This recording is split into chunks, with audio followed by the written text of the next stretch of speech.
Kemm 7 biljuni nies fid-dinja. Jekk hemm sezzjoni minn dan nies li jirnexxielhom, dan mhux umani bħali, mhux l-istess affarijiet għandna. X'inhi d-definizzjoni tiegħek tal-arti? Però noqogħdu attenti x'ikkelma artisti nifisha hija daqsxejn mġebda ġieli. Xorta għadek tqis il-mużika bħala xi ħaġa li fiha l-maġija? Totali. 100%. U ġili kelli esperjenza, għanza ħafna esperjenza. Spiċċa, il-kantanti jispiċċaw jibfu meta jaħdmu miegħi. Karattru tal-manager dejjani, fil-realtà. L-isbaħ momenti huma l-momenti fejn tkun f'kantuniera waħda hemmhekk. Isek ballun u tħoss id-dinja kollha tik. Inti tista' tkun artist u tgħix minn fuq l-arti f'Malta? Probabbli politically incorrect u probabbli min jaf kemm ħajaqlawli, imma ħanajda.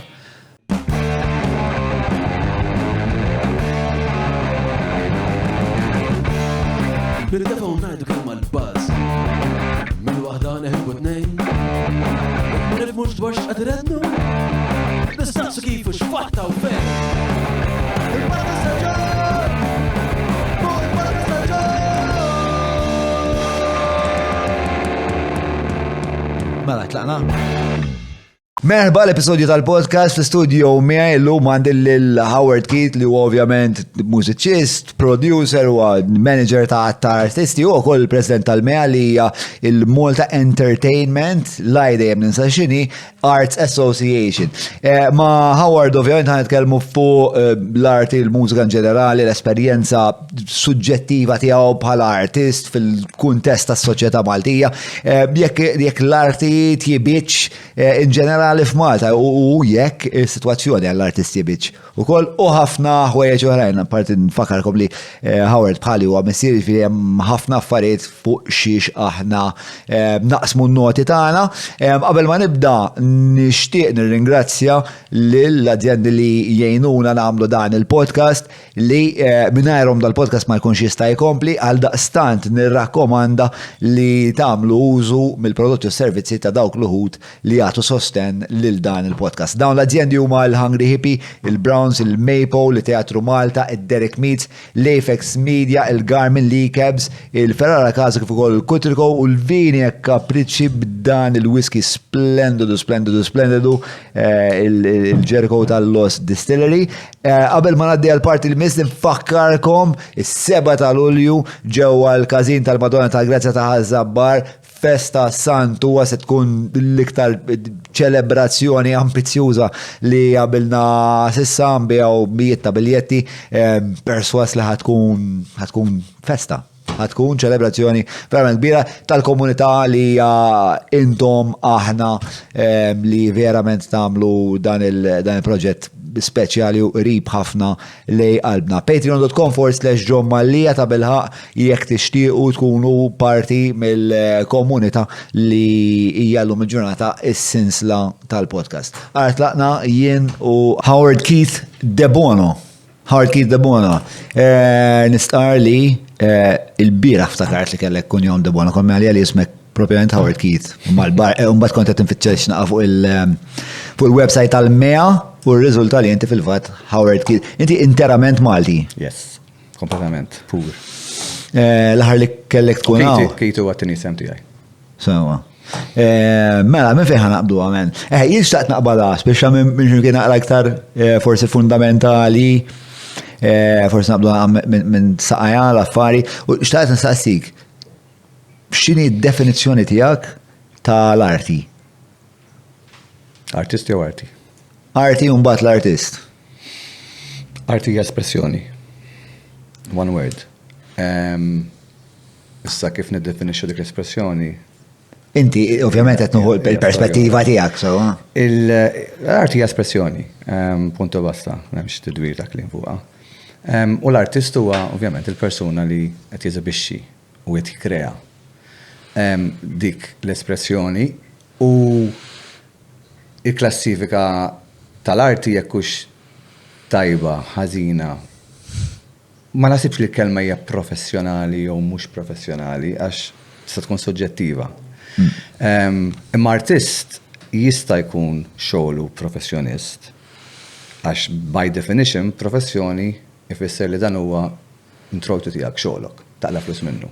Mbagħad hemm il-professjonalità li nifhmu biha aħna wkoll l-etika tiegħek fuq ix-xogħol, kif x'tagħmel u ma tagħmilx, kif taħriġ jista' jkollok u ma jkollokx fuq l-art li qed teżibixxi, eċetera, eċetera.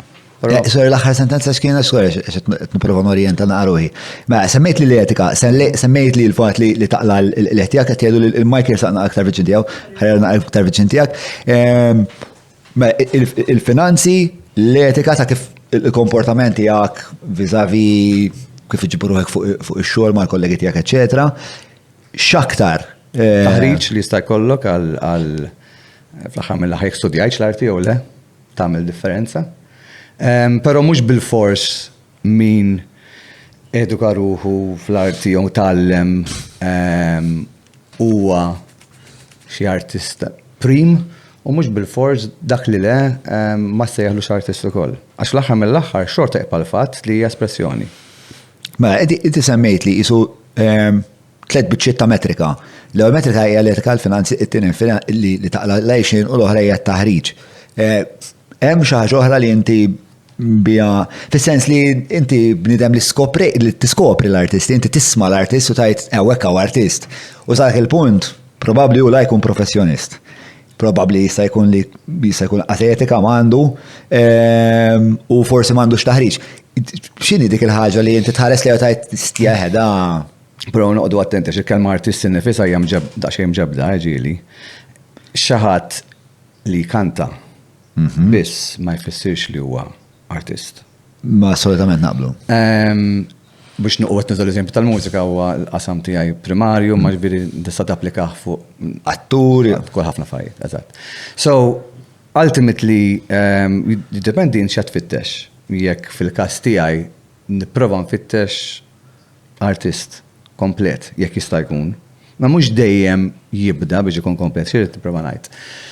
Aw min ma jkunx għadu esplora l-espressjoni tiegħu forma oriġinali, imma b'interpretazzjoni ta' xogħol li ġie magħmul minn ħadd ieħor. U dik ukoll tibda tinbet inti lilek innifsek bħala artist, għax tibda tik ħafna informazzjoni u mingħajr ma trid qed toħroġ xi ħaġa inti mingħajr ma taf. So dik hija it's a baseline narajjena bħala bidu. Il-prinċip, anke il-Beatles bdew, jagħmlu interpretazzjonijiet ta' artisti li kienu ma jammiraw. So, hija normali. It's a good starting. U jien ftit naf fuq l-istorja tal-Beatles, jingħad li meta kienu jagħmlu dawn l-interpretazzjonijiet kienu jgħiduhom il-laqta tagħhom u minn hemmhekk bdejna narfu jew n-nies bdew jarfu li l-Beatles għandhom xi ħaġa partikolari.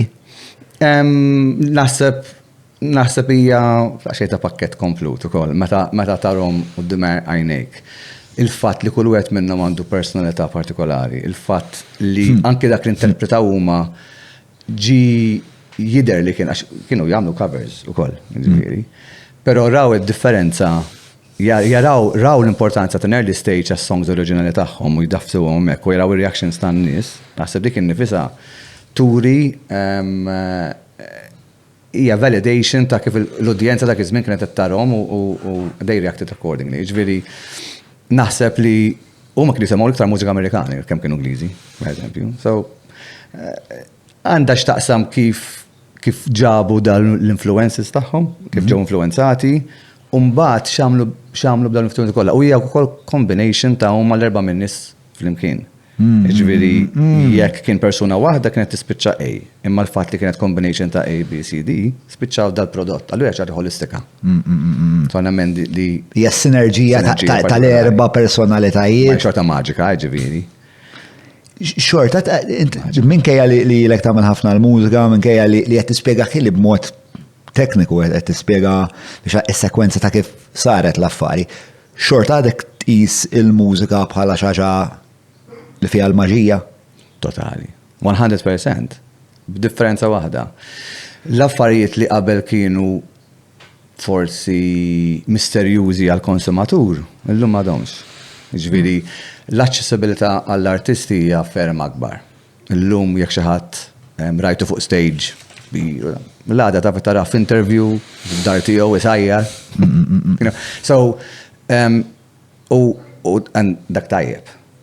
U daqs kemmu tajjeb jista' inaqqas ftit ukoll imbagħad il-mod kif il-konsumatur jew l-udjenza għandha perċezzjoni ta' dik li ħana sejħuna l-arti, mill-artist.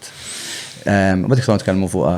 Ija allura isek qed tgħid li parti kbira mill-arti hija il-kredibilità jew kemm jiena nemmen li inti purament jew li f'dak il-moment li jiena qed nikkonsma l-arti, ir-realtà tiġi sospiża u jiena kompletament qed ninteraġixxi issa ma' realtà li l-artist ħalaq.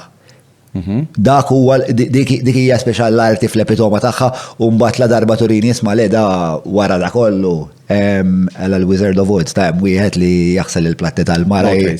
Tnejn, dak li għattinti u żiet magħha kif toqtok emozjonalment. Kull forma ta' arti għandha konnessjoni emozjonali mal-recipient b'xi forma oħra.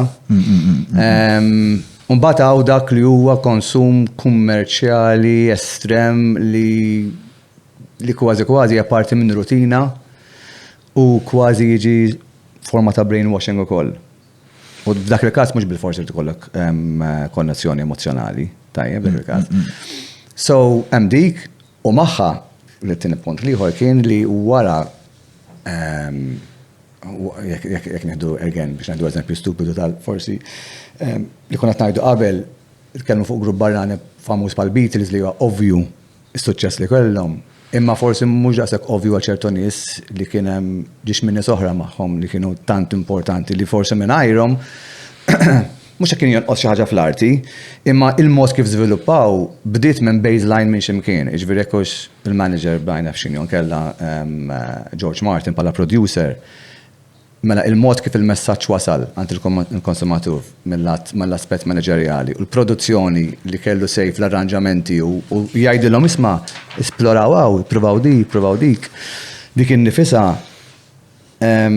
hija forma ta' influenza interna, mhux esterna, hija influenza interna li tqajjem affarijiet fil-menti tiegħek. Kif tikkrea. Mort torqod fil-għaxija taħseb fuqhom jew ma taħsibx fuqhom u tum l-għada min jaf minn fejn tkun ġiet. Jien għalija inħares lejha bħala forma ta' frott minn siġra u ma sax nispjega. Sallum il-ġurnata ma sax nispjega minn fejn jiġu songs. Darba Paul McCartney jiddiskrivi sitwazzjoni fejn filgħodu ħolhom dis-song u kitibha. Hija maġika allura, sa ċertu punt le. Mhux qed ngħid li jiena magician ma darba ġraq Bluċija u Samuel ġrat li. Mhux dejjem tiġri imma meta tiġri tarafha. Taf li dina minn fejn ġiet. Ma nafx, naħseb li hemm naħseb proċessi jkun qed jiġru fis-subconscious li jkun qed jesploraw spex ta' d-dinja x'qed jiġri u jibdew jipproċessaw mingħajr ma inti tkun taf li qed jipproċessawhom dawn l-affarijiet. U mbagħad isu f'daqqa waħda jasal għal konklużjoni subconscious li kismara di ma toġbokx. U toħroġ b'xi ħaġa li spex tkun.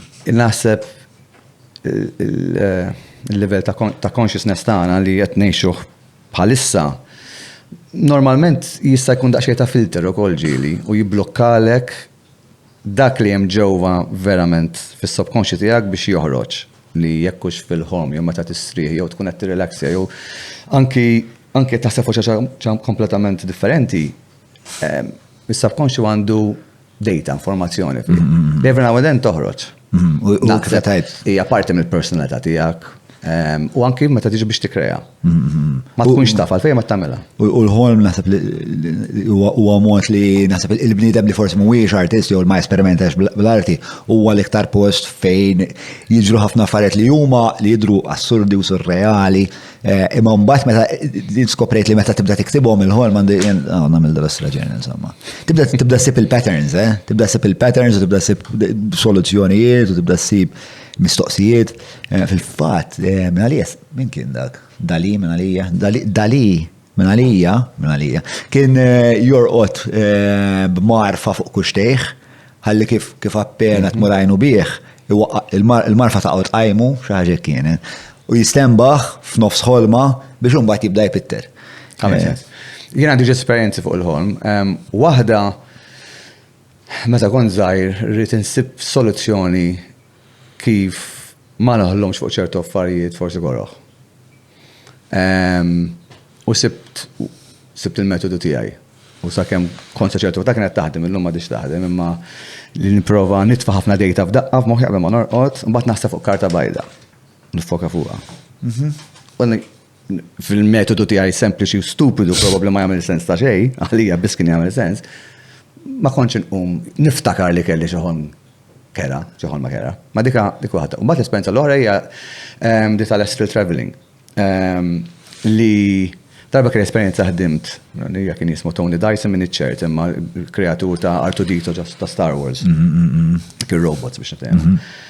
Kelli esperjenza naħdem miegħu ġo studio u kien introduċini għal astral traveling, kien għalli l-istejjer kif issa jkollok an outer body experience through meditation, meditazzjoni u paratament kien xi ħaġa li jużawa tribu fl-Afrika biex jkollhom il-body experience biex ma nafx ma kienu jagħmlu biha, something related ma hunting naħseb kienet minn iċ-ċert.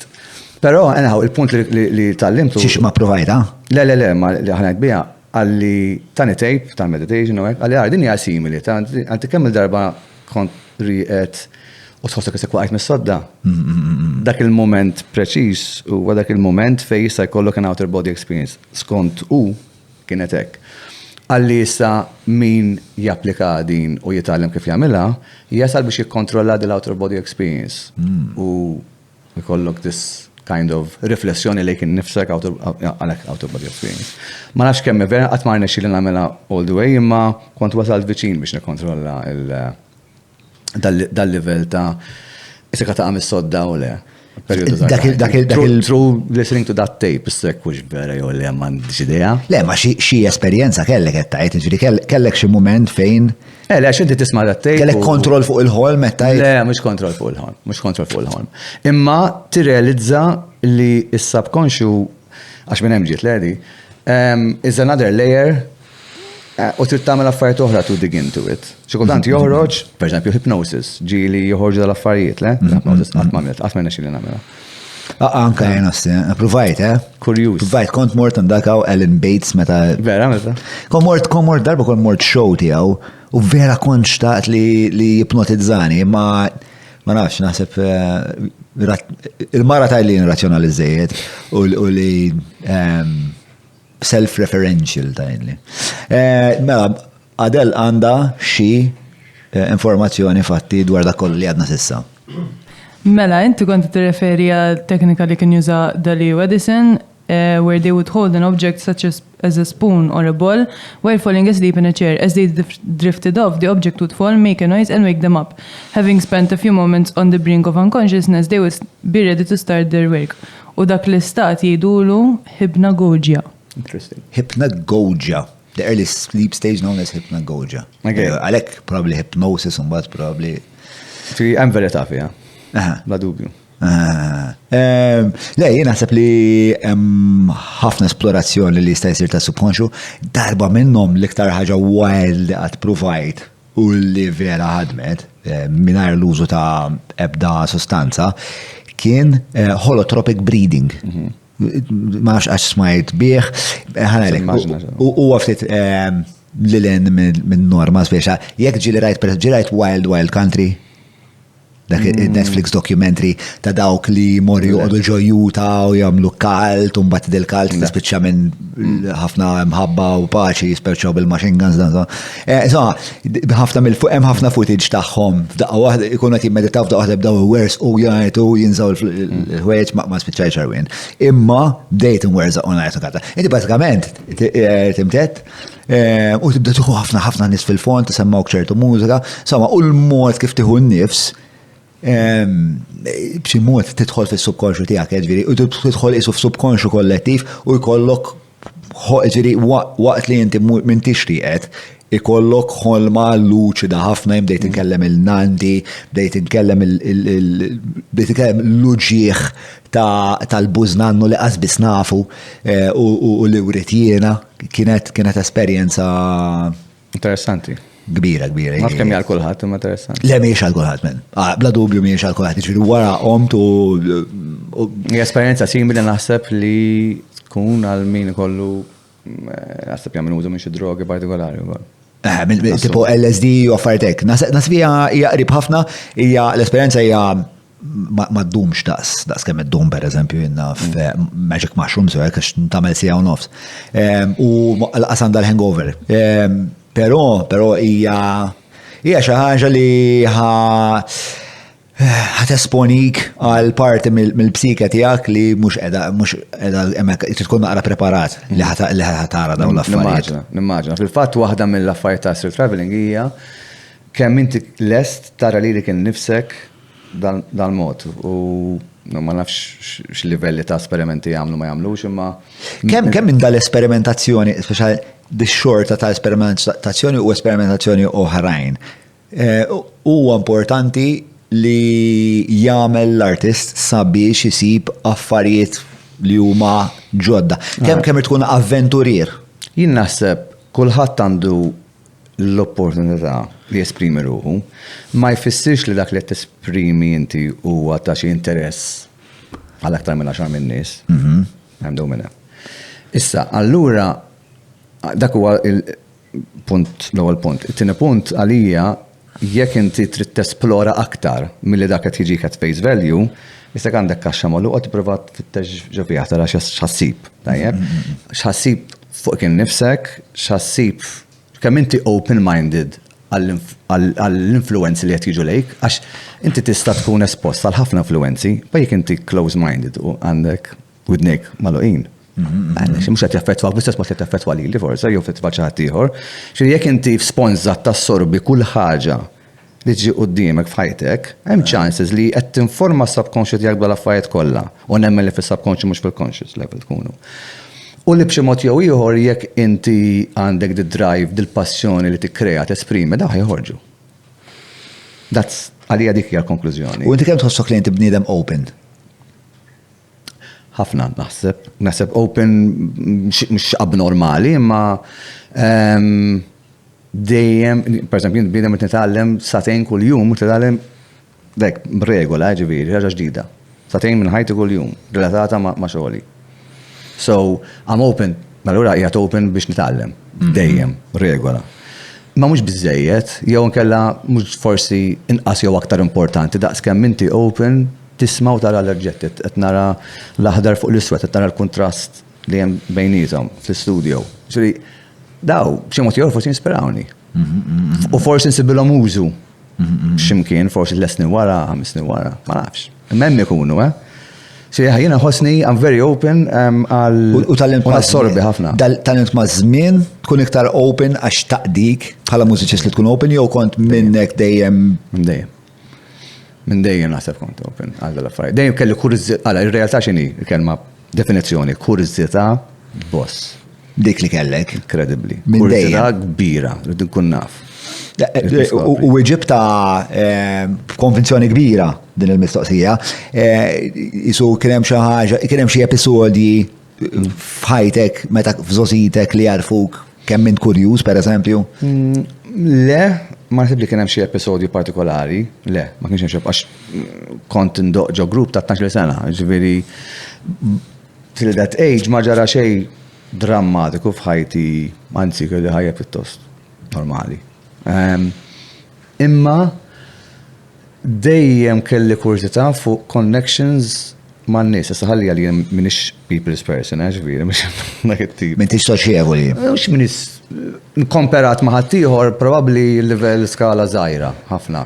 Ħaddieħor narahom minn nies ħaddieħor kemm huma soċjevoli jew hekk. Minix ngħidlek li minix, imma ma kwalifikax li bħala a people's person, you know. Nħogos qot waħdi, ma tista' tina sommarju hekk ta' kif tara lilek innifsek ma intix people's person, inti kurjuż u inti miftuħa l-idejat ġodda u għandek isek dejjem din il-kirba li teduka ruħek li titgħallem. Hemm xi affarijiet oħra, xi dimensjoni oħra ta' Howard Keith li jispjegawna naqra iktar minn int? Ara, ġraw xi episodji f'ħajti li bidluk u teralizzaw, per il-mowt ta' missiem li kienet 17 sena. U xuri waqt li qed naraħ imut għal xarejn sħaf koma tajt dik jien qiegħed dispożizzjoni bħalissa. Ma jgħidx ikolli rigrett waħda. Dik ġitni frasi.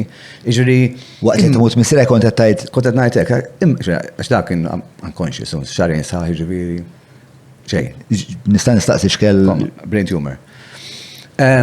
U truthfully li jibġik moħħok ta' timmarja taħdem u tgħix inti. So 30 sena ta' ħajtek, job pereżempju li ma jogħġbokx, għandu eżempju żgħir.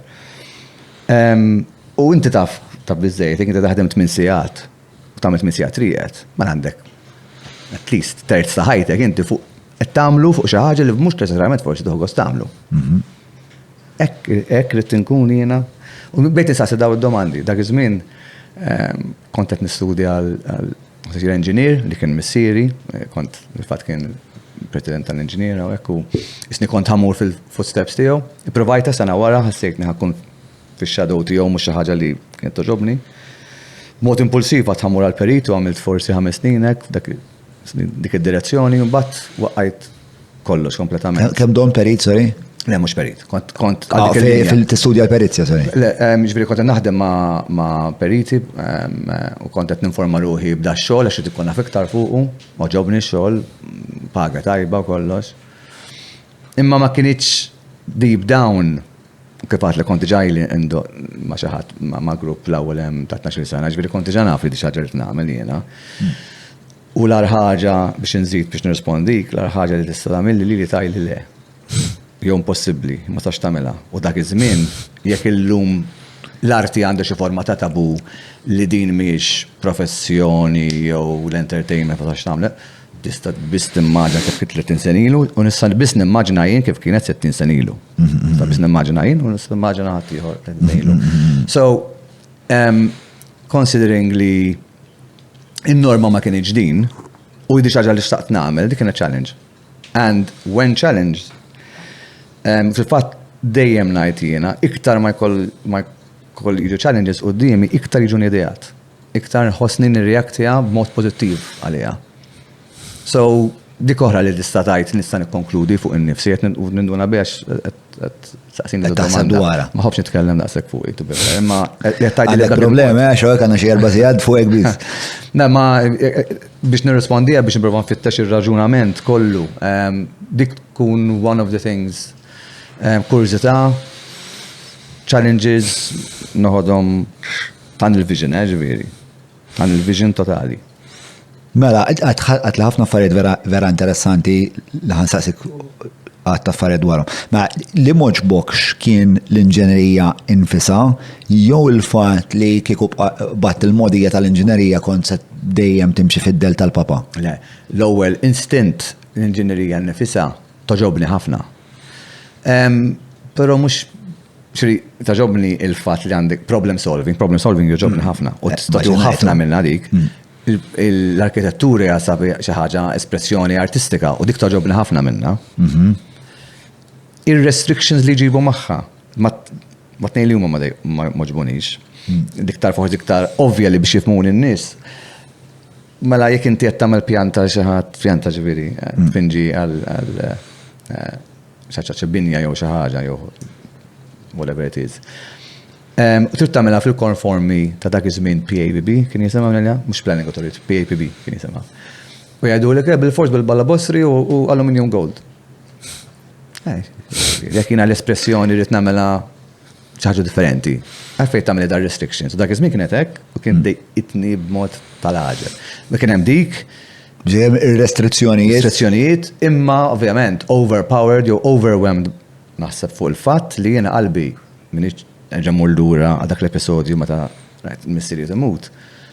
I have to be true to myself. Irid ikun onest miegħi nnifsi jiena qalbi fejjeda, mhux mużika.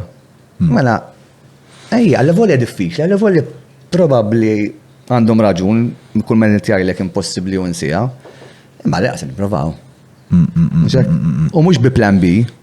Għax plan B, plan C, ġifieri, għal-kollu għali ħataqa, ħatmur għal-plan B u plan C. Dak il-moment fejn inti ġejt which mal-mortalità bħala kunċett. U jekk konna niżgħar ta' tul ferru. Kellek 17 sena, fem, għandi tfel għandu 15, nimmaġna li kieku jaffaċċa dak il-moment, naħseb ħajamel ħafna proċessi maturi fil-verità ta' 17 sena, iktar u iktar. Dak l-inkontru mal-mortalità li ovvjament li t-spiegali da bidlek. Jow biddel il-mod kif inti kont sessus wara l-bqija ta' ħajtek. Mux ħanamlu, ma konċ les namlu compromises fuq dak li nixtieq nagħmel. Għax inti taf, għax eventualment taf li inti se tasal f'dan il-punt kulħadd ħajjasal. U minkejja li xaġa li għedu l ħafna nies inti kont qed tinteraġixxi magħha first hand. Dak il-mument drammatiku. Kemm għadek taħseb dwaru f'mumenti fej trid tagħmel deċiżjoni, pereżempju? No. Nixtieq iktar, imma le. Totalment kien perjodu partikolari li tani biżejjed saħħa u determinazzjoni li nagħmel dal-pass, għax meta nagħmel dal-pass għamiltu f'punt fajti, fejn affarijiet kienu sejrin tajjeb. Fil-financial li kollox tajjeb kien settled u minn hemm mortal. Uncertainty fenomenali, ġiviri. U kif iġibru hekk inti? Fl-inċertezza. Bravi. Sorry? Kif iġibru hekk fl-inċertezza? Tunnel vision. Assolutament, ċert, li najtu għadan, najt isma. Kem 7 biljoni nis fid-dinja, 8, ċert. Jekk hemm sezzjoni minn dan nis li jirnexxilhom, dan mhux umani bħali. Mhux l-istess affarijiet għandna. Xem għax barrani da kollu, xini raġuni li m'għandix taħdem di. Xu dik oħra, tinformani b'determinazzjoni li jiena ngħid li mhix ħaġa impossibbli. Irdi kollok lodda li irdi kollok tinforma ruħek, titgħallem, ma' affarijiet oħra li jiġu magħha, mhux tagħtek tistenna l-bajta taħħa, għax mhux realistika. Għajr Pero dik biz, dak il-periodu li kien daqsek kataklizmiku. But the next one, iġviri il-punt liħor, li nqablu ħafna, naf li tinsama vera stupida, problema ta' sens, imma jena lija li ikollok it-tfal u l-mewt u ma simili ħafna, just on the opposite sides. Imma l-intensità tagħha u l-emozzjoni tagħha hija l-istess. Ħafna. So, l-unika darba li ġajt ftakart f'dak il-perjodu kien meta kelli it-tifla. L-ewwel tarbija li kelli l-lum għandha 23 sena. Ġifieri allura dak iż-żmien jiena daw ħaġa l-mewt hija l-iktar ħaġa fair fid-dinja biex ta' mhux għandek flus jew whatever int minn int kulħadd ħajmut, fair. U li meta inti jkollok it-tfal tatik ċertu validation. Tipo l-għallu għamil ċaħda tajba fajt, l-għallu tajt ħajja. Tar minn ekk jistu għamil. That's it. U tatik isu garanzija l-ferħ li anka jek ma jkollokx, ma tkunx biljonarju ma jkollokx. Jow timli l-ek void, li forsi inti dejjem t-realizza li jeżisti. You carry along with it, you know. Jena l-iktar mot li sibt preċis biex niddeskrivi li ħassejti meta twildiet it-tifla tiegħi li kien parti minn qalbi li ma konx naf li teżisti u twelid tat-tifla tiegħi sfronda dik il-parti u qalli inti għandek dik il-parti ta' minnek u hija unfair ħafna ma unfair għax jien naf l-om minna dura imma li t-tifla nħobba b'mod li jisboq kull kwalità ta' mħabba anka li kien nifsek. U vera xina fl-imi ma tħobnix l-istess. Għanajda kifini. Jinatlek minix a people's person u ma taqafx biss mal-ċirku estern, manki intern, b'eċċezzjoni ma tfal. Iġviri, insiba daqxaj diffiċli biex nanna il-ġaħat jew hekk, biex ma namilix, namila. Ġviri, ovvjament. U meta għol moment biex nħu għos ma sħabi, I let go u memx kantonieri, that's fine. Imma mux ħanajlek li għalek I might come across forsi daqxej jew stramp jew cold, ma nafx jista' jkun. Because hija xi ħaġa interna fija anyhow, ġviri, qed parti probabbli mill-personalità tiegħi.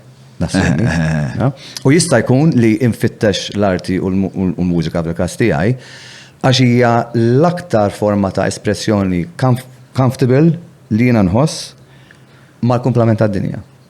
Fil-forma tagħha teknika professjonali, forsi fl-industrija jew anke sempliċement kreazzjoni ta' mużika jew produzzjoni. X'inhi hija l-iktar forma ta' komunikazzjoni li nsib second nature, tiġini second nature. U nissa interessanti di. Ġifieri inti kważi tuża il-mużika biex dak li forsi jonqosok bħala bniedem li qed jipprova ma' konnessjonijiet ma' ħadd ieħor jisibha diffiċli juża l-mużika meta kont iddoq mal-bands, meta tipproduċi biex titkellem lingwa li u forsi anki sense of belonging ukoll. Sense of belonging huwa kont sportiv u hekk kont nilab il-futbol u ġo tim u tħossok, naf inti, tiskurja goli u hekk, tuħu gost, tħossok il-feeling.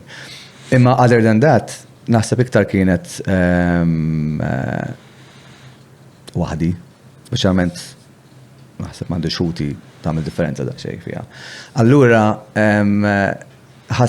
dak forsi dak il-void li kont nġor miegħi, naħseb kien jintella ftit meta qiegħed ġo grupp 4 minn nies 5 u fil-fatt dejjem kienu jgħidu li malfejn ma ddoqx waħdek tagħmel flus u whatever.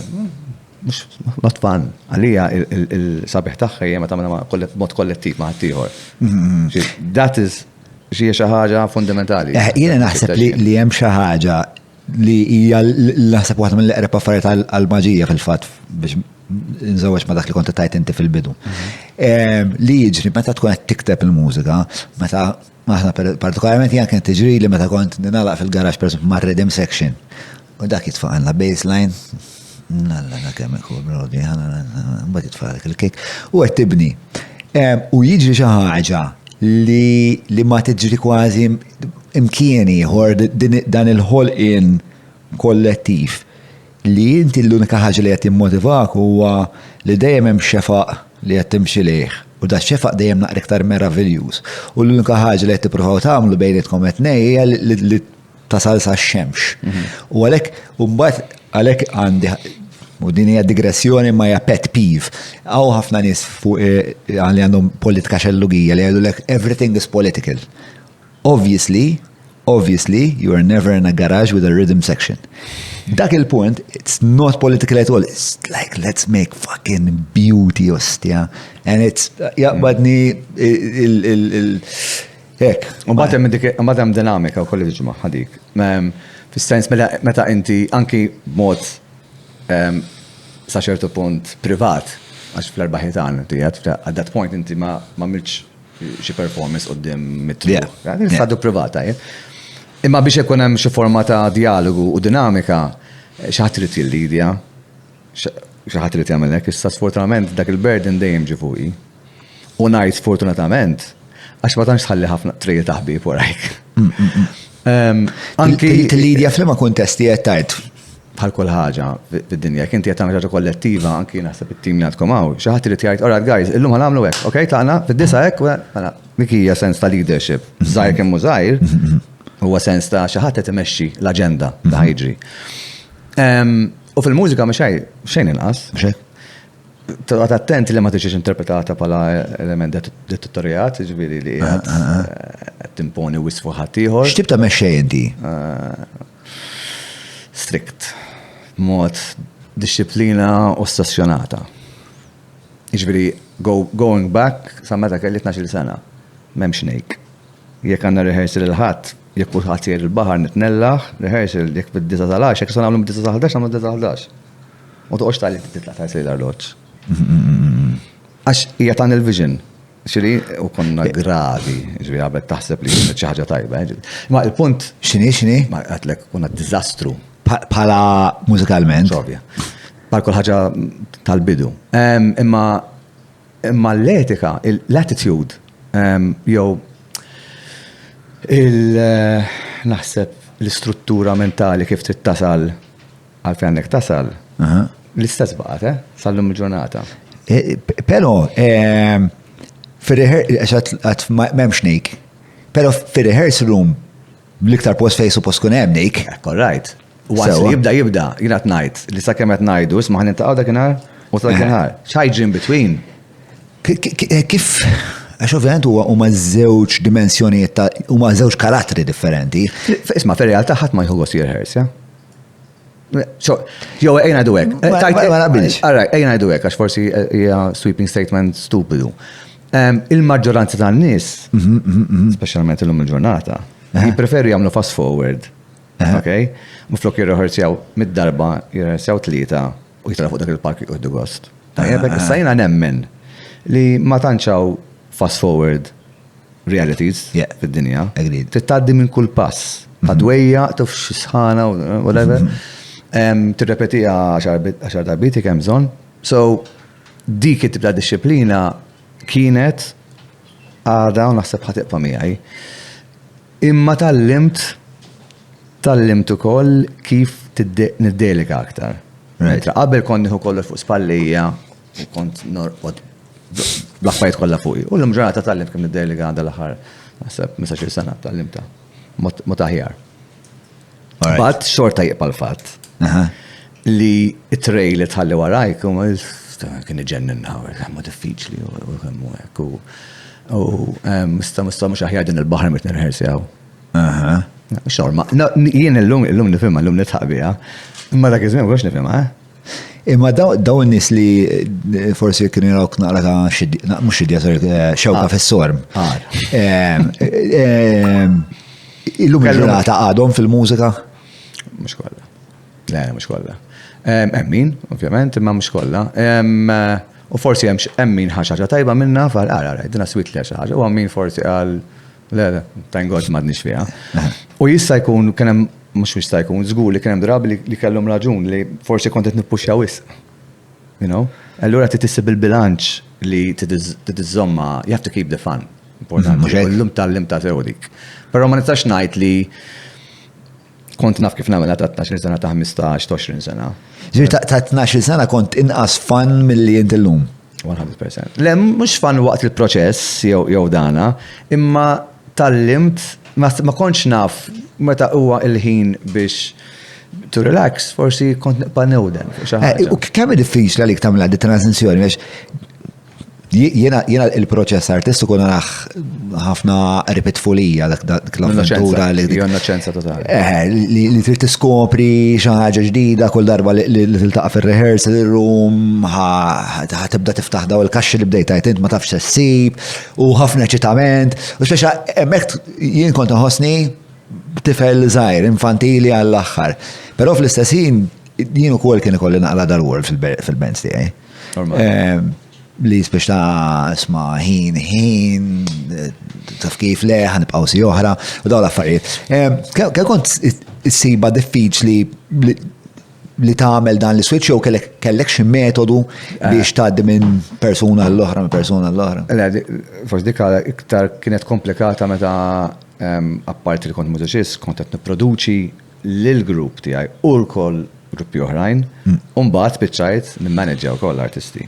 Dik hija stazzjonara dak iktar komplikata ngħidlek forsi b'iktar mod kif naf kif nispjega. Imma ta' qabel ħaġa li qed niżomm sal-lum hija l-innoċenza.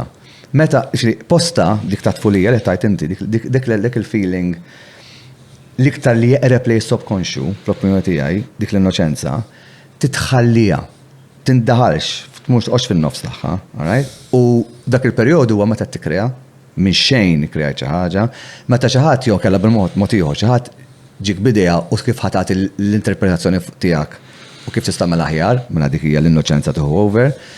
Però once li stabilixxejna raf li x'inhi l-oġġett li għandna, mbagħad taf tmur iktar b'element pragmatiku. Issa kif l-aħjar mod kif naqdu għadi.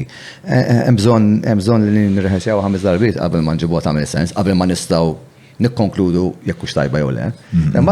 Ma teqpax l-innoċenza, tiġi daqs iktar skillful, iktar anki x'tallimt dik l-arti kif x'qrajt l-affarijiet u forsi anki rutina. Jiena waħda mill-affarijiet li għallimni l-maestro naħseb kulħadd jaf minnu Charles Camilleri naħseb huwa qed inħoss ignorant minnu Charles Camilleri. Bar-kompożituri li kellna Malta li għandu ħafna xogħlijiet. Taf minnu Charles Camilleri, issa dik mużiċista wkoll. Għaw l-ignoranza fil-pajjiż. Fil-klassiku Charles Camilleri għamel affarijiet kbar. Anyhow, kelli l-esperjenza li naħdem miegħu kienet naħseb jekk nisejjes bħal-lower recording fuq CD tal-Orkestra ta' Malta, żmien fil-90s. U dak kienu jagħmlu x-xogħlijiet tiegħu, qabel x-xogħlijiet tiegħu BBC Orchestra kien jagħmlu ġifieri dan. Well famous. Kienet il-konverzazzjoni għalli li dana jagħmel, all right? Qed tella sambat issa Tella wiċċu, tella affarijiet, tella wiċċu, tella fuq l-iskrin ħalli minn ma jafx nidukaw naqraw.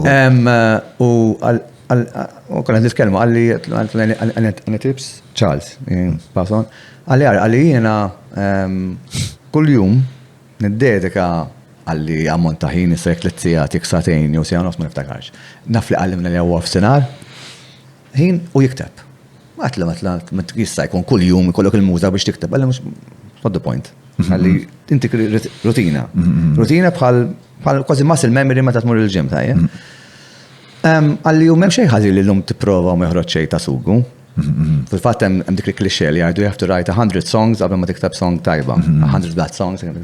So hemm ċertu daqsxejn verità fiha dik, imma jiena xorta daqsxejn għandi daqsxejn teorija. Again, forsi żbaljata. To starve yourself ukoll. Jiġifieri tagħmilx iż-żejjed. Ħalli biżżejjed li kollok klaċċ. Dik klaċċ li madonna ma rridx immiss l-istrument bidejja. Dik qed bżonn jgħaddu ġimagħtejn. Għandi idea għaddejjin ma rridx ħalliha. Mbagħad meta tagħmel dik l-nozzjoni mal-istrument jiġu xi 10 daqqa bum. Dejjem hekk kont. U allura konxu ħafna li nħalli dik il-perjodu ta' starvation se jgħallu ta' astinenza astinenza assoluta li mhux biss forst ngħidlek hija metodu kulħadd għandu l-metodu tiegħu kif isib way kif jagħmilha. Imma nifhem il-metodu ta' Charles perfettament, allura hemm ċertu forsi sistema u struttura li tista' tħaddan jekk trid. Jekk tagħżel. Again, bro, tajt ħafna affarijiet vera interessanti u vera għandi ħafna mistoqsijiet. Kelli pjan fottejtuli. Dil-idea tal-metodu hija xi ħaġa li vera tinteressani. Fil-kidba tiegħi jiena aktar napplika l-metodu ta' da Charles.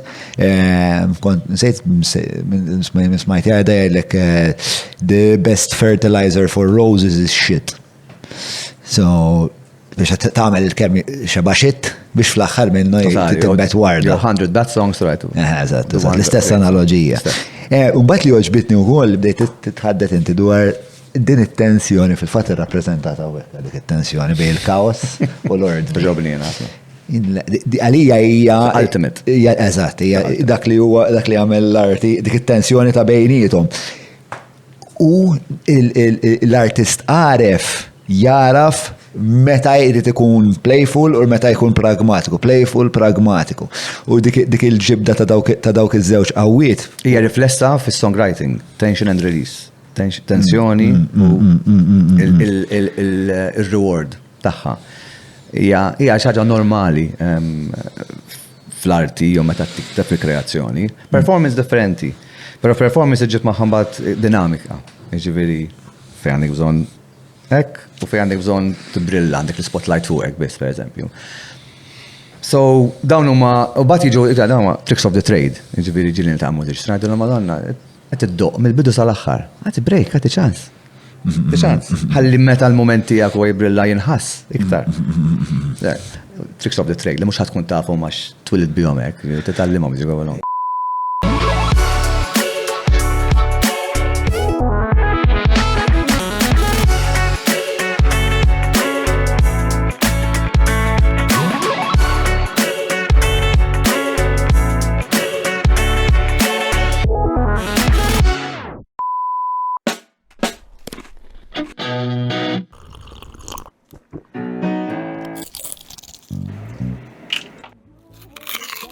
Know your food.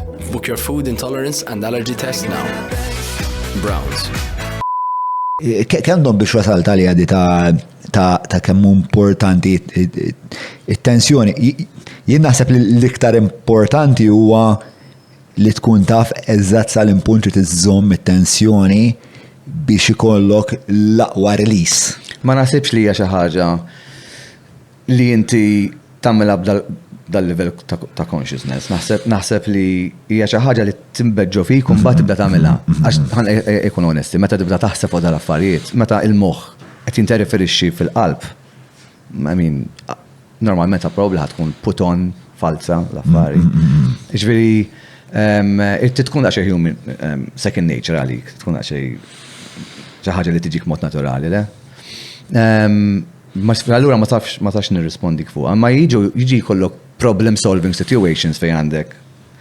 Speċjalment bħala producer, li jiġi xi ħadd b'song, u jiena li ma da nara qudiem nara challenge, nara okay, x'nista' nagħmel x'nagħmel aħjar. U nistaqsi kull domanda possibbli. U keep in mind, daqs kemm jinkritiku fuq ħaddieħor li jinkritiku nammetti 100 times more viġa fuqi. Ġifieri l-għamel jien kważi narmih fid-dasbin mod kontinu. So, inżomm ruħi in check kemm jista' jkun fuq għadi l-affari. So nemmen li f'dak id-dipartiment fejn meta inti qed tagħti kontribuzzjoni lejn l-arti ta' xi ħadd ieħor, naħseb tista' tkun daqsxejn pragmatiku u tuta dal-skill sets, imma xorta ma tistax titlef l-innoċenza, għax your first instant reaction għandha tkun dik l-innoċenza. U normalment, jekk il-gut feeling tiegħek huwa in sync u jivvalida ruħu as you go along in life, ġifieri li b'xi jew ieħor dak li qed tagħmel qed jaħdem.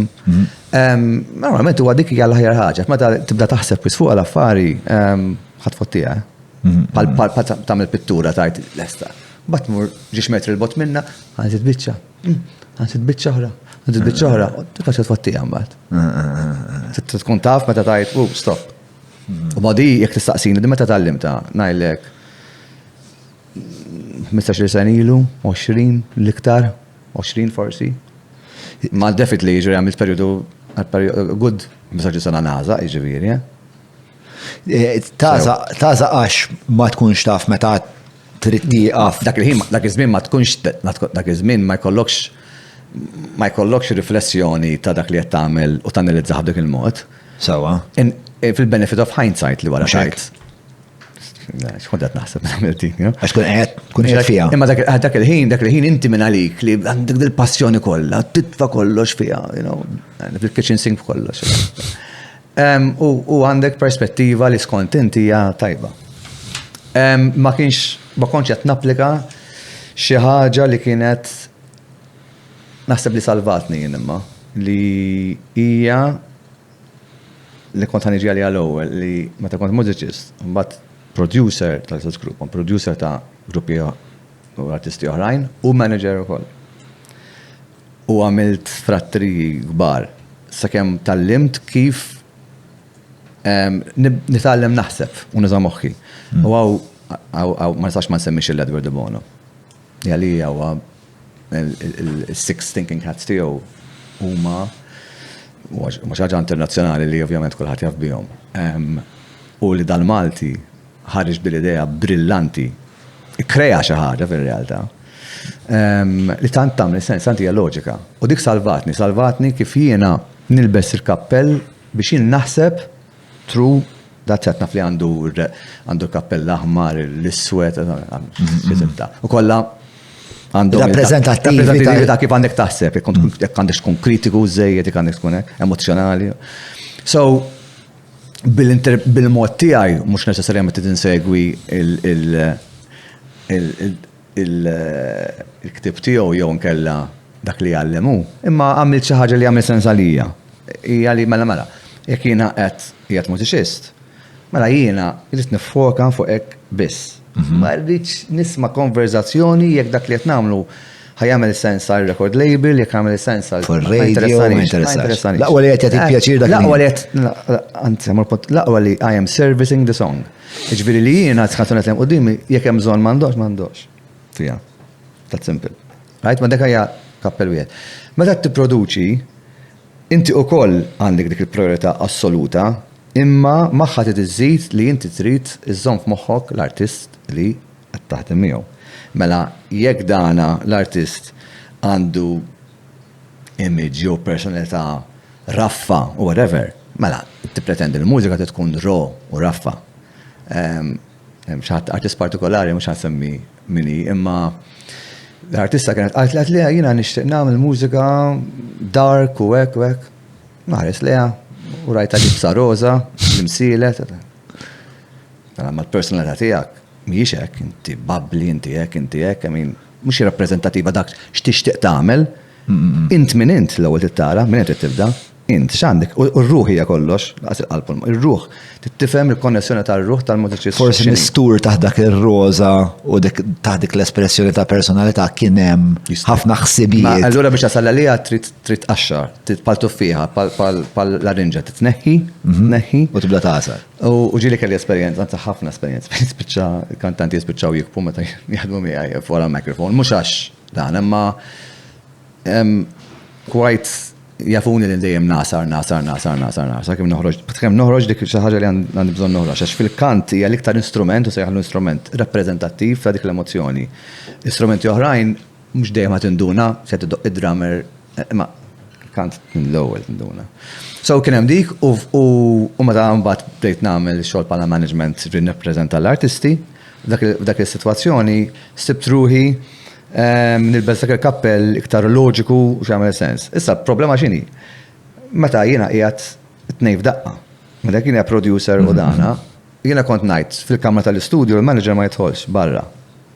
U ħallini playground hawn ġew, ħallini ħanħu gost mal-mużiċist. Meta l-proġett ikun sorry, jidħol u isni billa ħajkollek dil-konverzazzjoni interna u ġili anke esterna, jkun immiġnu probably. Imma r-realtà kienet tgħinni ħafna biex ikkun kritiku specifik għal dak li għandi bżonn ikkun kritiku fuqu. Tajjeb, u għalhekk kienet tkun faċli biex taqbad u tarmi s-songs. U għalhekk sal-lum faċli. Però perswas li kien hemm karattru li igawdu minn iktar dominanza minn ieħor. Eventualment, biex once li jidħol il-manager, jgħid isma' di ma timbiex. Ħankun onest miegħek, il-karattru tal-manager dejjani. Fil-realtà. U naf li għandi immaġini ma' ħafna nies ta' diffiċli u bla bla bla bla bissi għaxiex. U trid tkun hekk għax bħala manager inti hija il-blokk bejn xi ħadd qed jabbuża mit-talenti ta' artist u l-isma' ċempil tu dak ta' għalli l-esti għamela b'xej. U l-kull skuża immaġinabbli li smajthom ġifieri biex ma jħarġux kemm għandhom ħarsu jew ma jagħmlux li għandhom bżonn jagħmlu. Ara dak il-każ il-manager tkun ibes. Le, isma' neħi ismu issa mill-poster. Mhux qatt jgħid biha. So you have to be bloody hard. U mhix xi li joġobni, mhux ovvja. Nixpreferi nkun iktar kalmu hekk. U naf kemm għalfej għat maħallejta fidejħa tiħor. Biex għax ma waqaf ċemmek, għatina mużiċist, jena producer, sansibu xaħat li jista jgħot jokkupa ruħu bil-management, jgħotu jaffaċċa l- Għax truthfully, il-raġuni li spiċċajt f'da settur ukoll. Kienet li sibt ruħi li meta niproduċi xi artisti lokali u tkun tfajt daqshekk ħin u passjoni fuqhom, kont qed nirrealizza li daw wara sena sentej jew josfru jew jifqu għax ma kellhomx rappreżentanza. Xi anke meta kont ġo gruppina, jiena kont nagħmel kien ikollna manager. Dejjem rid xi ħadd jirrappreżentana għax tagħmel sens li inti għandek xi jirrappreżenta. Issa dan żmien ieħor, ġar biss taħseb li ġurnata l-affarijiet inbidlu kompletament. Imma going back minn meta bdiet l-affarijiet naħseb 23 sen ilu, give or take. Bela biss il-kappell ta' manager. Iġveri, dak il-periodu sibt daqxej problemi fil-pajjiż għaw Malta. Li kiena konna għadna ġveri bizmin id-lam, specialment li jiena kelli tant esperienzi barra minn Malta u esperienza għat l-affarijiet kif għandhom ikunu. Għat sinima xini raġuni li għaw dal-pajjiż. Jisegħunu ma li ġejt l-ura b'aspettativi minn fuħa żejjed meta konsidra economies of scale, id-daqs tal-pajjiż. Jista' jkun imma xorta kien hemm affarijiet bażiċi. Per eżempju, tista' tina idea? Rider. Naħseb kont wieħed minn tal-ewwel nies għamata li semma kelma rider xi nies. Il-kwalità tas-sound live. You know?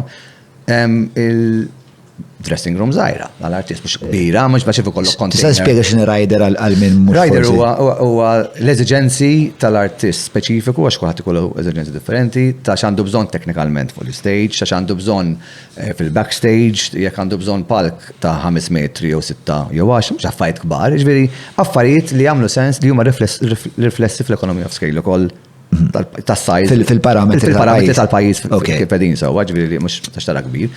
Imma li fl-aħħar mill-aħħar jirriflettu rispett lejn l-artist. Wow, din hija ħaġa universali. Malta m'għandha tkun qatt eskluża minn dal-affari, ġifieri because aħna pajjiż żgħir, ma jfissirx ma nix nirrispettaw l-artist. Hemm xi raġuni partikolari, mela dan mhux ma m'għamilx xogħol ukoll bħal ieħor.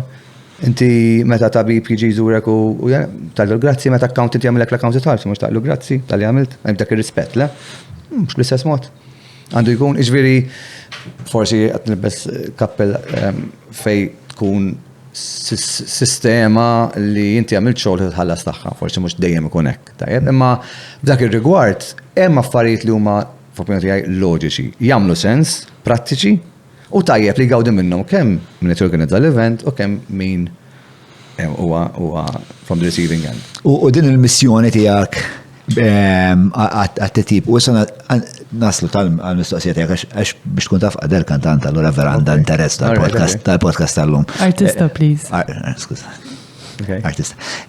U għandha mistoqsija għalik. Ħallik istaqsi l-mistoqsija, mbagħad instaqsi tiegħi.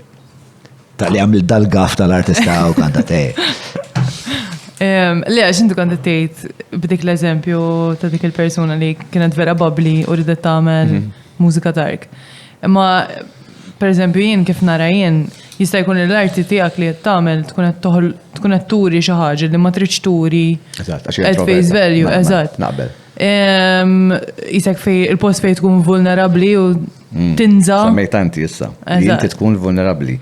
Jekk inti m'intix lesta tkun vulnerabbli u m'intix lest qaxxar il-qoxra tal-frott tal-inti, inti qatt ma ħadd esponi verament intminent. Jiġifieri se jkollok ħafna affarijiet moħħok, imma trid tkun lest jew lesta li tkun vulnerabbli. Attanti. That is the bottom line. So ġarta taħseb li pereżempju dik kieku ridet toħloq arti dark? Mela, 100%. 100%. Mux għadajlik ma tetaċ, imma tkun lesta l-persuna u nista' nagħmellek l-affarijiet bil-kontra, ġifieri xi ħadd li huwa dark ma rid jagħmel mużika. Stess ħaġa.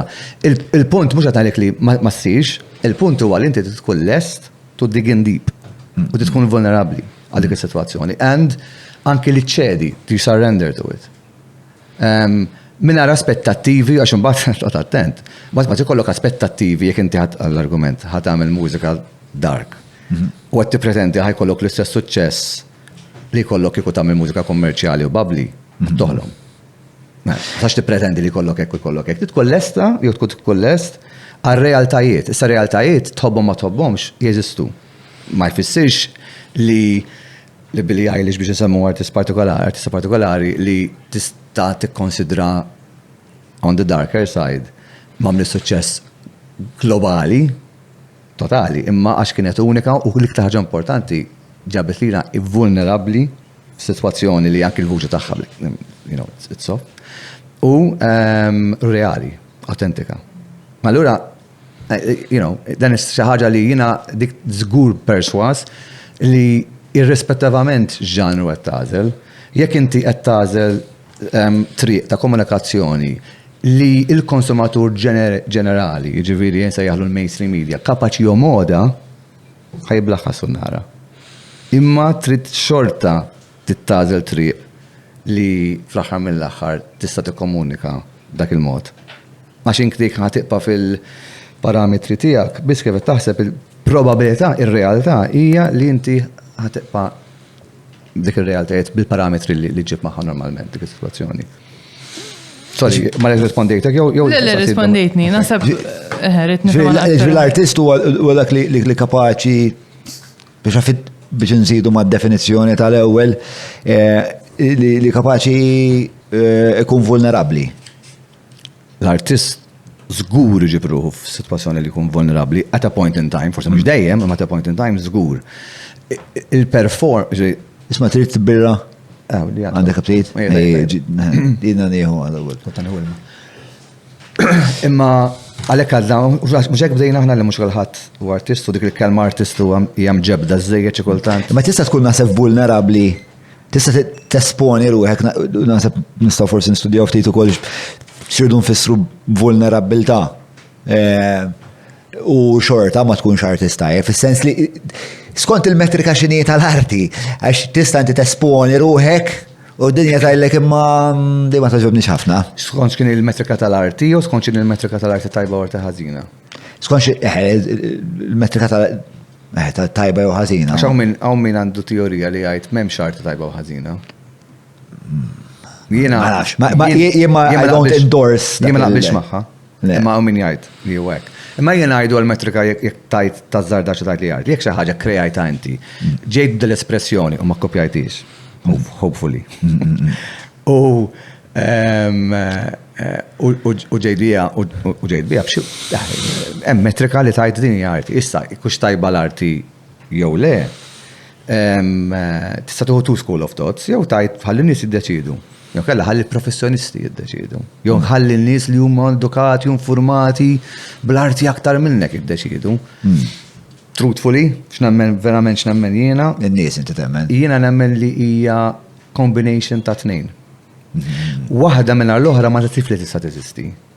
Bin-nies biss, u malek in-nies kollha tgħidlek, però l-esperti kollha tgħidlek u l-isma' ġbin. Mhux qed jgħidulek darbtejn tlieta, ma tgħidulek b'mod konsistenti give up. Nieħdu l-eżempju ta' pereżempju Barbie Girl pereżempju. Sewwa l-argument. Li hija bla dubju silta waħda mill-aktar siltiet popolari ta' żmienna. Dik il-popolarità fiha nfisha tagħmel fil-femma tiegħek ma tagħmilx Barbie Girl arti tajba, però jekk nużaw il-popolarità bħala metrika tal-arti, Barbie Girl dak il-każ tiġi xi ħaġa meqjusa. Il-fatt li m'għandix mhux apprezzata minn daw iż-żewġ bnar li qed issemmint ma tagħmilx arti tajba li nies li huma forsi iktar studjati fl-arti jgħidu lek isma' Barbie Girl imbarazz. Minkejja li popolarment hija suċċess. Għalli jew argument ta' ħela ta' ħin. Jekk jiena jekk xi ħadd ħajqod jaħli ħinu biex jipprova janalizza jekk l-arti hija tajba meta xi ħaġa ġiet esposta għall-ammont ta' nies u kien hemm il-konsumatur li għażel jikkonsma u kien hemm xi nies li qalu hekk. Però at the end of the day l-artist ħossu kontent. I mean, it is what it is, le? Imma jekk rridu nanalizzaw biss u ngħidu mejn noħorġu metrika tagħha di ngħidu kux tajba jew ħażina. Jiena ngħidlek kien għandi opinjoni li żgur mhijiex song li mmur nismagħha. Jien, ma jien. Bistix li hemm ħadd ieħor li sa jekk jiena studjat il-mużika għandi dik il-raġunament tista' tgħid hemm mela dana forsi jaf x'qed jgħid u qed jgħid hekk. Allura ħaniżnuha intu waiting, intu be waiting pereżempju.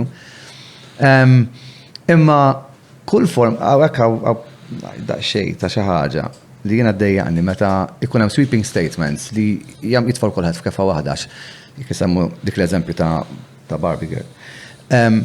Jekk kreat xi forma ta' emozzjoni, x'inhi, anke jekk hija nejjika, ma tistax ma jsejħilix forma ta' arti. Ma tistax. Iġveri, l-arti li jiena nażżarda ngħid hija l-arti li tiġi indifferenti minna li ma tikkrea l-ebda forma ta' jew reazzjoni ta' rabja, jew reazzjoni li tiċċaqlaq, jew a dead reaction. Naħseb hemm nażżarda ngħid hija arti tajba di. Ma nafx. Jiena hemm nasal, imma m'iniex ħammur ma. Mhux neċessarjament il-vulnerabilità għax il-vulnerabilità partikolari kienet meta għandek xi ħadd qed jisponi fuq barra bl-external part tiegħu mod u fuq ġewwa mod ieħor. U hemm dak il-konflitt intern. Is-sinti biex verament tasal għalih tkun vulnerabbli. Titlesti tqaxxar literalment għatilek mod figurattiv, tqaxxar oxra u tisponi ruħek għal kollox li jiġi b'dak li inti qed tgħid li inti qed tħoss minn ġewwa. Ok, diffiċna dit konverzazzjoni. Għax fiha ħafna dimensjoniet. X'jagħmel għallu tista' tieni sommarju taħseb ta' x'jagħmel artist komplet f'moħħ Howard Keith? Lallu. Loaded question dik. Loaded as in tant għandha layers innifisha. Kieku nażżarda ngħid hekk. Għalek kieku kif jaħdmu record labels. Djar ta' diski li daw ħajinvestu l-flus li by the way, kull mu loan. Loan tal-bank b'interessi għoli. Għabel ma nibdow nifirħu fuq il-dalfa. Imma ejjen għajdu, djar ta' diski l-essi ħajinvestu ġiex miljoni f'xaħat. Ma nawa ħajdu ma la. Ikantat, kanta, ivi. Idoqxi instrumenti, ivi. Għandu maġni li t-reprezenta, mux għandu maġna, mux li jokor jew li t-reprezenta dak li għet jgħamil, għandu personalità, iva. Għandu songs tajba iva. U mbagħad ġieli jsaqsu is-sitt domanda. Għandu unique selling point? Għandu USP? Li dik hija waħda mill-checkpoints li diffiċli diffiċli tikkwantifika x'inhi. Imma tkun meta tara qudiemek tara. Meta ma tkunx hemm diffiċli tgħid imma x'inhi ma meta teżisti. So nemmen li f'dak il-każ partikolari tista' tasal biex tikkwantifika l-artist komplet x'inhu, min jista' jkun li kollu daw l-affarijiet kollha. Ma mbagħad għandek artist ieħor li immaġini ma jgħidx każ. Mod kif jikkonnektija mal-udjenza qas jinteressa. L-aqwa li qiegħed fil-garax tiegħu u qed jagħmel arti tal-bliegħ. Dak artist ukoll komplet. Right? Għalhekk għandha ħafna layers differenti din. Xbitu attent staqbata tajt le hekk u hekk u hekk. Overthinking is the enemy dell-affari. Għalfej bħala speċi taħseb preservajni għad il-fakultà tal-arti għal daqseg żmien. Biex taxbib m'għandix as-saċ funzjoni. Hija l-iktar forma ta' komunikazzjoni effettiva fid-dinja. Kemm il-darba, għax l-art iġib magħha l-kultura wkoll. Anki u ġeneralment il-mużika tal-ġurnata tirrifletti s-soċjetà mhix għaddejja wkoll. Jekk tara l-80s. Hija emblematika eżatt. U l-90s kif kienu. U baddaqa waħda ġbin spiċċajna ġanru ta' mużika li hu crossover, l-R&B mal-hip hop, mad-dance, mar-rock, kolħoġ daqqa. Speċjalment għax djar ta' diski wafqu jagħmlu parametri ma dakx issib. Tiftakar qabel kienu klassifikati hekk bil-mużika bil-ġeneru. Illum m'għadix xaġa teżisti per se. Teżisti ftit, imma tiġi inqas u inqas. So anyhow the point il-punt huwa li naħseb li l-bniedem jara dell-espressjoni li tinteressaħ lilu. Għax hemm element żgħir maġiku fiha tajt imma minn fejn ġiddi issa poeżija x'inhi, xid forma ta' komunikazzjoni, kemm jisbaħ minn li ġesset nitkellmu qed naqra dil-poeżija u għalfejn qed missni, għalfejn qed nikbi, għalfejn nara film qed nikbi. Jiena wieħed minn dawk li ġieli nikbi ġew films. Naf li ma ngħidilx hekk imma I let go għax il-karattru li qed nara qudiemi jew I get into it. So allura inħallija taffetwani. Right? U wat wara tajt imma di għalfejn. Għalfejn għamilt hekk issa imma mhux biċċa film ma nafx li atturi daw. So għalek importanti, għax inti għallek xaħġa. Xaħġa tiġri, jek jent u ġo konċerti, met inti għandek daw il-nis met jek kongregaw din missjanija fil-Covid. Li tagħmel inti mhux biss għax jagħtem mal-artist on stage u qed tuħu gost u qed taqbis u hekk, imma l-fatt li qed kongregazzjoni kulħadd inti qed timmaġina li għandu sens komuni għawek li we're all here for the same reason u hemm kważi sens ta' belonging ukoll hemmhekk. Dik in-nifisija b'saħħitha ħafna. Fil-fatt jiena nara ħafna nara kważi anzi il-mużika u r-reliġjon bħala xi ħaġa li huma analoga wieħed għal ieħor. U anka pereżempju isek ara inti meta tmur partat il-palk martal. Partat il-band ma' saċerdozju. Għandi teorija stupida u għaldin. Il-kongregazzjoni tal-fans mal-kongregazzjoni. Biex mbagħad di terġa' tirrefletti ruħha pereżempju jekk tara l-filmati tal-ex Unjoni Sovjetika taħarsu lejn Stalin pereżempju, ikun hemm dal-istess fervur kollettiv li aħna bħala speċi għandna. Teorija ma' ħadik. U minn fej, għalfej, dinti għandi teorija għalfej naħseb tiġri, pero interessat ikun naventi. Le, mux għalfej tiġri ma nafċa taċ għalli, ma ħanajlek x'naħseb jiena, beda kon zaħir, tara l-papa jew hekk, ma dana xinu differenza bejn dan u Mick Jagger. Għalli għatnejn jisom rock and roll artists. Għandhom l-entourage tagħhom, protetti minn nies, jitalaw fuq il-pulptu, għandhom minn nies isegwhom, hemm dik is-saħħa. U fil-politika taħdem ukoll, U l-udjenza, they are, egħin għajdu li dak li għat jgħajdu l-om jikkun smawu jgħajdu, yes, thumbs up, jekkux partit, jekkux reliġjon, jekkux mużika. Sa jena ma tantx nagħmel l-analogija li għattint mal-mużika, però għandek punt żgħir partikolari fuq għadin, nemmen. Għax hekk tagħmel biex nżomma l-analogija, tajt. Jekk tara il-nies illum għalfejn saru daqshekk finiki fuq il-politika u jiridu ma jċettawx kollox, qed jirrebellaw għal din l-idejati ma xi ġifieri, ma inti għandek dritt tax politika milli trid. No way, no. U bl-istess mod, l-Knisja ta' ġaqala tad-daqqa, għax in-numri naqsu ftit, ġifieri għalmenu hekk nisma' li Le, joqsu kull sena joqsu b'xi 1%. Ġifieri d-daqqa għalata wkoll u l-mużika għalata wkoll. DGB niftakar kontrajt ħaġa ta' Moby fin-90s kien qal ħajja sal-iżmien fil-konsumatur ħajħossu u l-artist. U llum għaliex għax l-udjenza bil-mobiles, mor id-dar, mor jedittjaw, ta' waħda blodot li għandu fuq il-mobile apps, għamilt klip. Għara ħana għamilt klip ta' 2 minutes issa, għara għamilt il-mużika maħħa wkoll. La-teknoloġija issa tat l-odda jew il-faċilità lill-konsumatur li hu l-udjenza li qabel kienu in awe of all this. Nista' nagħmel ħajja wkoll. Mhux xi ħaġa se glorjuża u ġifieri hemmhekk dik il-hierarchy li forsi kont tajt l-analoġija hija tagħmel sens, right? U meta tneħħiha dik kompletament, kull ma jifdal fl-opinjoni tiegħi hija l-emozzjoni xi tħoss għalmel fuq il-mużika fuq ir-reliġjon u hekk hija aktar spirituali forsi, imma fuq il-mużika jifdal l-emozzjoni li jifdallek inti mal-konnessjoni li għandek ma' dak l-artist. U dik tibqa' reali. Dik mhix filtered, tibqa' reali dik. Imma l-affarijiet l-oħra li għamlu jiena niftakar konzert kun ngħid naf kif sar dak l-album, naf x'għamlu biex jirrekordija kullum, tiftaħ YouTube u tgħid hekk għamlu, right. Dan. F'5 minuti tkun taf ġara. Jiena il-misteru spiċċa. Però xorta b'xi mod għandu tendenza li mingħajr ma tkun taf bħal meta inti qed tgħid tal-film issir emottiv. Taqbdek minn imkien u inti ġrili u vera taħraqni meta nara l-Malta jilagħbu l-futbol pereżempju. Jew pereżempju Malta meta fil-lob tal-pajjiż iż-żgħar. Nibda insir patriot alla. U meta nirraġuna issa li qed inkellmek, ngħid ma tagħmilx sens men.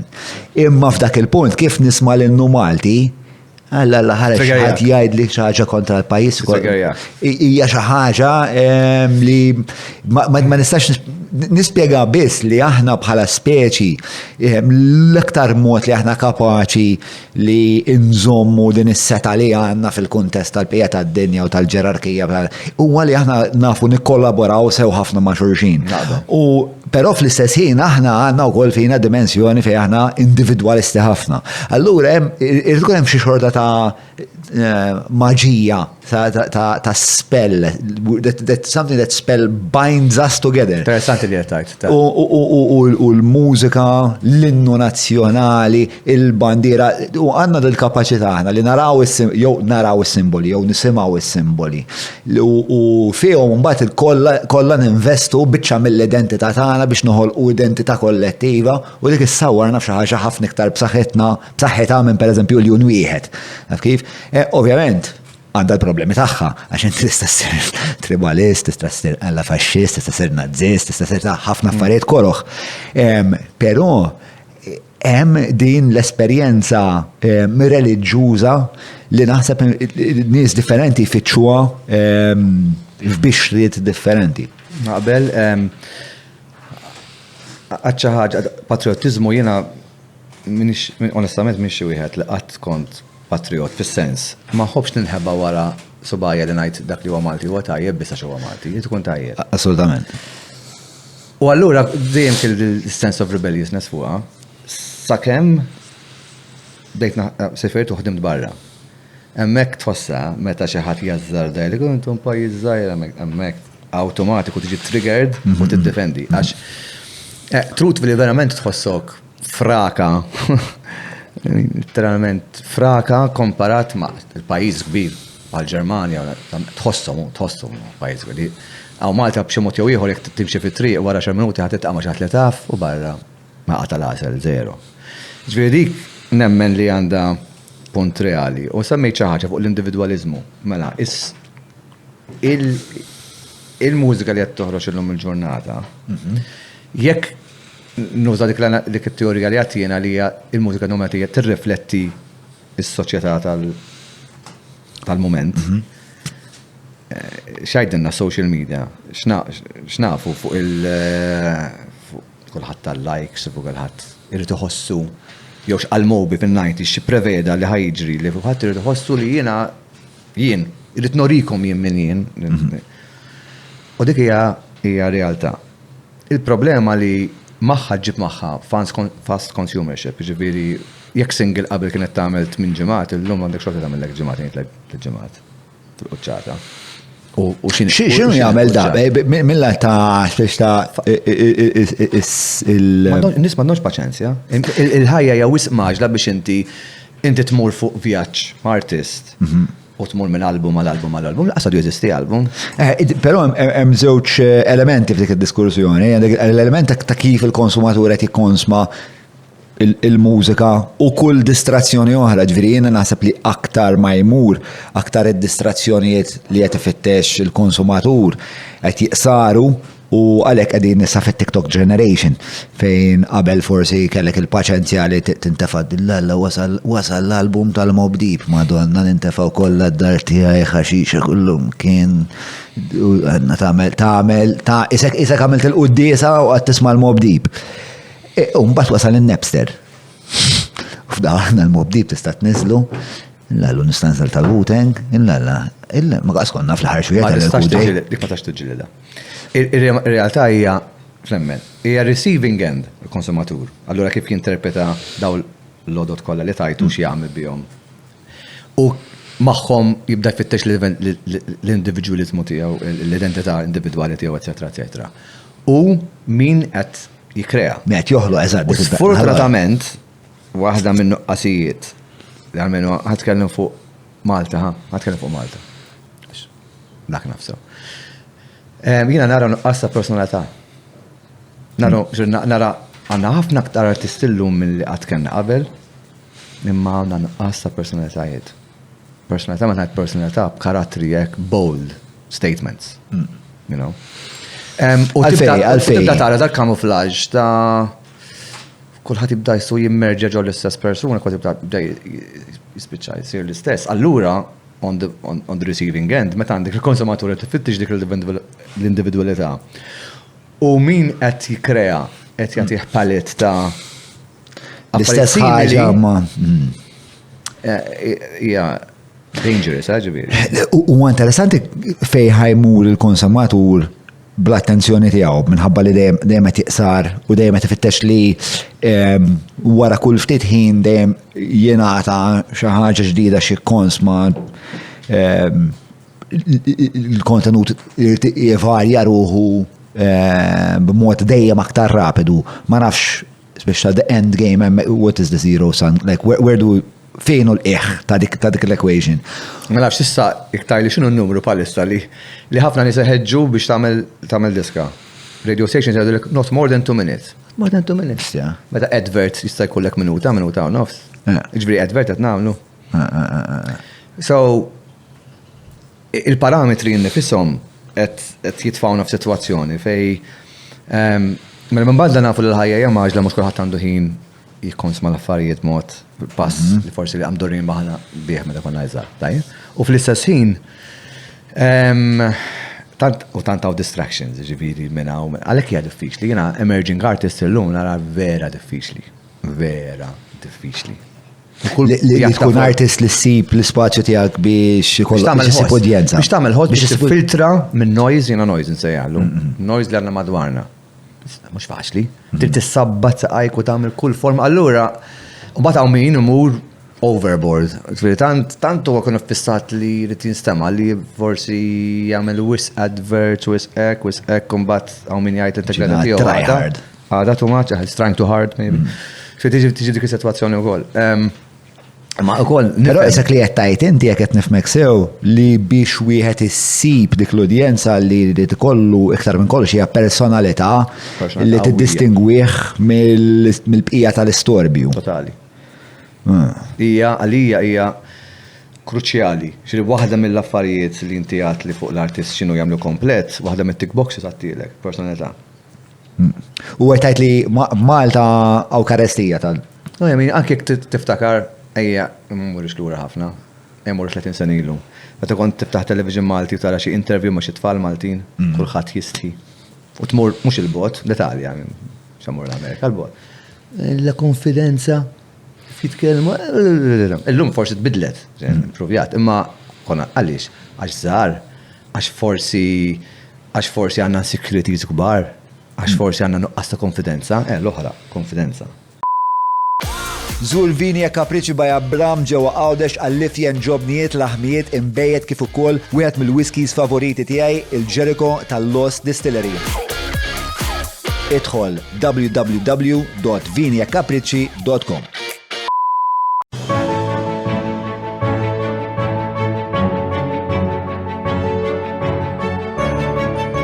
Il-ħobża tal-Malti, il-ħobża tal-Maltin, minant il-Maypole. Konfidenza is key. Konfidenza hija kollox. Kemm għaw min kapaċi. Konfidenza ma' mżewġa ma' talent. Imma anki minnu kokki biżejjed li għandu kwarta talent mill-li għandu liħor, probabbli ħaġib riżultati aktar minn dak li għandu bagalja talent, imma għandu nuqqas ta' personalità, ma jafx komunika u m'għandux konfidenza. Konfidenza versus talent versus rigorozità fil-prattika, xierbaħ. Ġovi l-talent. Il-talent. Għax talent jew għandek jew m'għandekx. L-oħra huwa skill set li b'xi mod jew ieħor ta' salarija. Mhux għadalik li ma tatgħallimx affarijiet skill sets li jgħinu l-talent tiegħek. Tejbu ħafna. Tejbu, ha. Jiena naffartis partikolari li l-ewwel darba li smajtu l-lapis. L-ewwel darba li smajtu għad da għandu xi ħaġa. Ma impressjonanix, ma tandu xa, da jaf xinu jgħamil, da jaf fejqiet il-Beatles. L-ewwel darba li smajt reper Malti li ma konxien li kienet jara f'postu fejn għandu jkun vizavi il-ritmu. Għattistja. U l-ewwel darba li tajt bija, insomma, konna għedin ġobbar, insomma, buġibba l-affarijiet ma marrux kif xtaqu, insomma, u għatlu smatlu ma nafx, għatlu, la, nitkelmu. U bdejjem parlaw, insomma, u dak il-nar kien ħada vera ħażina x-laffariet ma marrux tajjeb għalih u ħattu d-dar, insomma, għatin parla naqamija u d-tifel, għatin suq d-dar. U d-tifel għandu xjiel, sab spaga li għet jiġbida, imma du ma femx fej sejjer bija. Imma mbagħad la darba bdejt intih l-attenzjoni u ftit mentorship ta' partikolarment il-park. Dan l-stratifel men kien jagħmel shedding, kien jagħmel għalla 8 sigħat, 10 sigħat kull jum ta' fil-kamra ta' sodda idur isu miġnun. Ma l-ewwel kien open, ma l-enti mhux għax biex tajtu l-mentorship, u li tkun open għalija dik. U kien lest jitfaruħu f'pożizzjoni. Tista' seħela vulnerabbli, imma ejja ngħidu. Le, kien lest jitfaruħu f'pożizzjoni vulnerabbli u żgur. Jiena niftakru għalla tifel ta' 15-il sena irid jibbetel l-irġiel. U jaf li ħaj, ġviri jinkon għajdu blog, għati ċans. Le, ħammur ħani prova jen. U jmur jaqla damdima, jgħamil għalla ġimma bidwejjaq, jew l-ewwel ġurnata li ġiġi, il-rookies waħna kon għamlu open mics, waħna kon ġbajna għamlu għom dawl ostra open mics. U ġi hemmhekk u ma realizzax li inti kif ħadd tlemmek u dim mill-udjenza tmur fuq il-palk u trid tagħmel freestyle. Dak il-moment huwa l-moment drammatiku ħafna, fih ħafna tensjoni u eħel. Imma il-fat li ta' tifel ta' 14 sena kien les jidħol il-rookies u post qasqiegħed il-rookies. Jitla fuq il-park ma' nies li huma essenzjalment kienu rġiel kellna xi 22 sena aħna u jitfalilu nifsu f'dik il-vulnerabilità ġifieri dik il-lapes. Tagħmel għardi kollok ġeġa affarijiet oħra, konfidenza u personalità magħha. Kollha huma marbuta ma' flimkien għalija dik. Jiġifieri inti li esposta dik il-vulnerabilità li lest tqannejk ukoll. U għajn ngħidu kif inhi. Jekk l-ewwel għadna tagħmel bit song ħażina biex tagħmel waħda tajba. Jiena ngħid oltre ngħid. Meta tħares lej ħajtek, għaw dak il-klixxie li jgħidulek, do you have any regrets? Kemm darba nisimgħu dik. Di li saqsi li hemm regrets ma tagħmilx, nagħmel stratteri. U the benefit of hindsight jista' jkollok ħafna regrets, imma żitt magħha issa. Tbiddel xi ħaġa minnhom zero. Għaliex? Għax truthfully, l-iktar periodu ta' ħajtek fejn titgħallem xi ħaġa meta tiżbalja, meta tkun qed tagħmel suċċess, ma titgħallem, mhux ma titgħallem xejn, ma titgħallem ftit komparat kemm titgħallem meta tiżbalja. Right? Iġifieri dik tiġi wkoll minn sens ta' personalità wkoll, inti lest li inti tajt. Fine. You know, I mean, ħakun bold, ħan riskja, dik il-kelma datta, ħat riskja. Kemm inti lest riskja, dud? Li kollok relazzjoni tajba mal-falliment, naħseb li jiena hija seminali biex eventualment kollok. U dik il-bold statements, dak li kontet ngħid biha qabel ġifieri li nara daqsxejn naqqasijiet. Biex ma neħħi xejn mit-talent li għandna Malta għax hawn għall-pajjiż żgħar li għandna għaw ħafna. Min tħoss li qed jagħmel the boldest statements bħalissa fix-xena lokali? Mhux ħanajt xi ħadd jew ieħor. Imma ħanajt hekk. Ħanajtek ma' flok. Għalfejt id-dejja li semmi. Pożizzjoni tiegħi hija żgur, speċjalment li nilbes il-kappell nirrepreżenta. L-wieħed eżatt li jibes bħalissa biex tal-MIA bħala President. Ok. Żgur mhux ħanati protalixat. Imma li żgur huwa da. Qed nara sens ta' min il-kelma datta. Nuqqas ta' qabel inħoss, speċjalment fil-lingwa Maltija, ħalli jkun preċiż. Fil-lingwa Maltija kien hemm fl-opinjoni tiegħi daqsxejn ta' nuqqasijiet żgħar. Alright? Fil-preżentazzjoni, nuqqasijiet żgħar kemm kienu statements kbar, kemm kienu relevanti għaż-żminijiet ta' dak iż-żmien u jekk hemmx udjenza lija. U kif ħassiba l-udjenza. Dal-aħħar 20 sena, nemmen li kien hemm bidla kbira li kulħadd jikkontribwixxi b'biċċa tiegħu, inti wieħed minnhom u hemm oħrajn. Sallum il-ġurnata, djun, brodu. Kulħadd jagħti s-sem tiegħu, travelers li kulħadd jagħti l-biċċa tiegħu. Allura dik tinteressani u ngħid tara. Mela mhux qed nieħbew biss wara subajna u qed ngħidu li huwa tajjeb għax huwa Malti, imma verament huwa tajjeb. Right? U naħseb dik fil-passat kienet dejjani personalment. Ħanħu dikrazzjoni. Taħseb li l-artist għandu l-obbligu wkoll li jkun xi xorta ta' role model li jiġifieri li jġibruh b'mod morali? Le, l-artist għandu l-obbligu li jkun true to himself. Period. Mela jekk inti temmen li l-flix kien għandhom ikunu da size u temmina vera, make sure li temmina vera, feel free to preach it. Irrispettivament. Is-soċjetà hemm barra kif ħadd iffiltralek daħsib tiegħek. Imma tiġi nixtaj li dan irid ikun hekk, imma fir-realtà temmen li għandhom bżonn ikunu hekk. Jiena ħalarek bħala għalija dik huwa l-obbligu. L-obbligu u li tkun autentiku. Autentiku. True to yourself. True to yourself. 100%. U fil- Whatever that is. U din hija xi ħaġa li jiena wkoll nillotta ħafna magħha. Għax imbagħad jiena għandi l-kappell ta' missier ukoll. U insibni ngħid ma kieku jiena li tfal nħallihom jisimgħu l-mużika li kont nisma' jien meta kont żgħir. Ghetto music, Meta nafx influenzi, pereżempju, għandna miżoġni u violenti u hekk kien ikollhom fuqi. Inti kif tinteraġixxi magħha din missier? Totalment bullshit. F'żmieni.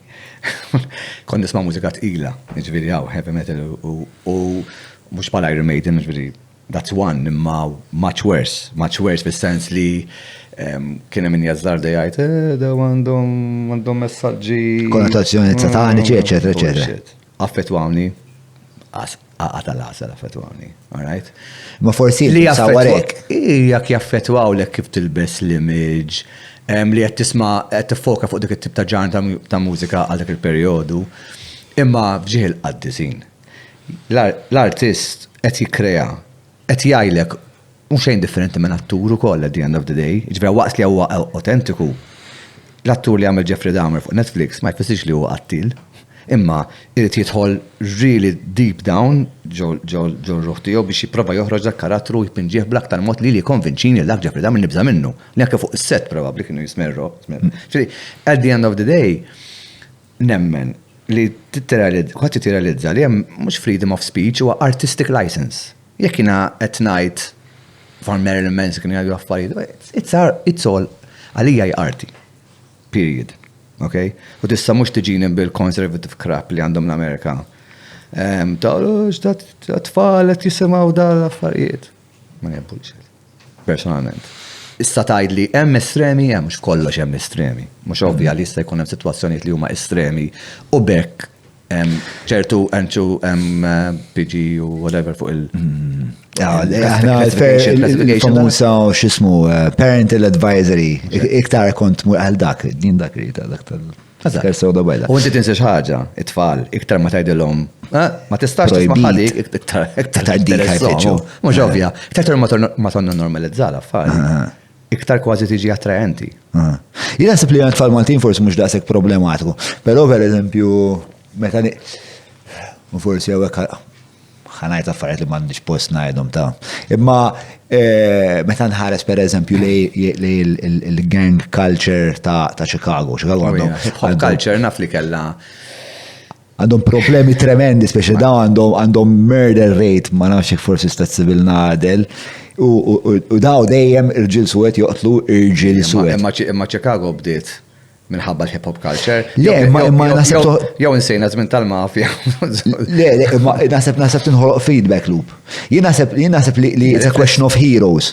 Jew riflessjoni tas-soċjetà ta' dik il-parti partikolari tal-Amerika. U nemmen li l-artisti li kienu qed titkellmu fuq real life stories. Ultimately, setaw dak ir-real life stories influwet għal ħadd ieħor jaqbad ganu jispara xi ħadd, maybe. I say entirely yes, I say. Yeah, for sure. Pero ma tistax, u għamek fejn iġbet il-linja jinu kol miegħek, ġifieri ma tiġi fejn inti qed tagħmel analiżi tiġi perikoluża, hemmhekk Imma noqgħod vera attent kemm fejn il-linja noqgħod l-espressjoni tal-arti meta at the end of the day. Jew jekk xi ħadd qed jitkellem fuq ir-realtà. Le, mhux qed ngħid li għandna niċċensurawhom ta' ġieħalla ma toħdunix li nixtieq noħnoq li xi ħadd. Le, hija kwistjoni ta' maturità intellettwali biex tipproċessa ċertu affarijiet. Jiena it-tifla pereżempju mhux se naqbad inti isma' aqra Anna Karenina għandha 7 snin, taf kif? M'għandix il-fakultà biex tipproċessa Anna Karenina. Inti tgħallem it-tifla tiegħek. Nallem it-tifla tiegħi. Ma temmix li t-tifla hija jien nemmen dimminet li ssir missier ikollok it-tarbija fidek hija l-moment li inti qed titgħallem, bdejt titgħallem. U bdejt titgħallem kif tkun missier. Kollox. Il-tagħlim jagħtuk it-tfal, fl-opinjoni tiegħi. Qiegħda sallum il-ġurnata t-tifla tiegħi li jew it-tifel jiċċellenġawna fuq affarijiet li forsi meta kont iżgħar ma kontx naħseb dak il-mod alla volja open-minded as wide as you can be, xorta għandi ċertu opinjonijiet u jiċċellenġjawni fuqhom. So you learn, titgħallem minn dal-affarijiet, ġifieri it-tifla tal-liema kemm trid bħala missier li għaddejt minn dak l-esperjenzi inti. Imma inti materializzax ukoll ma nafx inti bħala missier ma nafx inti jżar minni, imma jekk naraw in-nannit tagħna. Jiena naħseb li kienu pretty conservative. As a general rule, tajjeb. Mbagħad kellna omna missirijietna li they were ngħidu 50% conservative u 50% daw kellhom Woodstock u hekk so u l-Beatles esperjenzaw affarijiet, imma xorta b'valuri li tista' sejħilhom konservattivi. Mbagħad ġiet il-ġenerazzjoni tagħna. Open-mindedness quite avvanzati, jekkux drogi, jekkux sess, gays, mux gays, liħor, pretty much accept all, multicultural, kull ma jiġi bih. Imma x'nafu aħna wkoll li inti s-soltu tfal jirribellaw dejjem li ġenituri, anke fil-mużika, jekk il-missirijiet u l-omiet kienu jisimgħu Polanka jew whatever, ma lejna ħan nisma' mużika aggressive u bil-kontra. Imma meta kollok il-ġeneraturi, u qed jisimgħu f'ajt cool pal Billie Eilish ukoll illum il-ġurnata, u tisimgħu hekk. U qed ikun hemm alignment, qed isir alignment f'dak li huwa kulturalment trendy, li forsi fi żmienna ma kienx għadu jeżisti, imma aħna għal open-mindedness tagħna naċċettaw. Huma qed jgħidu jiena kont qed ħan irrebella. That is għalija huwa punt vera interessanti, għax it-tfal normalment they should always, inti pala 50-year-old mandu qatt ikollok it-tfal li tisma' l-istess mużika tagħhom, hija normali li inti għandek stil u m'għandhom stil. Imma meta jibdew jalajnjaw ruhom dal-affarijiet, x'jiġri fis-soċjetà? jibdew fitxu aktar l-individualità li riflessjoni eżattament ċe tiġi. Xifittxu, eżatt, meta jkollok They are dal-alignment, taħseb li. seeking individuality. They are seeking reason. And where do you think they're finding it? They're not. They're finding it very hard. Interessanti. They're finding it very hard. Ikunu inqas kontenti, seeking jispiċċaw situazzjoni fej mbagħad bekk ikunu estremi f'ċertu affarijiet li aħna narawhom forsi anke banali. Imma ma tihomx torda jridu jsibu affarijiet li jagħmlu sens li jagħtuhom validità aħna l-ġenerazzjoni hekk aħna nemmnu. Ġenerazzjoni ta' xiex. Xiex. Aħna what do we belong? A sense of belonging, a sense ta' validation, sense ta' holding my own ground. Issa jnet nikber issa matur, issa ma nibżon imma midda di issa. Jena Li riflettu fil-mużika wkoll. L-iktar ħaġa li għalmuni it-tfal ġiet permezz tal-fatt li huma josservawk il-ħin kollu. Ibda biex huma l-ewwel jibdew jidolizzawk. Sewa huma lihom il-papa jaf kollox, il-papa jsolvi kollox. Mbagħad eventwalment jibda jħares lek da jgħidlek, pereżempju reċentament it-tifaq li inti taqbiżlek wisq. Inti taqbiżlek wisq. Ikollhom opinjoni. M'intix tajjeb għal special business tiegħek tipo xaġek għal li mhux se jikber qatt għax inti wisq kind of tinfurja ruħek malaj.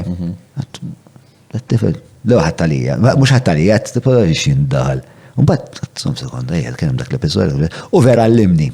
U it-tfal għandhom dak il-vantaġġ li huma għal żmien twil ikunu qegħdin osservaturi gallerija kemm tagħna bħala ġenituri, kemm tal-kultura. U mbagħad u għalhekk minn hemmhekk tibda naħseb ir-ribelljoni għall-kultura għax huma jkunu qed josservaw il-kultura, jaraw il-kultura ma tiffunzjonax f'ħafna postijiet. Ikunu naqra idealisti għax u ma qatt ma ġerħu biex li kellhom waħad ma huma l-kultura, allura jgħidulek jibdew ikunu kritiċi. U dik dejjem ħad tiġri għax il-kultura dejjem ħad tkun imperfetta għax il-kultura dejjem joħolqu għal bnedmin. Issa llum il-ġurnata ġara li dejjem morna aktar lej il-liberalizmu. Għaddejna mill-epoka ta' kif qed tajt kollox inħeles jekkux il-mużika, jekkux is-sess, jekkux id-drogi.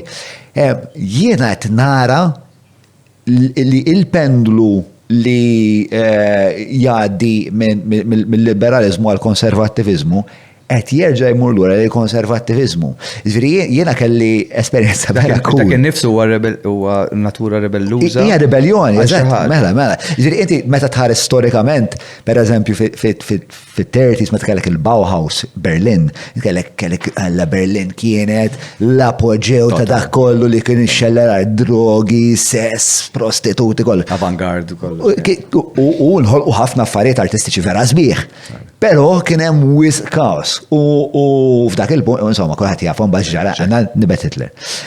U il-ġenerazzjoni ta' tfal li qed inrabbu aħna, insomma, l-15-year-old sa ngħidlek, jien kelli żewġ affarijiet li huma evidenza ta' dan. One hija din il-fenomenu perikolus ta' Andrew Tate.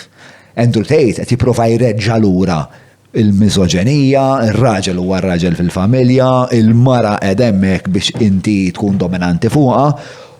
U kellu. Semmejt l-Andrew Tate li sorry, għax semmiħor, Matt, jismu, ħareġ dal-dokumentarju li ktar wieħed. Matt Walsh. Matt Walsh, What Women Are. What is a Woman? What is a Woman, something like that. Li maħħa tkun naiv jekk ma tirrealizzax li għandu aġenda, li u m'għandux opinjoni saħħita, imma l-mistoqsija leġittima. U l-ġenerazzjoni tagħna tiegħi. Normalment għandna risposta ovvja li għadik. What is a woman? What is a woman? Għadam l-eżempju stupidu għawek, imma naħseb il-punt li qed nasal huwa li il-perceptions għawek fejn ikunu għaxej differenti mit-tfal tagħna. Huma jaraw għabara ta' xi qaħbar qed jgħid. Għabis serjetà jom. They can see right through him, mux għat negbi, għandek ċans. Iġviri, xikultant naħseb jena li l-open-mindedness li jista' jkun naħna għat xorta, xwaqt li naqbel miegħek li jista' jkun il-pendum imur l-konservatizmu, xorta nemmen li jkun hemm elementi fej jkun hemm xi affarijiet fis-soċjetà li għad irid joħorġu jew għadhom ħerġin bil-mod il-mod li l-ġenerazzjoni tagħna tal-ommiet u l-missri tal-lum il-ġurnata jafu iħossuhom da xejn diffiċli biex jaqblu ma' kollox. U dik nifisha allura terġa' tikkrea dik il-raġuni għalfej it-tfal għandhom opinjoni differenti mill-missier. Intrajtu daw, What is a Woman ta' Matt Walsh. Right. Kien hemm momenti fej irrabjajtejn, ġifieri. Ismani, it's quite obviously edited b'tali mod li għandu Zell iktar nis li speċa mhumiex kapaċi jwieġbu il-mistoqsija. Iktar clever minn hekk. Ipprova jagħti pittur, ipprova jpinġi lil nies li għażel suppost bajrajt daw jistgħu jirrispondu. Huma l-esperti. U l-fatt li waħħilhom, jew kellha l-editing there għalmenu li waħħilhom dik ir-risposta, l-aġenda tiegħu jew sorry, il-perception tagħha din u l-Amerika hemm splużjoni hemm fuq din, ġifieri qed ngħidlek, I mean. U dak il-każ l-Amerika huwa pajjiż li l-konservatizmu jidher li l-pendlum qiegħed kif qed tajt. Hemm jidher li sejjer, ġifieri, hemm tidher li sejjer l-affari. Imma, Naħseb li wara l-Amerika going back to morru fuq l-arti, da kollu biex nerġa' noqduha. L-arti hija riflessjoni tal-kultura jew tas-soċjetà ta' żmien. Mela ma tistax isemmi l-arti mela ma jsemmi l-kultura. U l-kultura x'inhi? Mhux l-way of living, mhux l-interaction u d-dialogu li tal-lingwa Maltija l-Ingliża. Kemm il-darba nistgħu tkellem bil-Malti. Imma issa ġiex ħareġ li għalilna li hemm percentaġġ xogħol immens ta' nies li jaħdmu bl-Ingliż u mhux bil-Malti llum, li huma Maltin. Kemm ferm u dejjem jiżdied dan. So, ma konx naf li kont perswas li dik hija l-istorja, però ma konx naf li kemm xi studju. Rajta x'imkien. Iġveri, fl-aħħar mill-aħħar ir-riflessjoni tal-kultura ħadd tirrifletti dejjem u tinforma lill-artist x'ħajpinġi, x'ħajkrea, x'mużika ħajamel, x'forma ta' teatru ħajtella. U bat tiġi fuq il-famuża freedom of speech ukoll, dak li huwa in bad taste u dak li hu nafti kien hawn każ minux. Naħseb tajb li nitħattu dwaru, forsi hawn tista' tilbes il-kappell tal-Mea, ma nafx, u anke forsi ta' ċittadin li għandu opinjoni speċjali ta' fejn għandu jibda u jieqaf l-impożizzjonijiet tal-istat ta' inti x'tista' tajtu. Jiena meta rajt li l-artistic director għaw Sean Buħaġar tella l-qorti, jew kien hemm ċarġi. Ħajħarku. Bejt noqmos fuq is-siġġu mill-ewwel. Għamilt li kelli nagħmel, kuntattjajt il-mekkan kienu kantatja. U l-pożizzjoni tagħna hija ċara. Ma tistax toħnoq il-libertà tal-espressjoni. Li iddejjaqt biss hija li ma rridix laqqas tidher li l-artist għandu xi privileġġjat aktar. L-artist jista' jkun libellus ukoll. Inti ma tistax tivvinta u tajt John Malli jew għattil minn għandek provi. Imma għandek kull dritt tajt kemm intu ħafuqi, kemmu ki saħħawel, xi dwejja ta' persuna u kemmu qasiru, kemmu għajt li trid. Għandek kull dritt, għandek dritt ukoll tuża kliem innifsi u tagħhom kontrija. Għax dilek ġara fir-realtà. Da stand-up comedian li kien hemm uża xi ħaġa li qalu u da wara forma ta' komedja li tagħmel sens, għax mhux komedja tagħmel da, mhux obli tiddaħħa x'ti pretendi. Jibgħat in-nies id-dar bidwejja. So, kompletament ma naqbel xejn ma' di situazzjoni, però mhux biżejjed hekk, irrid ngħid li għandna bżonn nedukaw il-poplu kollu, speċjalment fid-dinja tas-social media, dak li huwa freedom of speech, dak li huwa libellus, dak li tista' tagħmel ma tistax tagħmel. Right? Dik hija l-edukazzjoni hija kollox. U fuq semmi l-arti hija nieqsa ħafna fl-edukazzjoni. Jekk hemm jiġifieri dejjem inħoss li hemm affarijiet akademiċi u mbagħad hemm l-isports u mbagħad hemm l-arti. Dejjem hekk rajta jiena. Almenu jien dik esperjenzajt fajti. Dejjem hekk esperjenzajt. U vera ma nirrealizzawx il-benefiċċju tal-arti. Il-moħħ kreattiv jaħseb b'dimensjoni differenti. Il-problem solving kif jaffaċċhom normalment xejn differenti. Jiena dejjem ngħid li normalment l-artisti maqtu għajm li s-siġrab, xi forma oħra għandhom ħafna affarijiet komuni ma' xulxin ħalli ma jaqblux fuq mit-telf ħaġa, ma' ċertu karatteristiċi li huma komuni.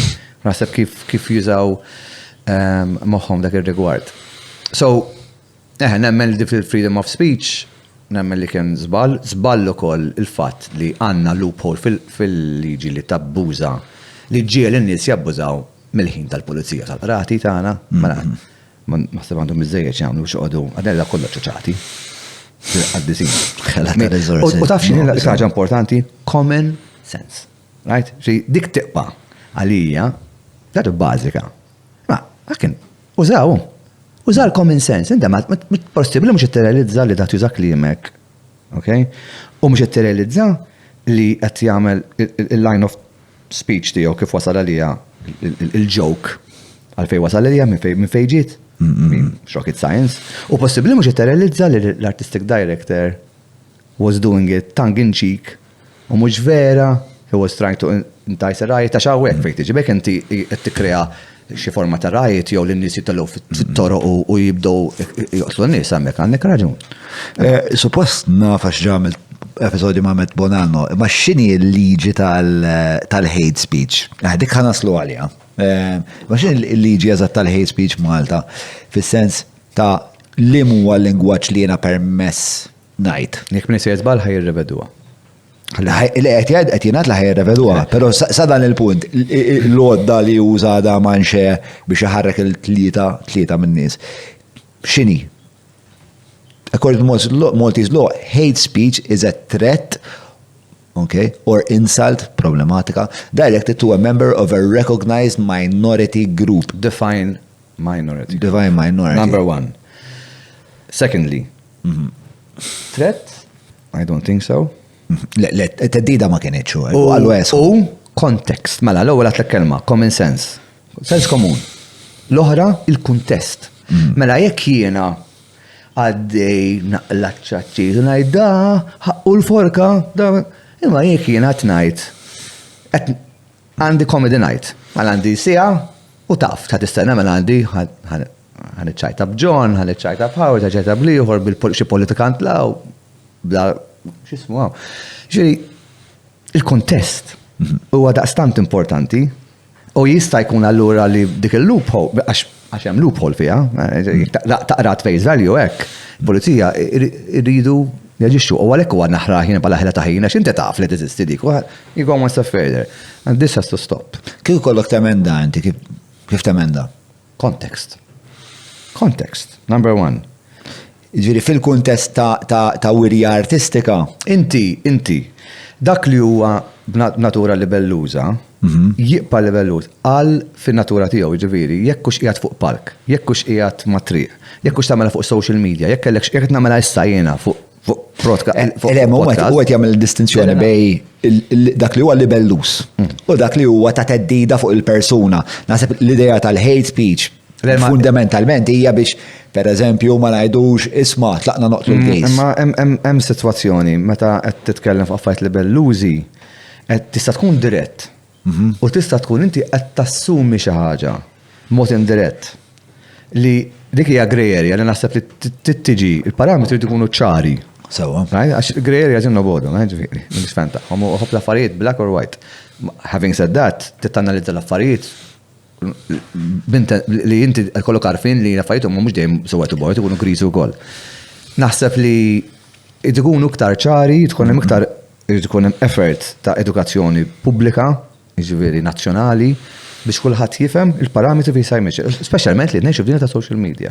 Għal Howard Keith. Tkun ċertu wkoll, tkun fair, pereżempju naf li kien hemm la violin għalawlhom in-nies u li kienu hemm. Both ways. Inti jew jiena meta kont X Factor għal 4 snin jew mhux ovvja li n-nies ħajajdu. Meta tkun baħnan. Jekk taħseb li n-nies mhux ikollhom opinjoni u tkun komdu biha. Għaj min m'għandix problema, assolutament. Ma tistax toqgħod ħalik u come on, no.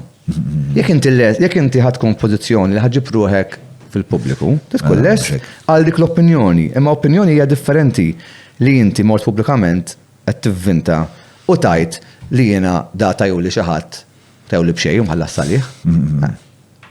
Dik hija distinzjoni. Inti għalik l-istat għandu jidħol fuq x'għandu jgħid iċ-ċittadin, kwalunkwe ċittadin, jekk dak il-bniedem ħajgħid ħaġa libelluża li hija gidba nivvinta li Howard ħallil. F'dak il-punt hemmhekk l-istat għandu intervjeni. Il-burden of proof huwa fuqek. Il-burden of proof huwa fuq u jien għandi nipprova li Howard huwa bżonn. Kellha tift il-kawża. U t-tieni ħaġa hija isma' tlaqna u daw tal-bolt tal-Pakistani ħantuhom xaba kollha. F'dak il-punt inti qed tinċita l-vjolenza. You're inciting a right. Iġmien dak il-każ inti Dak il-każ huwa każ perikolus. Kontest. Ma sanna, jekk il-kontest huwa li inti għandek stand-up comedy night. U parti mill-sketch tiegħek hija li ġiet għal-bolt u jenna ġini nofsija tartax, whatever. U għamil joke minna. Kontest. Assolutament. Hemm momenti oħra fejn taħseb li l-istat għandu jintervjeni f'dak li jista' u ma jistax jingħad? Għajr li tinġi tal-vjolenza u għajr il-gideb? Le, għatt. Assolutament le, blabda mod. Għax fl-aħħar mill-aħħar, ejjen ngħidu li ħatamel produzzjoni teatrali u ħatamel album, alright, fuq xi ħaġa sensittiva ħafna. U li jiena nista' ikolli opinjoni għak, it's in bad taste. Tipo, nismaħħa nitqalla. Fidejk, hu riskju, tagħmilix bil-flus tal-istat, tagħmilix ġo post tal-istat, għamilha privatament, ġo venue li huwa tal-privat. Nalla kelli taħdida twila fuq għadi. Għamilha venue fil-privat, ħalli l-udjenza jiġġudikaw, jekk jitilqux jħossu għom offizi mill-dan ħajtilqu minnem, u jekk ħagċabsu lek. Good luck to you. Jekk hija in bad taste, jiġifieri jekk għandek 90% tal-popolazzjoni taħseb li hija in bad taste, ħalli l-udjenza jiġġudikaw. Ma jistax l-istat jiddaħħal, l-unika xi ħaġa li għandu bżonn jagħmel l-istat ikollu parametri. Li dawk l-affarijiet kollha li huma fil-possess tiegħu, li huma ċertu entitajiet jew postijiet ta' departiment, whatever it is, teatri u dana. Hemmhekk irid ikollu daqsxejn kuntest ta' isma' aħna din nistgħu nużawha biex infarku l-oppożizzjoni, pereżempju biha, din nistgħu nużawha biex nattakkaw dik is-sezzjoni tal-minoranza. Le, hemm ċertu parametri li hemmhekk l-istat għandu jgħid le. Hemmhekk Jien ma nidħolx fiha, għamel li trid.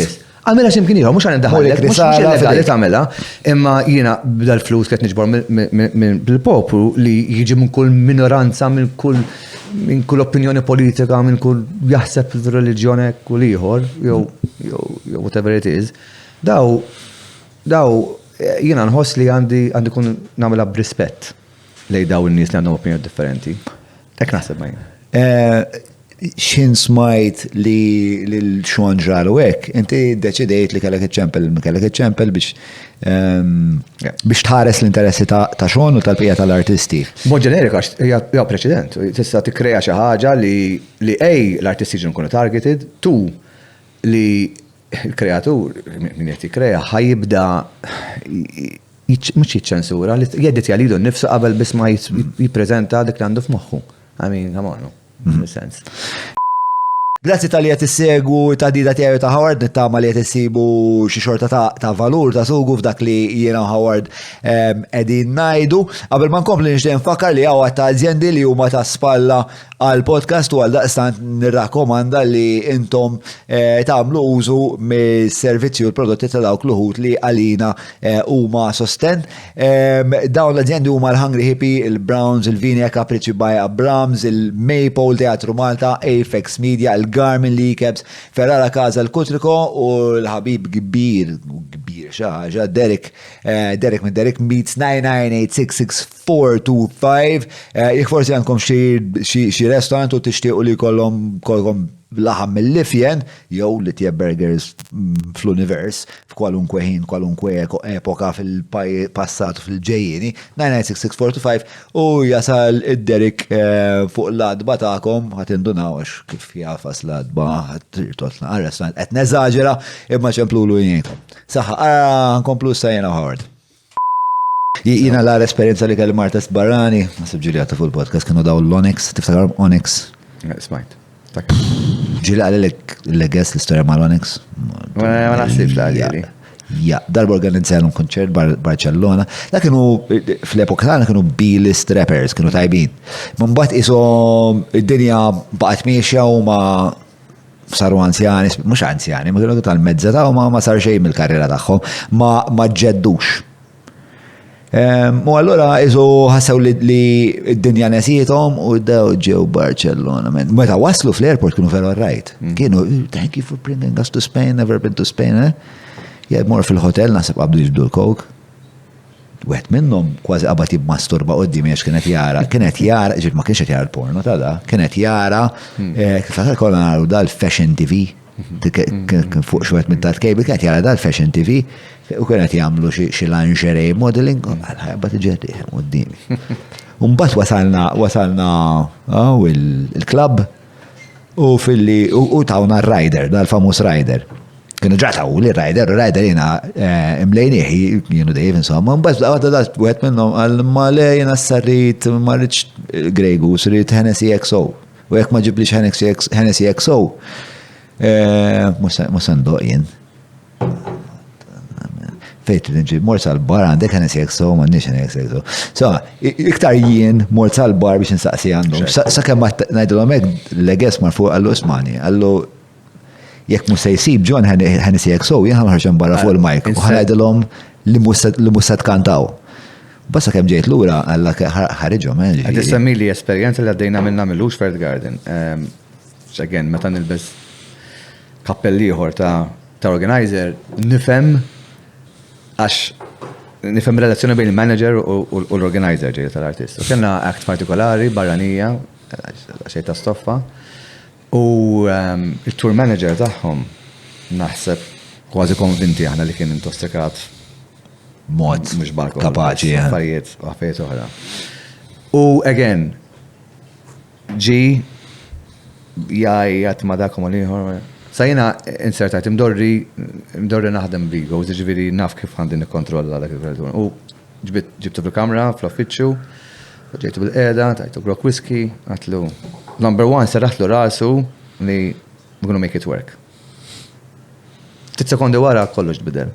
Ġviri, kollu kull mar kellu bżon li kien over and above u ma kienx includes bl-ebda mod fl-agreement li għanna, but all right. Għalix kellu bżon jagħmilha di. Dak mar hemmhekk u ħassu ma kienx rispettat. Ħassu li b'xi mod jew ieħor defeda frasu bil-paranoja li kellu, frasu li xi kultant hemm ġiex tipi ta' reazzjoni li sta' jkollok, jew jindunaw li inti tapit u inti you know of them u kull ma talbuk tajtu u once li għamiltek it's over. Għaxum jew inkella ma tajċ kasom bizzejiet. Jew inkella isma' għajgatlek għal xi ħaġa u mħarist mill-ewwel jew xi ħaġa set puts them off. Again, jiddependi x'għandhom għaddej fil-dem tagħhom dak il-ħin, għandha xi differenza. Ma hemm daqsxejn skill set tattiċi kif tista' tikkalma. Ma x'anke min ikollu dik l-sigurità li konna ngħidu l dak l-ego. Tkun reassuring qed tgħid inti. Trid kważi empower. Jiġifieri tkun ma tridx tagħti wisl li tajlu inti tajjeb ta' le. Isma'. Hemm mod kif ġelu jirrealizza persuna u tkun ċert li emotion mhuwiex li huwa straight, ġifieri importanti. Imma f'dal każ irnexxielek jiġifieri. Dak każ partikolari. Dik hija dak huwa l-metodu tiegħek meta tiltaqa' ma l-ewwel ego, speċjal l-ewwel biċċa għodda li tuża fil-kompetenzi tiegħek x'inhi? Hija di li tirrassagurhom li jisma' ħanaħdmu flimkien number one ngħidilhom norihom li jiena mill-istess siġra tagħhom maqtuħ. Number one. Jiġifieri isma' mhux għad bullshit jani. Been there. So number one, rrit norjom li jiena minix xi wieħed li għamilt event u moħlif l-event biss u qatt ma daqqejt instrument jew qatt ma konġo studio jew qatt ma you know. Dak il-każ dik. U naħseb it-tieni ħaġa forma ta' empowerment, forma ta' rispett li huma jħossuh li għandhom bżonn jisimgħu. Ma mhux iż-żejjed. Mhux iż-żejjed li inti qed tiġilhom jaħsbu li daw ma there. Dik għal ħaġa. Il-moment li tgħidilhom li huma id-dominanza u hekk imbagħad dak il-punt ħajġru bik. Hija li tagħmilha vera diffiċli dik il-sitwazzjoni li ħafna drabi hemm ħafna urġenza fiha, hemm ħafna urġenza, hemm ħafna kaos, hemm ħafna storbju, hemm ħafna alkohol, hemm ħafna egos, hemm ħafna minn kollox. Ġo event iva. Ġo event, eżatt. Fast. Ġo event kollox blaġ tiżomma l-ħin. Problem solving huwa b'mod rapidu immensament. No, għasan next chance taħseb. Joġbok dak l-ambjent inti? Jġobni, ara, level ta' stress, management, event, producer, dejjem nizal isma. Level ta' stress huwa definitely management, għax you're always the bad guy. Ġifiri, inti għala manager, inti jiena dejjem dik it-teorija, l-artist ngħidlha, inti l-qaddis. Ridek tkun il-qaddis. Ħalli li nedrekra, don't worry. Bax inti komdu ħafna bil... Komdu ħafna ma jfissirx li ma tħallix l-effett tagħha tafu, ma jfissirx li ma taffettwakx xanti fir-relazzjoni tal-privat tiegħek, ma jfissirx li t-telefon sibt fil-għaxija f'nofs li ma jċempilx bil-problemi, jew l-ħadd, m'hemmx ma jeżistux. So, you know, I mean, mux kollox fiħti jew. Ġifieri short time prezz, għax l-ewwel għat li jisma' ma jinteressanix jaħsbu fuq in-nies f'dan ir-rigward li jiena speċjal il-bniedem li dejjem. Imma l-mood, le, dikka xi ħaġa differenti, xi ħaseb iġveri xi ħadd jikkommenta, it's fine. Imma meta xi ħadd jikdiblek sfaċċatament u taf li qed jikdeb, u l-intenzjoni tiegħu huwa biex jipprova jabbuża l-artist. Għallek emozzjoni ta' rabja, u minn jaf kemm id-darba kemm għajjat fuq il-telefon, u biss jaf. U wara lura jekk qabel kont jgħat relax nar television ġomud tajba, mhux għafili biddili għalmenu għal-moment ta' nofsija sija biddili l-modu. Ġovja. L-ewwel li tara ħafna karatteristiċi li huma simili f'ħafna artisti differenti. Għat li spiex ta' meta ħadib ma' ħafna u nara li hemm xi xorta ta' pattern fiha l-istorja. X'inhu ma dal-karatteristiċi li pervadu? Empatija. Open-mindedness, ma jġudikawx sess, reliġjon, u jekk nara verament ċaġa komuni. Politika rari tista' tiġbidhom naħħa jew oħra, distens jarawha kif inhi, xi tnejk bihom. Dak li tajjeb u ħażin.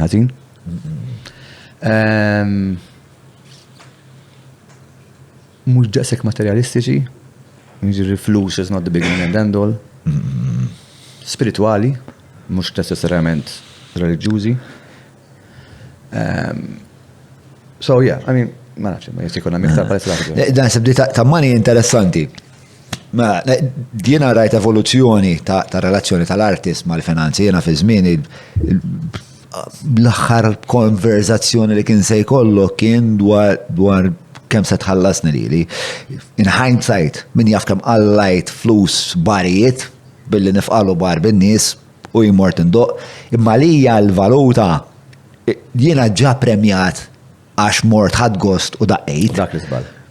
Eżatt, għax inti il-bioloġija ta' moħħok titnejjek bik. Għalek inti ħadtu l-premju tiegħek. Inti għamilt l-azzjoni u tal-dak l-azzjoni inti ġejt premjat X. U l-uman hekk jaħdem. Allora inti dak iż-żmien ma kienx tgħaddilna minn moħħna li l-en minn dak il-premju li inti ħadd gost id-doq. U ħad gost tagħmel l-arti ma' sħabek, u ħad gost kun parti minn dil-komunità u qed toħloq komunità. Hemm ukoll suppost il-payoff finanzjarju. U naħseb dik li tfottihom lill-artisti li il-fatt li aħna meta noħolqu l-arti fiha nfisha diġà ittik ħafna sodisfazzjon, inti tħoss li tħallas, tax fl-axar mill-axar il-ħlas xinu. Il-ħlas huwa li jiena ngħidlek li speċta dak li għamilt għandu xi xorta ta' valur. Jien naf li għandu xorta ta' valur, għadni kif għamilt, għadni kif ħadd gost, jiena sħabi vera tħaqna u vera sirna eqreb issa li qed nagħmluha. U naħseb dak in-nuqqas mbagħad iwassal biex in the long run l-affari ma tkunx sostenibbli. Hemm two train of thoughts. Waħda minnhom hija l-element filantropiku. Ġifieri, jekk inti tagħmel xi ħaġa, ħadd gost tagħmilha, tajjeb. U inti ta' xi NGO, whatever, ħajużaw dik u ħajdu xi ħaġa minnha, that's fine. Mhux problema.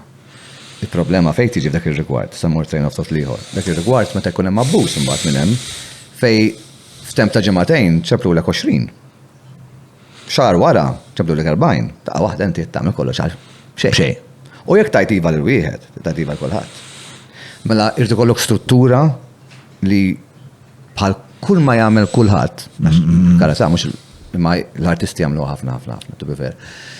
U nasab ġili tiġi abbużata xej iżejjed. Anka xem l-empatija u kol involuta. U dik qed toħodni eżatt fis-soft spot tiegħi, jiġifieri inti taf li ħanajlek iva, mela għalfejn tifhem il-pożizzjoni.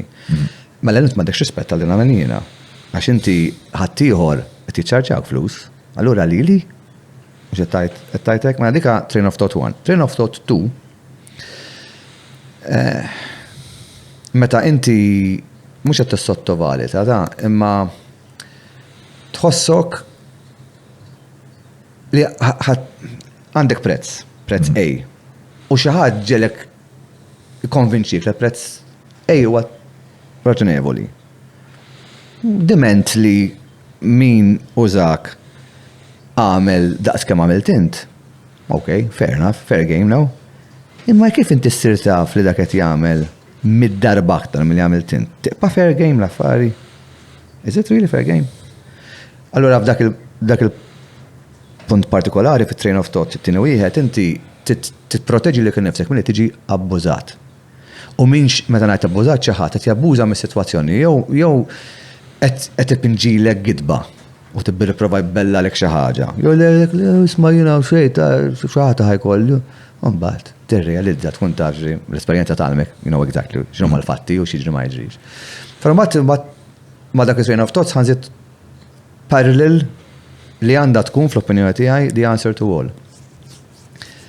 Li meta inti għandek tiġi bi prezz, inti tkun fair. Li jekk tgawdi, inti titħalli spazju biex igawdi ħadd ieħor ukoll.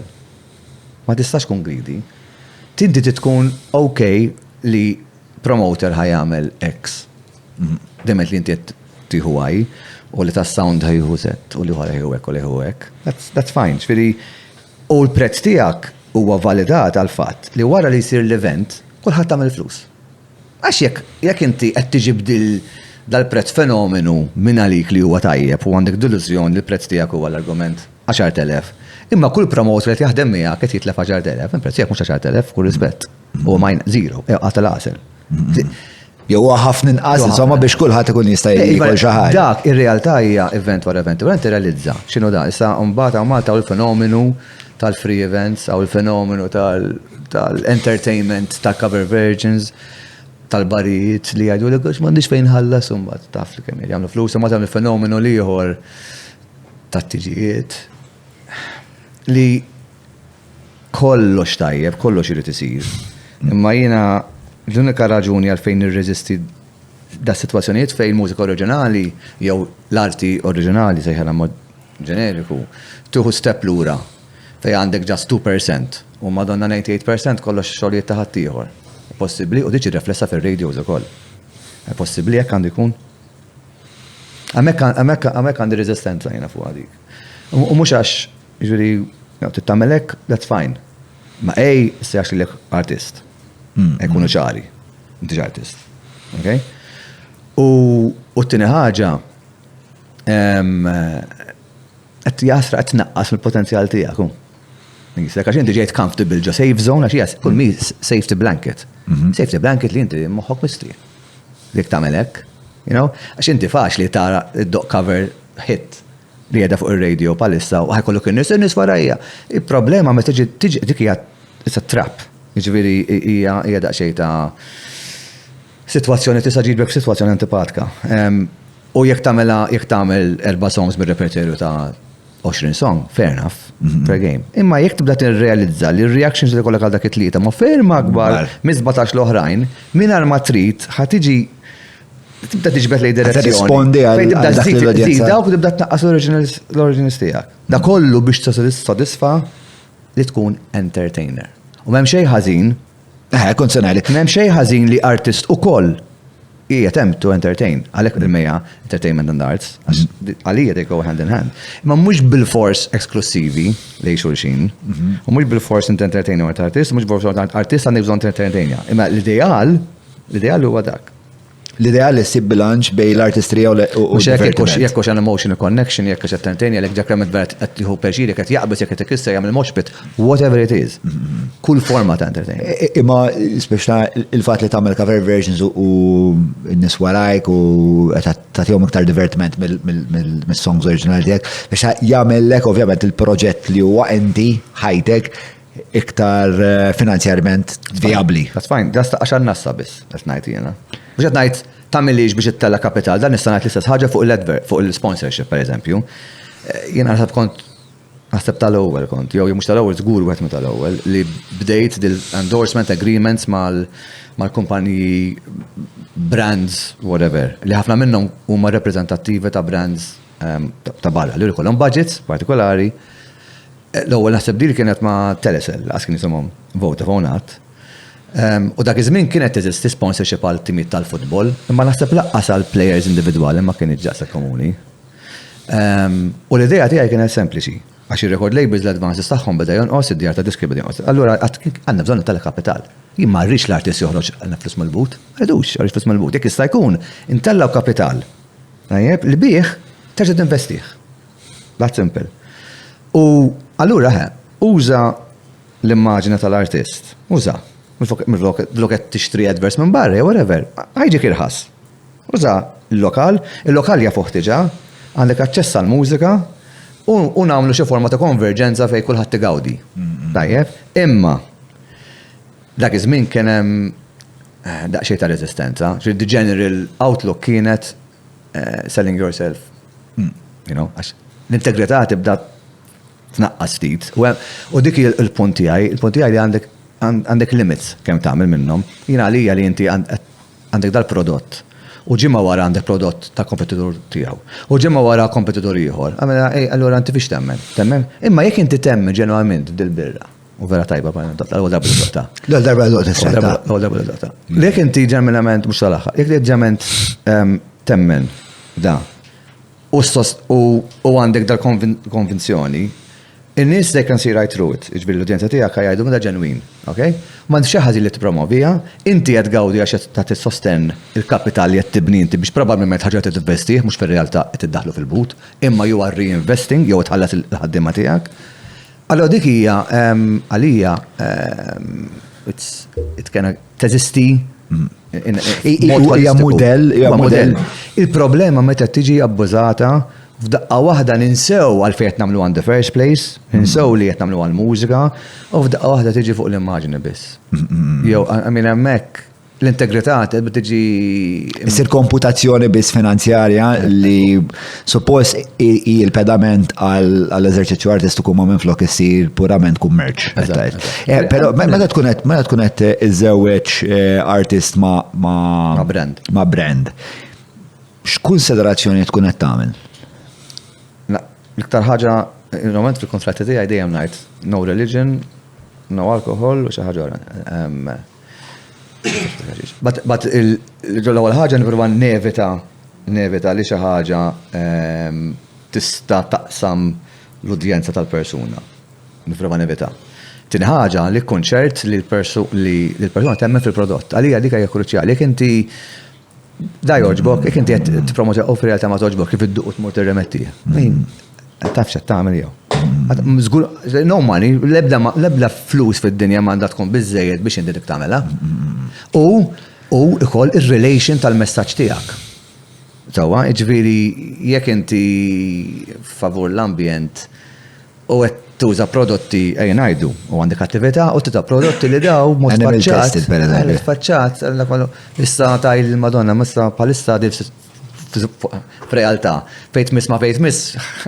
Min, xogħol joħor xaħat ħajju għalih u tgħidik mhux vera dik kien hemmhekk ir-realtà hija Jiġri il-konsiderazzjoni hija jekk din hi xi ħaġa li taf toffendi s-sensibilità reliġjuża jew politika with a small p qed ngħid tal-udjenza tal-punt li ssir diviżiva minflok. Diviżiva.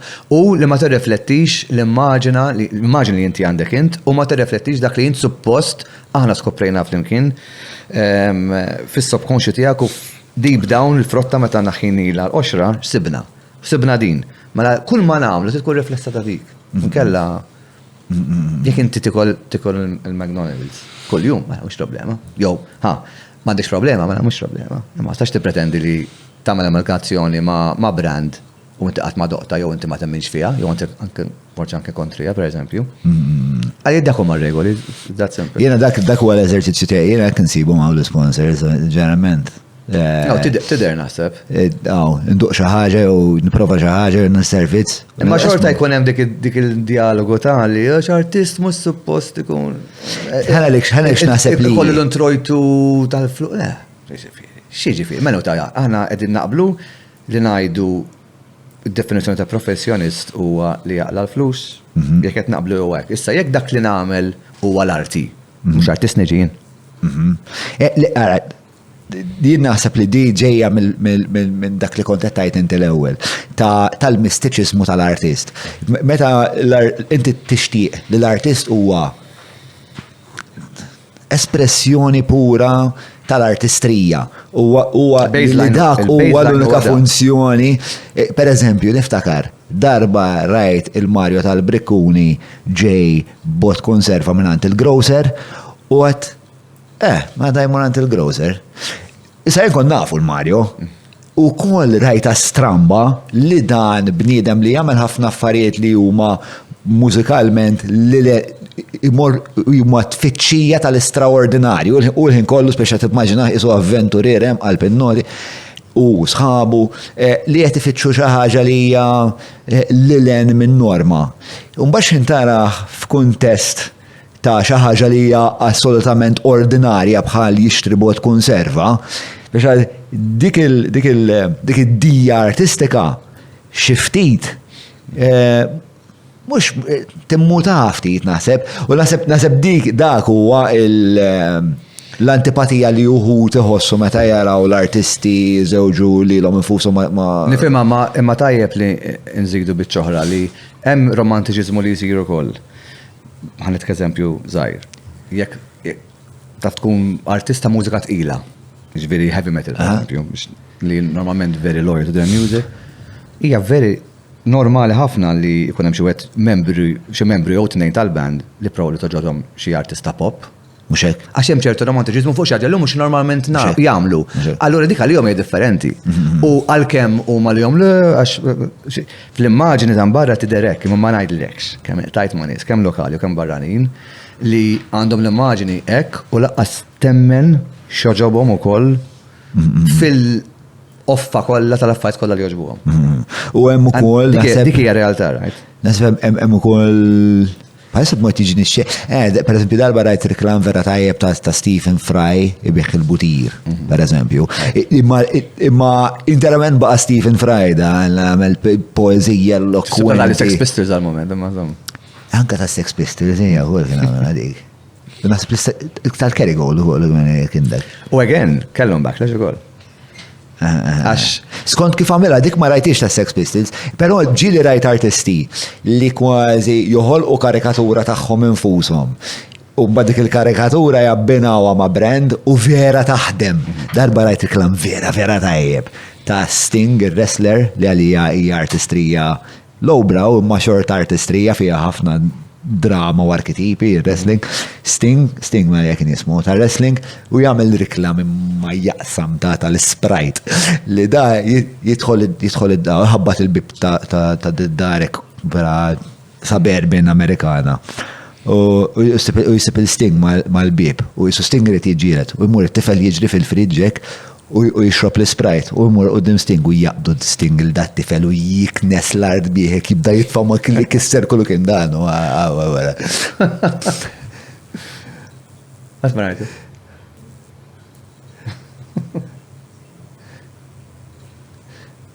Allura inti taħseb li peress li xorob l-Sprite ħajja tixeba l-Sting. Actually superpower.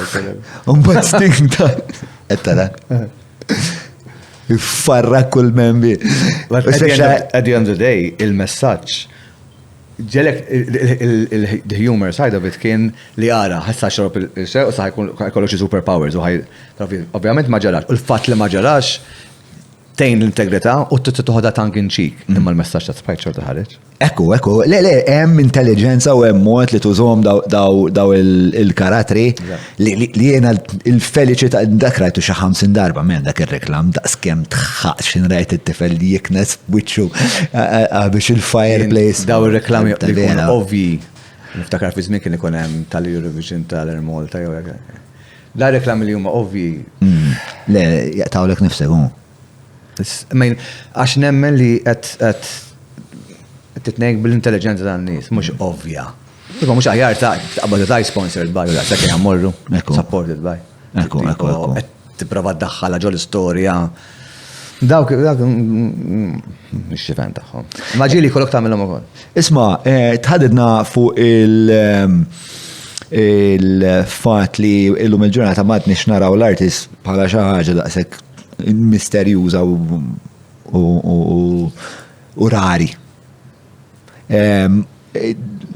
U naħseb parti minn raġuni għaw koll il-teknoloġija. Li l-ewwel bdejt tajt isma' illum il-ġurnata għaw software ukoll li jista' faċilment jagħmlek editor tajjeb jew anke producer tajjeb. Jiena niftakar fl-aħħar tokki ta' Jagħmlux artist, jiġilek taħseb li inti artist. Però naħseb jiffaċilitaw lek it-triq. Fis-sens, pereżempju niftakar Labelton. Ma nafx kellu din il-fakultà li inti tgħidlu isma' di ħanamela kollha fuq din it-talinota. U l-keyboard ma jħallik id-doq xej, għajr noti tajbin għalija. Allora inti tista' tipo jkun teknikament ma nafx xej, ma nafx indoq. Stajt xorta niproduċi affarijiet li jumbat kontenti għom il-mużiċisti u kien jagħmlu ħafna ħjar. Imma dik it-teknoloġija ukoll tikkawża influss enormi ta' mużika, dejjem aktar mużika, supply. U llum il-ġurnata wasalna f'punt fej, taf inti, inqas ma tkun skarsa l-affari, inqas nipreġjawha. Totalment. Mawra sal-ħadnu ta' Derek mhux transazzjoni kif ġibu laħaq, fejn apparti tinqeda blifjen kwalità se tiġi mejjun sabiex issawwar l-arfin tiegħek dwar dak li qed tiekol u titma' lil familtek.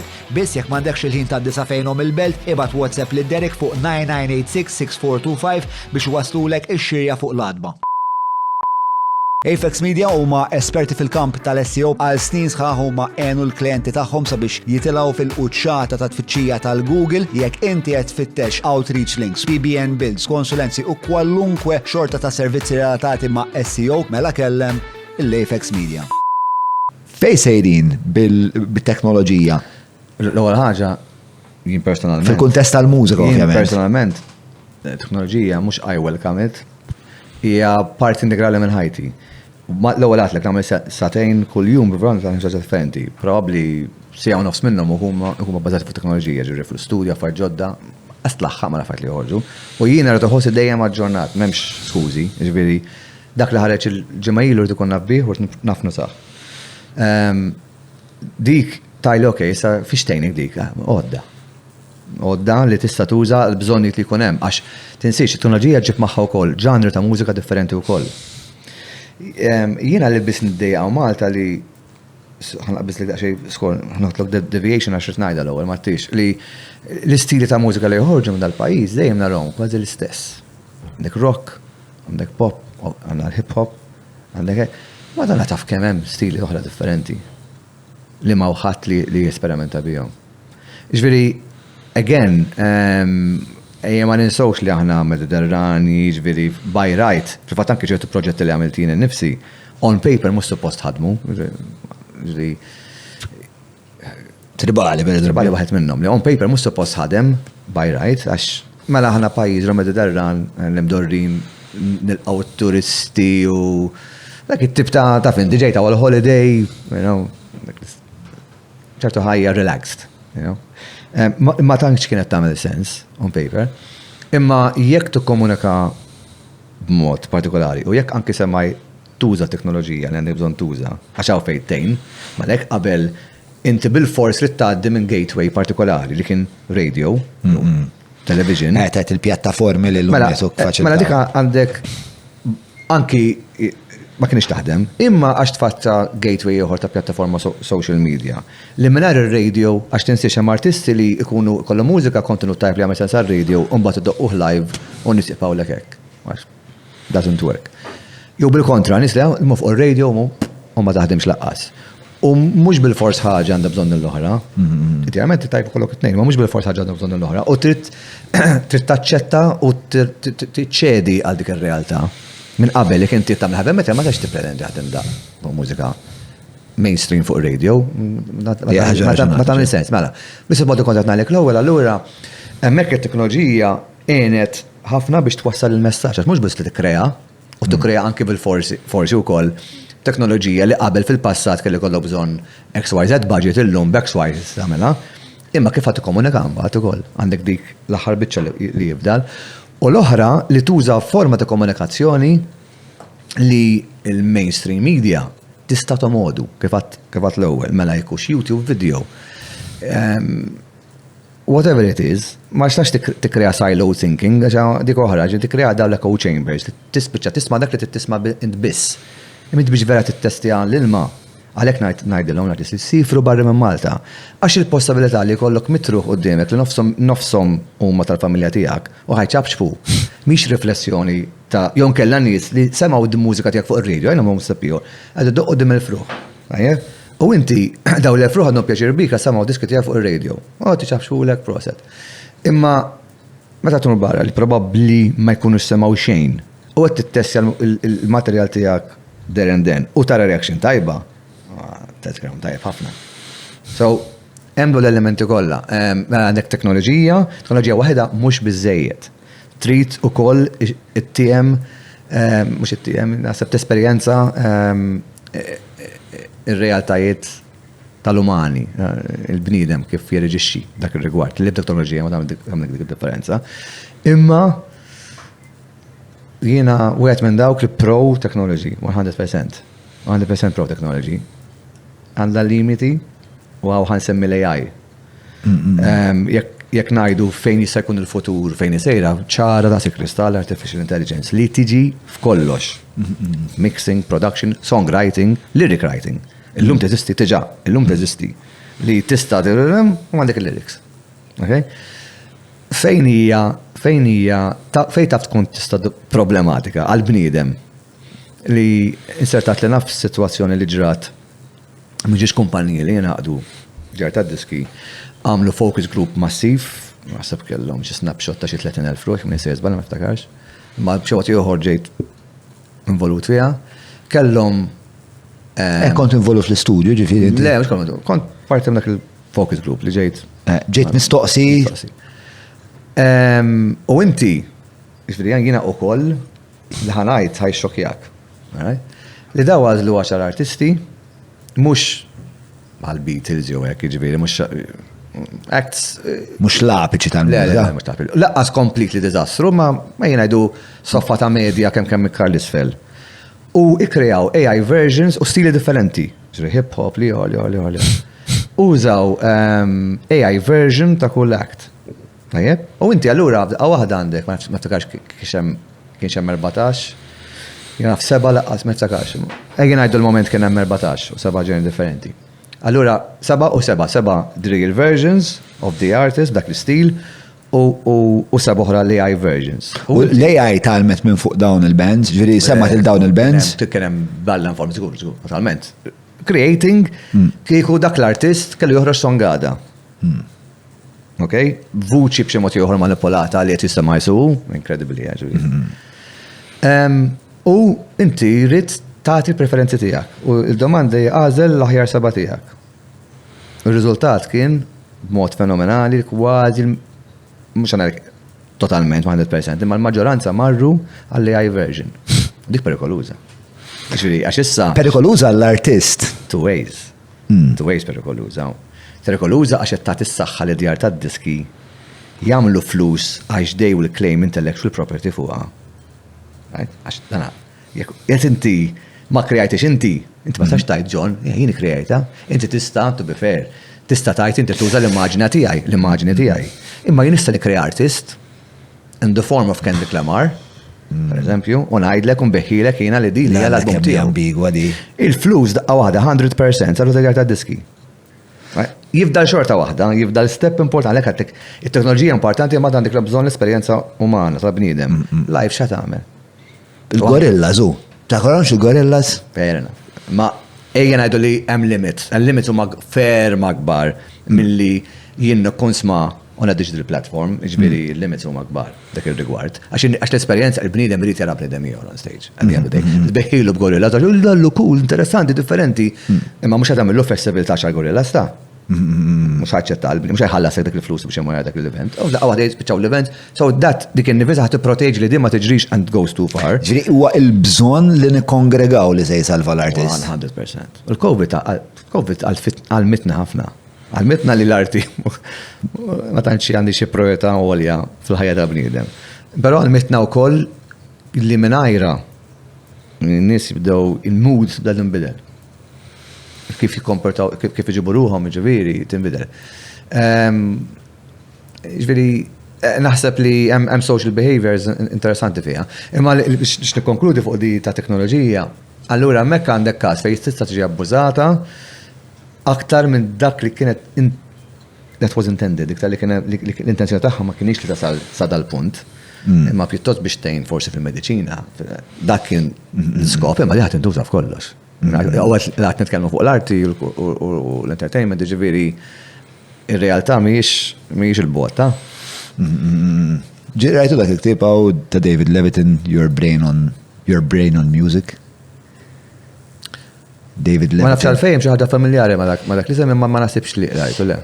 Rajt xi accepts li għaw. Insomma, huwa professur minn Berkeley, musicologist, li da kiteb dal-ktib u beda bħala producer u mbagħad kellu ħafna interess fil-xjenza tal-moħħ, neuroscience, u beda hemmhekk speċa beda jagħmel ħafna riċerka u beda jagħmel mbagħad ħafna riċerka across disciplines, soċjoloġika, antropoloġika, u kien vera ktib li nebbaħni fuq kemm l-emozjonijiet li aħna ħossu fil-mużika huma xi ħaġa spjegabbli ħafna.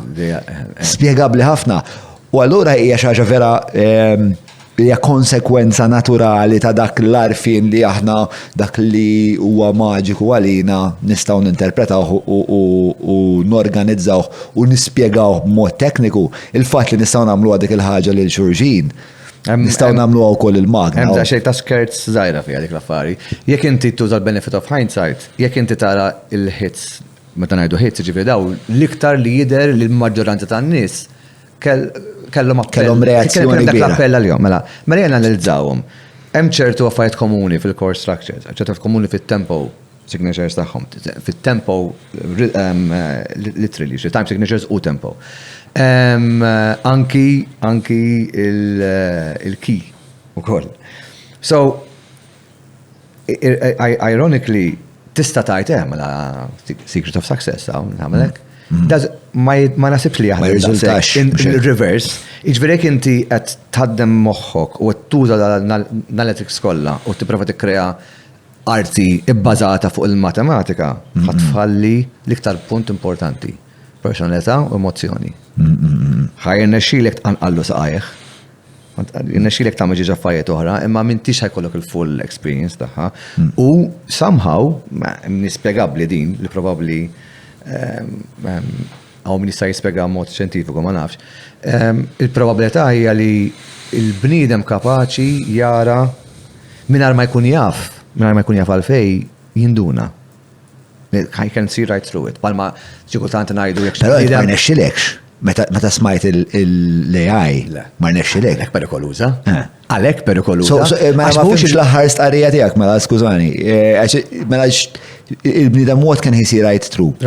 Meta bniedem ieħor. Meta bniedem ieħor. Jipprova jaġġel dal-affarijiet, tant hemm flows fiha li ma tistax tikkompara ma dak li jiġi b'mod naturali minn qalbek b'dak l-innoċenza tat-tifel ngħidu jiena li għandha xi ħaġa tant b'saħħitha. Però mbagħad bands bħal pereżempju Backstreet Boys li huma fabbrikati issa speċta li mhux huma konsegwenza ta' strateġija loġistika li għadna daw it-tip ta' karattri fl-imkien biex jipproduċu dit tip ta' reazzjoni minn dit tip ta' udjenza. Ma dik hija il-vessel, il-karozza li għattuża biex twassal il-vettura tasal minn vjaġġ fejn ħatamilhom. Imma x'qed tpoġġi fil-vettura. Ġifieri kanzunetti li għattażel li probabbli ġibthom minn producers law li joħorġu kif dika storja. Dik hija storja. Inti tista' tasal dak il-forma ta' dana, imma ma tista' qatt tasal f'sitwazzjon ejja ngħidu jarari għax qatt Għatmiex. Jena song wahda smajta l-AI, ma naf smajtu ix, ta' jemmu l-ewel Drake. Smajta? Mela smajta. Kredibli għal-alla. Kredibli għal-alla. Kredibli u inkredibli. Stess ħin.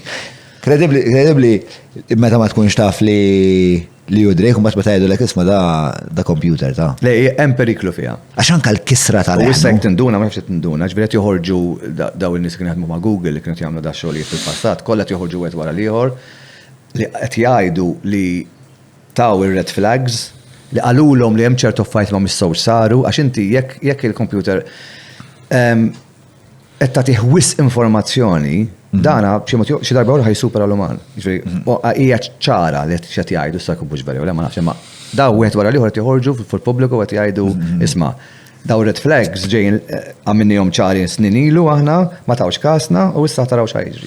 Jidher li anke The Godfather li tal-AI da li kien il-head tal-Google AI li saħaq li insomma tela u mbagħad ta' intervista tal-BBC kien hemm ukoll din litra iċċekkja li tab minn kienet din litra l-aħħar litra iffirmaw xi 3000 akademiku fosthom Noah Yuval Harari, firma Elon Musk, firma ħafna nies li bdew jitolbu dan is-6 xhur.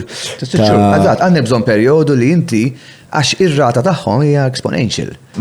Par radioactivity, ġifieri U ma rridu 6 xhur pawża. Imma bagħad il-problema hija li jena ngħidu l-Amerikani jiddeċidu għalajt ħanaħdu għal 6 xhur pawża. U tinsiex ħaġa, fehm il-flus. Il-flus, il-poter, inti jekk kollok liktar AI qawwi. U tkun iċ-Ċina jew ir-Russja jew. Tiġrija minn ħajrbaħ l-ewwel, no? Inti ċajta. Ma ta' minn kien għandi litra? Insomma, kienu kol fuq il-podcast tal-Alex Friedman jitkellem dwar u li interessanti li xi 3 snin qabel, qed neżaġġer, xi sena qabel l-istess bniedem li daħħal din litra kien qiegħed fuq Lex Friedman jistqarma kulħadd kemm hu tal-ġen l-AI u m'għandkomx idea fejn sejrin u l-possibbiltajiet. U vera ġifieri hu għandu kif dejtajt inti dejtajt biex ta' hemm potenzjal kbir fil-mediċina, fil-bioloġija kbir. Imma fl-istess ħin hemm ħafna mistoqsijiet ta' da jista' jitlaq ar-rasu spiex da jista' jaqbad jiddeduċi. Asma' parku ħaġa fid-dinja naħseb waħda miktar fajt li nobot apart il-gideb huwa greedy. Meta xi ħadd dejjem li aktar u mhux lest. Jissodisfa ruħu bli għandu u jiċċelebra li għal dejjem silt iktar. U din hija riflessjoni ta' din li qed tasal x'imkien ma tafx, m'intix kapaċi għamil 6 xhur ma tix iktar informazzjoni ħalli tipprova. Imma inti taħseb li hija greed għal flus purament jew huwa greed ukoll għal fatt li qiegħed. The end game hija naħseb hija flus. Qabelha poter. Qabelha forsi anki fama, min jaf, imma fl-aħħar mill-aħħar the end game, flus ħadarikom. Fl-aħħar mill-aħħar imma jista' jkun li dawn il-developers għandhom l-istess proċessi f'moħħhom bħal mużiċisti.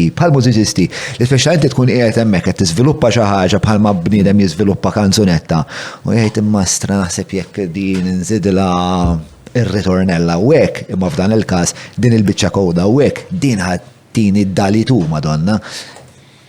U ma jirnexxilekx tieqa għax inti tant ittik lura das-sodisfazzjon ta' fl-aħħar mill-aħħar bniedem iħobb joħroq. Differenza waħda li fl-aħħar mill-aħħar il-mużiċist li jew imorru too far li forsi qed jabbużaw bil-kommerċjaliżmu u forsi qed ikollhom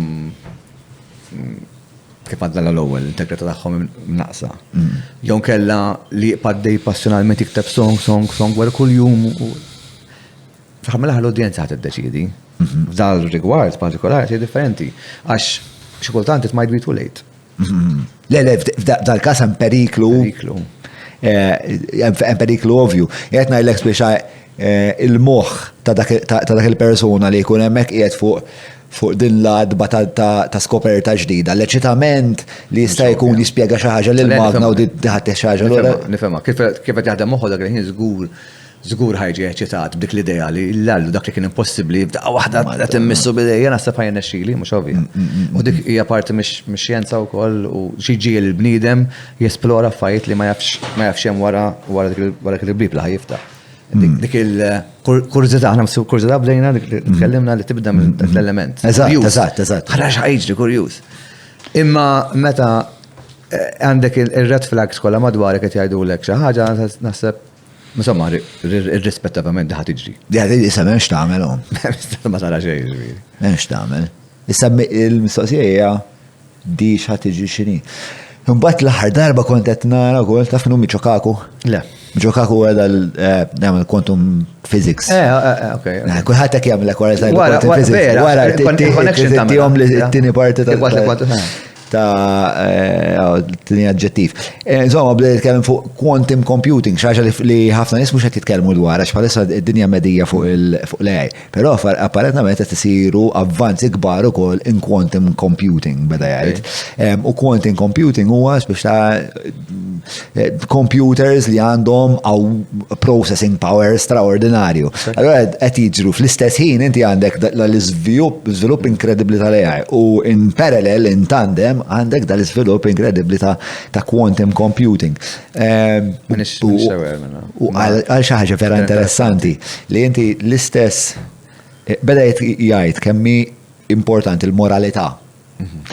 Beda jgħid għax il-bniedem issa ħiskopri kemm importanti l-moralità beda jgħid għax ħaniġu f'punt fej biddaw il-komputazzjoni, din is-saħħa tal-computers li għandna, nistgħu nirriżolvu ħafna problemi li l-bniedem ilu minn meta tfaċċa fid-dinja jipprova jsolvi. Per eżempju, old age, per eżempju, il-kanċer, per eżempju, anka jifhem iktar per eżempju in-natura tal-ħin x'inhi. Però dak l-istess bniedem li jista' jirriżolvi dawn l-affarijiet u verament jgħaddi għal staġun ġdid fl-umanità li ma nistgħux nimmaġinaw, huwa l-istess bniedem li b'buttuna jista' jqret l-umanità għal dejjem u ma nerġgħux narawha. Il-moralità hija punt importanti għax bl-analogija oħra li tapplika fil-mużika. Aħna niġu influenzati b'dak li nisimgħu, kulħadd tiġi influenzat u kif għatlek taf tisma' ċaġat l-istnilu tibqa' fis-subconscious tiegħek u tiża'. Meta inti tiġi fil-punt li forsi kważi lesta materializza tajt, issa tfakkarni f'xi ħaġa. Tagħmel ċekk u terrealizza l-għallu di eżatt bħala. U termija fid-dazbin. Il-moralità qed tiġi għalek tagħmel diklazzjoni. Jew nkella jekk inti tisma' song li hemm palissa fi preżent u tagħmel kopja tagħha, imma tajt le mhux ħanagħmilha kopja taċċajt. X'nagħmilha. U l-moralità tgħidlek ma tagħmilix. Dik hija safeguard, no? Hija safeguard importanti ħafna f'kważi daqs kemm importanti f'affarijiet importanti fl-arti wkoll, il-moralità. Howard Keith, għandi xi mistoqsijiet minn il-patruni tagħna, għandek bas tweġibhom jew. Mela, il-patruni jistaqsu miġjuba Maple u s-sourdough li jien ovvjament fan avitu tagħha hija ġieli doqta il-sourdough. Ija doqta sourdough mela, ma mhux tal-maple u ma ġieli doqta sourdough. Insomma, reċentament jiena skoprejta issa li qiegħed fuq l-adba tal-40, man, jien qiegħed fuq l-adba tal-40. Nkun qiegħed il-ġim u ngħid, u hija bħalissa tnibbenċja 100 issa jekk nibqa' nitrenja. Issa allura sejjer bro, issa bil-reverse sejjer bro. Żid li 12 ma tiegħek. X'inhu? Żid li 12 ma tiegħek. Għalaj birek, God bless. Kif tħossok ta' 52? Normali, kif normalment tħossok ta' 52 naħseb. Le, ma... Tħossok għadek, ġviri, għet nistaqsijek għadek tipo bl-istess, ovvjament li le nasib jimbedelu. Fire. L-istess? L-istess innoċenza. Tallimt ħafna maturajt. Xorti għall-les biex netallem. U sissa. Xogħol physically għadni ħossni. Ifat li tagħmilha ma' ħafna żgħażagħ naħseb hemm xogħol kontinwament. U vajra l-kliq tajda, kulħadd jgħidha tħossok żgħir u hekk, imma qatt ma kienet toġobni il-fatt li għax tikber f'xi mod ieħor il-mentalità għandha taf inti tispiċċa taħseb mod iktar konservattiv, pereżempju. Ma jiena sirtna iktar konservattiv. U ikun hemm xi affarijiet, ikun hemm xi affarijiet xi sir mistier, ikun hemm xi affarijiet partikolari li Zidhom, imma naħseb iktar pittost milli l-etajja l-esperjenzi tal-ħajja li ġelu titbidel ftit. Ma jaseb hija quite relaxed. Mela, insomma, il-patrun istaqsu miġuba mill-sourdough tal-Maypole li hija l-aqwa sejba kulinari li għamil daw l-aħħar ħafna żmien, insomma, ma nafx kemm, għax huwa ħobs vera tajjeb, imma aktar milli għax ħobs vera tajjeb u jagħmluh varjazzjoni kbira l-lum tat-Amerikat, per eżempju. Ma jnefekx, bro, għandu low glycemic index, allura ma jtella xi zokkor, allura tista' tikol kemm trid ħobs u mbagħad wara mhux tħossok isek zombi ħireġ mill-qabar. U għandu toma vera tajba. Insomma, Morrison il-Maypole u għajdu bro, biċċa sourdough. L-ewwel mistoqsija, Kenneth Cremona. Taħseb li Kenneth Cremona għandek tkun taf li huwa wieħed mill-aktar patruni kif għan deskrivuh il-Kenneth Cremona? Aggressiv. Voċiferu. Taħseb li l-gvern qed jagħmel biżejjed tal-mużika lokali?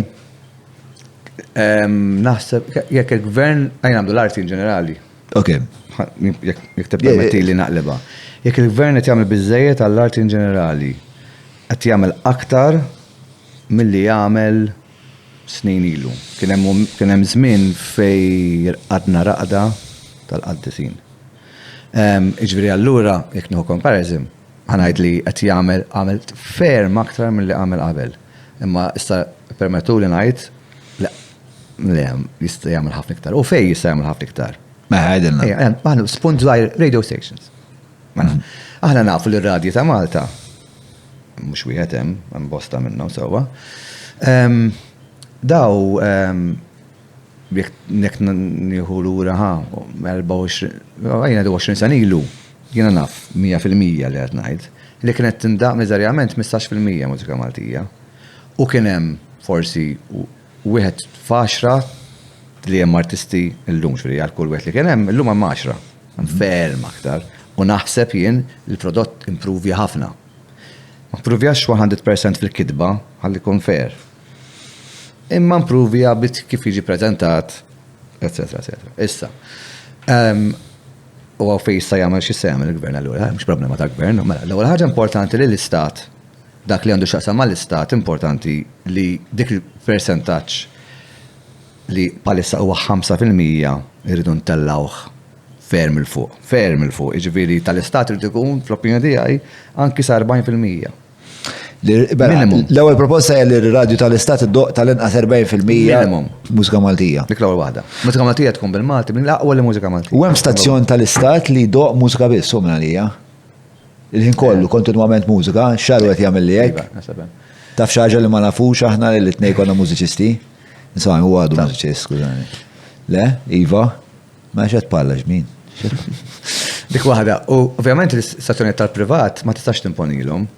Imma tista' tikkrea xi forma ta' ma timponilhom ta' affarijiet, nimponilhom ħafna affarijiet, ma tistax tirreklama tabak fil-għodu, ma tistax. Tista' tagħmel idea biex nitfaħħa, ta' tinċentiva.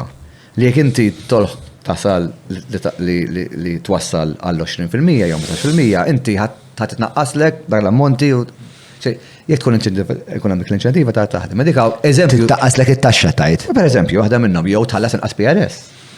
Iġri eżempji forsi eżempju żgħar ta' malajr. Kif jisajn il-gvern, mhux biss kollox irid ikun handouts li bil-forsek, li jkun hemm level playing field ma' kulħadd. Iva, daw kollha affarijiet importanti, li waħda mill-affarijiet. Level playing field ma' kulħadd ma' sens. Level playing field li kulħadd tagħtih l-opportunità li jekkux support system u hekk, però fl-istess ħin ikun hemm xi forma ta' holistic view kemm isiru pereżempju events fis-sena. Jekk tara li fis-sajf isiru 6 kuljum. U dawn huma ġej minn xi forma ta' viżjoni. Tajjeb li nirrivedu dik il-viżjoni. Hemm affarijiet li jista' jagħmel il-gvern mingħajr ma nagħmilha tidher li bliss flus. Ma nagħmilha tista' ma tidherek. Il-podcast ta' John huwa proġett indipendenti u ħieles mill-influenzi tal-partit il-kbar u l-lobby groups li jorbitawhom. Bekk jista' jibqa' jiġi mtella biss jekk inti tgħin. Jiet nappellalek biex iżżur il-ħolqa ta' fuq jew jekk qed issegwi lil mill-YouTube billi tidħol ġewwa patreon.com/John Mallija u tina daqqatit. tinsiex, il-podcast ta' John huwa l-podcast tagħna bidik ħadwa. Għafa sabru. Mela, l-ewwel semmejt daw il-free events. Tħoss li kultant l-istat jidħol wisq fil-dinja tal-avvenimenti għaskapitu tal-imprenditur privat li qed jipprova jagħmel l-avvenimenti tiegħu. Bħala MAIA l-iktar complaint ġenerali, komuni, li nieħdu minn kull settur, ġaħna għandna mużika, teatru, televiżjoni, kull forma ta' artista timmaġina, jekk hemm xi ħaġa komuni, għaliex niktar ħaġa komuni li kulħadd iħoss hija di. Tajt int preċiżament. Ġili jħossu tikkompeti ma' gvern, ġili jħossu ma jistax jikkompeti ma' gvern. Fil-realtà, jekk inti għamiltlu free event u ġibtlu 5 artisti u n-nies ma ħallsux biex jaraw, kif tippretendi ħajamel kunċert għal 2000 ruħ u ħajħallsu 40 euro, jew 30 euro, jew 20 euro. Qed tagħmel aktar diffiċli, imur jiġru taġ ma tistax tagħmelha. U tajjeb li jkun hemm ċertu avvenimenti fis-sena li jkunu b'xejn għax inti hemm ċertu obbligu mill-istat li tistennih. All well and good. Imma kollox irid ikun hemm parti minn viżjoni fejn naslu. U l-udjenza tapprezza meta jkun hemm ċertu filtering li jsiru wkoll vis-à-vis anke fit-ticketing. Li mux kollox jisuq jatem għara, u jgħaddi bil-pusher u għaddej, bċam eżempju stupidi, sa' jkun għaddej persona wahdu. U jgħatem ma mux għall-arti, ma jgħatem ġad biex ikunem. Ġviri, għax tħalli daqxej ta' domino effect daqxej negattiv, t-għat attent minna dik. So anyhow, dik hija. U x'tibta problemi toħlu, għax nimmaġna per eżempju, għawek li bes forsi il-kappell ta' imprenditur, tipo is-suppliers per eżempju, il-gvern jista' jħallasom ħafna iktar minn nista' nħallasom jien. U mbagħad ħaliġu ħnikkompetu għal risorsi. Sekkina taqta' mhix naħat, ħanispjega biex ikun vera fair ma' kulħadd. Xi suppliers ukoll huma membri tagħna. Il-kwalità tal-elementi tekniċi, microphones, speakers, dawl, stages li konna qed naraw illum il-ġurnata, ma konniex narawhom 25 sen ilu. L-ewwel konsert kbir li sar Malta kien Tina Turner, kif nafu. U se tara dak l-stage, l-allu għandna stage jekk fl-aħħar Malta, ma kienx ta' Malta. Anyhow, so raqs is-sound, so biex wasalna għal dik forma ta' kwalità, rid isir investiment mill-privat. U biex in-nies waslu għal dik l-investiment fil-privat, kellhom ma tistax tikkompeti ma' barek daw ikollhom festival tour day tas-sajf kollu mimlin u Malta ikollhom 3 events biss. Allura minn hawn minn hemm meta qed ikkreaw daw l-events mill-gvern qed jgħinu biex daw jinvestu aktar. Mela dika there's the good thing about. Dika xi ħaġa tajba fiha.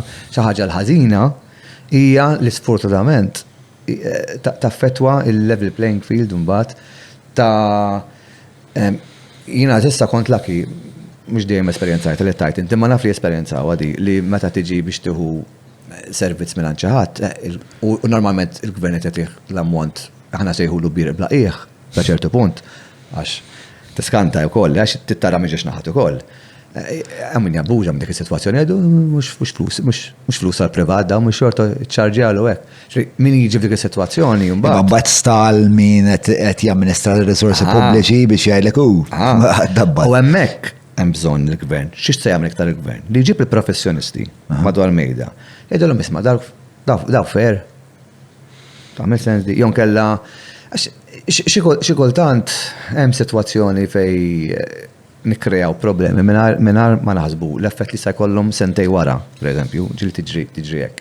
Imma biex nikkonkludi fuq din, allura hemm l-element li xkultant il-privat ma jkunx jista' jikkompeti. Imma ma jkunx fair jekk ngħid il-tajjeb tagħha li għandha wkoll. Apparti l-obbligu tal-istat li jrid jagħmel ċertu events li jissodisfa li n-nies iħossuhom l-allu għana Malta x'affarijiet. U wkoll attrazzjoni għat-turisti wkoll biex nagħti kollox. U anke forsi għal min m'għandux il-mezzi finanzjarji biex jattendi konċerti biex ta' tajjeb li jkun espost għal ċertu livell ta' kultura. Ekku.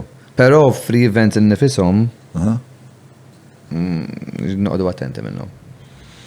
Irridu nifhmu li hemm hekk idħolok viżjoni, konċert li isma' kemm ħanagħmlu 5, 10, kemm ħanagħmlu fis-sena. Mela, lill-mistoqsija li miss, kemm taqbel mad-demokrazija meta żomm f'moħħok kemm in-nies mhux kollha tekniċi fil-mużika u show bħal X Factor jiġi popularity concert. Kem taqbel ma' demokrat, mux nifhem ċittajt. Kem taqbel mux nifhem ċittajt. Jena sib dik kienet l-ewwel nofs kien xaġa li kienet jgħid fuq iċ-chat. Għamel copy and paste. Mbagħad naħseb waħal żewġ affarijiet flimkien, imma nipprova niddetuċa, nipprova nażal għaliha. Meta żżomm f'moħħok kemm in-nies mhux kollha tekniċi fil-mużika, ċempillu, ċemplulu. Mela, ħalandi għal-mistoqsija li jmiss ma safrattant nċemplulu. Għal prova nifhem jekk prova nifhem b'dan. Le, issa ħanċemplulu ħajdilek live tinkutax. Mela, tinkutax mhux 3 minuti. Mela, il-mistoqsija li jmiss ħanaru x'inhi safrattant. Mela, Xardin Kamilleri li huwa dak ix-xahar hemmhekk tal-beretta. Kontet tistenna. Kontet tistennija id-dis tal-lapis. Id-dis tal-lapis, x'qallu l-lapis? Li naħseb meta kont fuq Got għamilt staġuni jiena ta' Got Talent. Sewa. Fost minn il-COVID, tu prefer mhux il-programm li soltu nara, ma xi sabiħa li nfakru li. Id-dis tal-lapis dak li għamel fis-semifinal. Fil-ġurija. Għal dik tajt? Ma nistax ngħidlek kemm ħadd gosbija, ġifieri. L-ikbar sinċerità assoluta u tidher fuq ġifieri. Bledem tinduna ġifieri. M'għandix lira fil-but. Eżatt. U jgħallam għalli xi ħaġa oħra wkoll. U jiena l-ewwel ħaġa l-istil ta' ġenru tiegħu iġib miegħu dik il-satira kważi u it makes a lot of sense. Perfect platform, tnejk bil-ġurija, brilliant. Ġifieri, domanda kemm qed kont qed tistennija d-dis tal-lapis? Le, imma immedjatament sorpriża ġifieri mod ġenwinament vera ħadd gosbija. Għax tagħmilha reali l-affari. Autentiku. Autentiku. U wera, privat mar tajjeb, naħseb. Insomma, ma kulħadd forsi ma xek. Naħseb ma rebaħx il-kompetizzjoni ma rebaħ il-lup ta' ħafna nies biex. L-internet rebaħ żgur. L-internet rebaħ żgur dakinhar. Qed tissemmi l-labels kif jaħdmu eżatt, jiġifieri xi jiġri mela artist jingħata kontratt il-dallu komplikata twila ftit. Tantem jien għamilt numru ta' kontratti nagħtu iktar minn 30 ma' djar ta' diski u kull wieħed minnhom huwa ma sax tiġġeneralizza, kull wieħed minnhom huwa differenti. Tilnu t-telefonata l-ewwel? Badnija?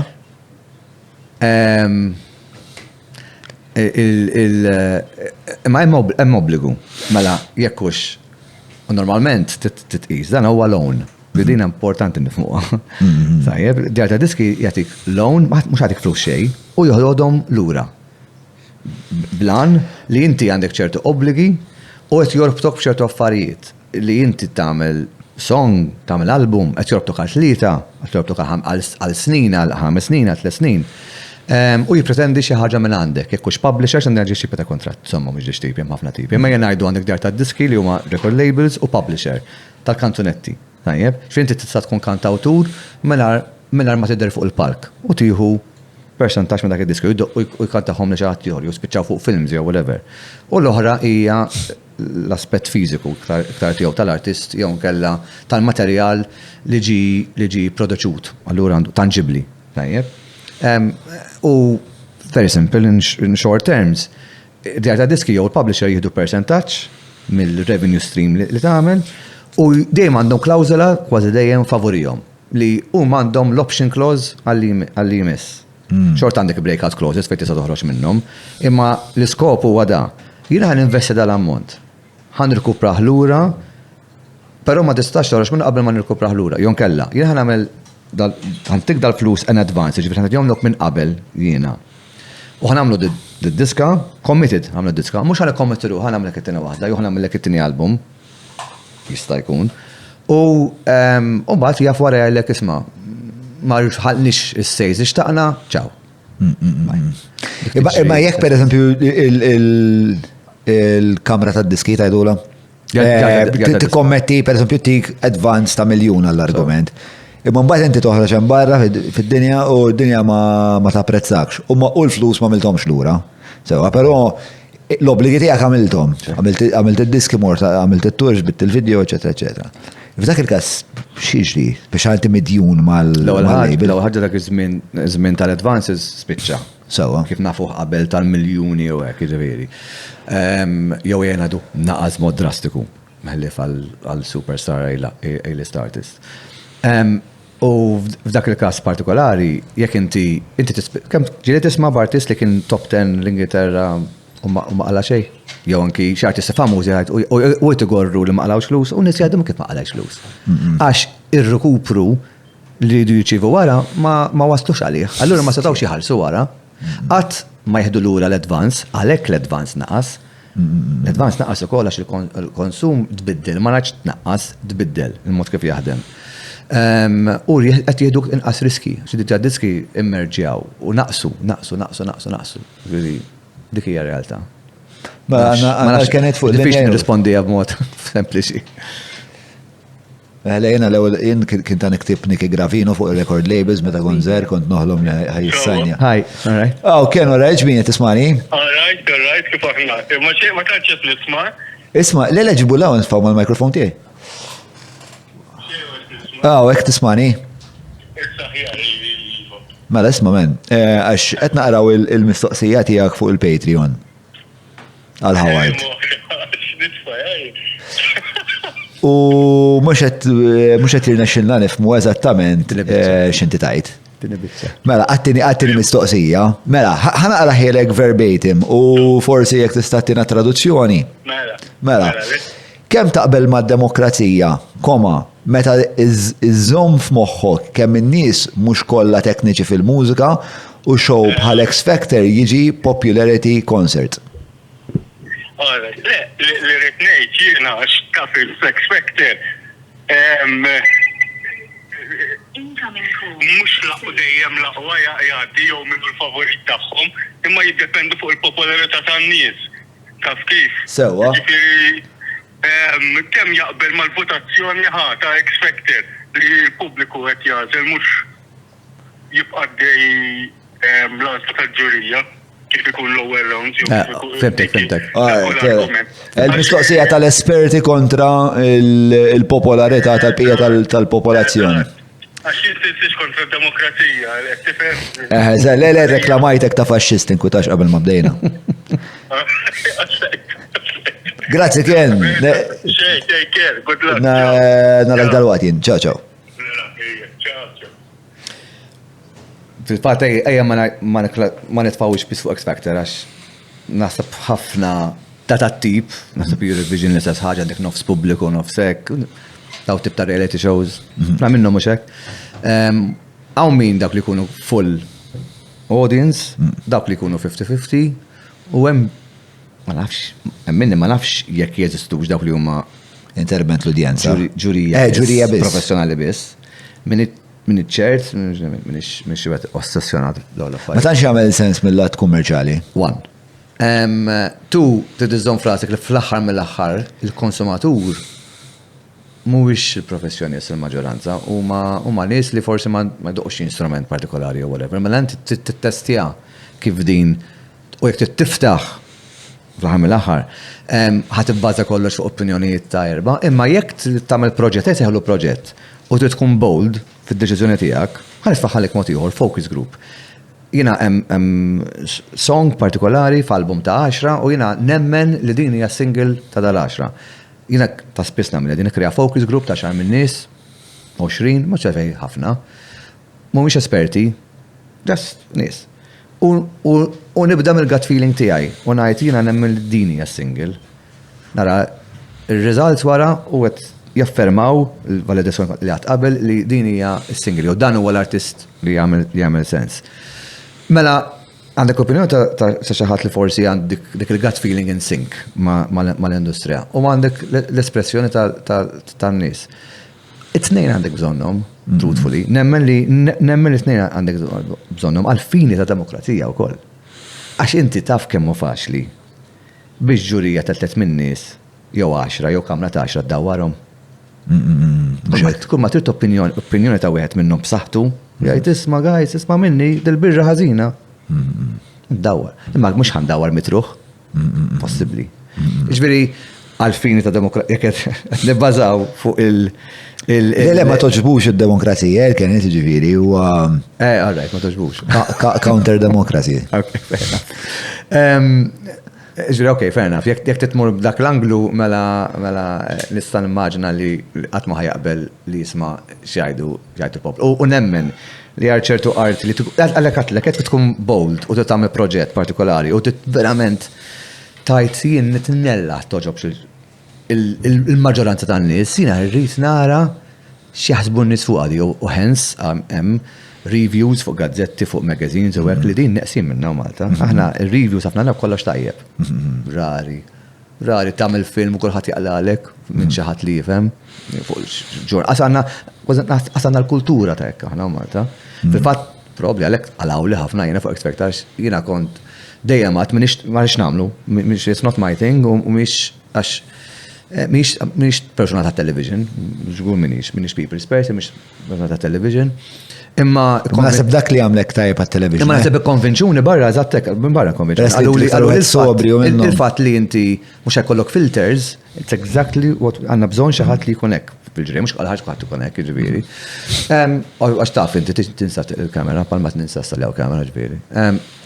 Imma il-realtà li skonta xiex tittasal. Hemm validità, qed nifhem x'qed jgħid Kenneth, li għal ċertu affarijiet għandek bżonn tuża dik it-triq.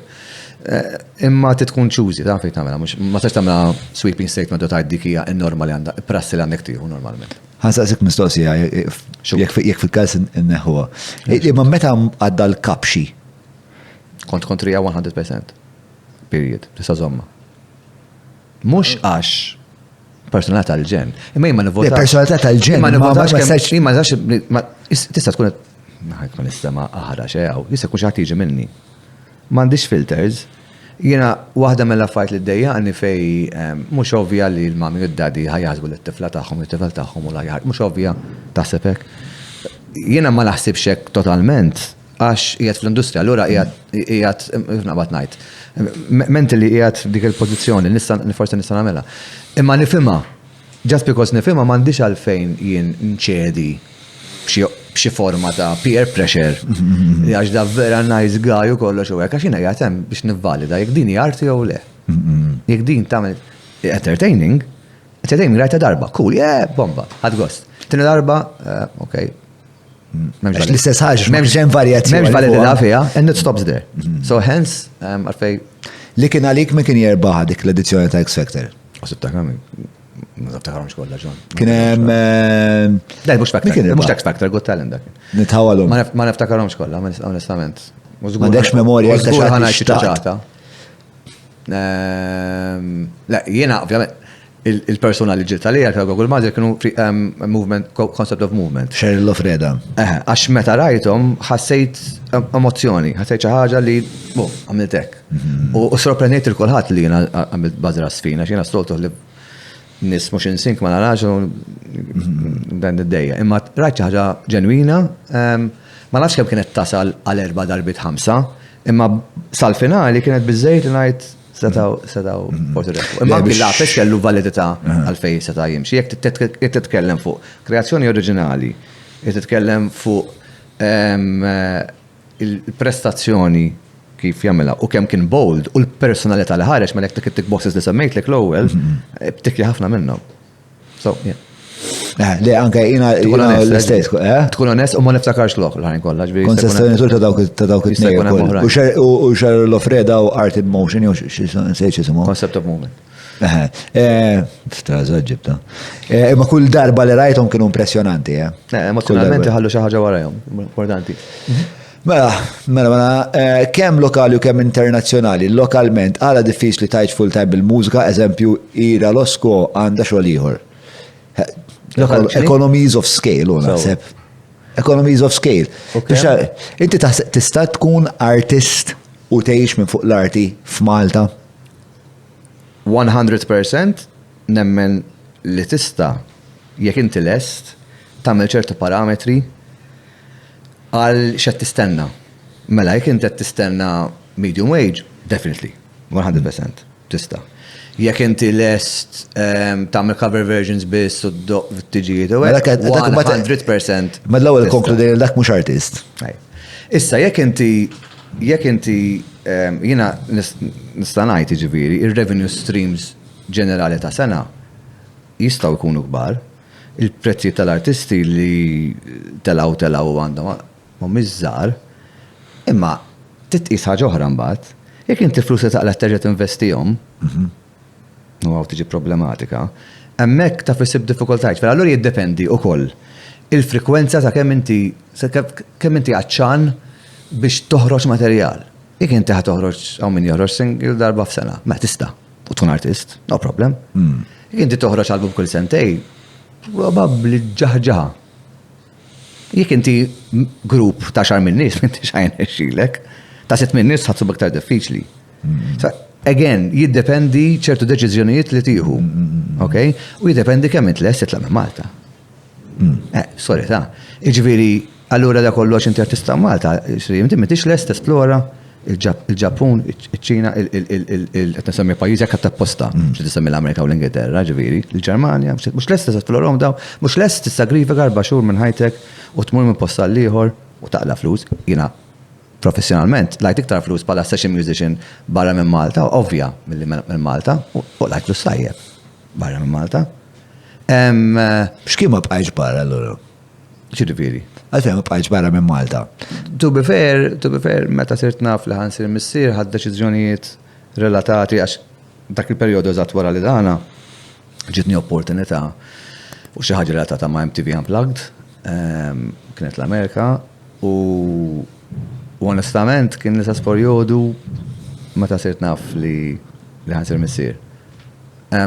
U ħadd deċiżjoni, u jien kont diġà qed nisplora kont ġat namela ħafna li hija producer ukoll. Għat mela ħannaqqas iktar minn live, l-aspett live. Ta' mużiċist u iktar. Unkun mużiċist fl-studio u nista' nagħmelek. Hija allura kienet għażla tiegħi. Imma l-esperjenzi tiegħi sal-lum il-ġurnata ma jifqux ma' artisti barranin jew kellha ma' djar ta' diski speċjalment ta' ħafna proġett tiegħek. So iżommni jincheck constantly. L-għażla jiena ili 30 sena full time. Ma nsejjax lix artist li nizibixi live u għallu nesajtek, imma anki minn jikteb mużika għal video games, namlu eżempju zaħir. Aħna nafu li għal Malta opportunitajiet ta' video games, nafu li għeda literalment fil-doorstep tagħna. U nisa li għeda Malta, mek inti kapaċi tagħmelek, laqas għandek taf li għandna għaw Malta għaw YouTuber li għalla bizzejiet flus li jistajt xogħlu, jalla mhux lieta. Jien tnejn naf. Jek mux li daw t-nejn zgur, li daw ma jgħalawx 10,000 ta' fis-sena, monti kbar. Right, so, tista, arti, hemm ħafna fajx tista' tagħmel. Jekk inti ħadd illimita ruħek, skont il-limitazzjoni li ħadd titfal parametri ħadd tagħmel, ħadd tiġi konklużjonijiet. Imbagħad iddeċidi jien kemm irid ikollok safety net jew le. Irid ikollok safety net żomm xogħol ieħor ukoll, għamel dik ukoll, fair enough. Ma tistax tiġġudika għal dak li jkun li għamela, imma tkun aware mill-fatt li hemm avenues jekk trid verament tagħmilhom, kemm inti lest issagrifika jiddependi.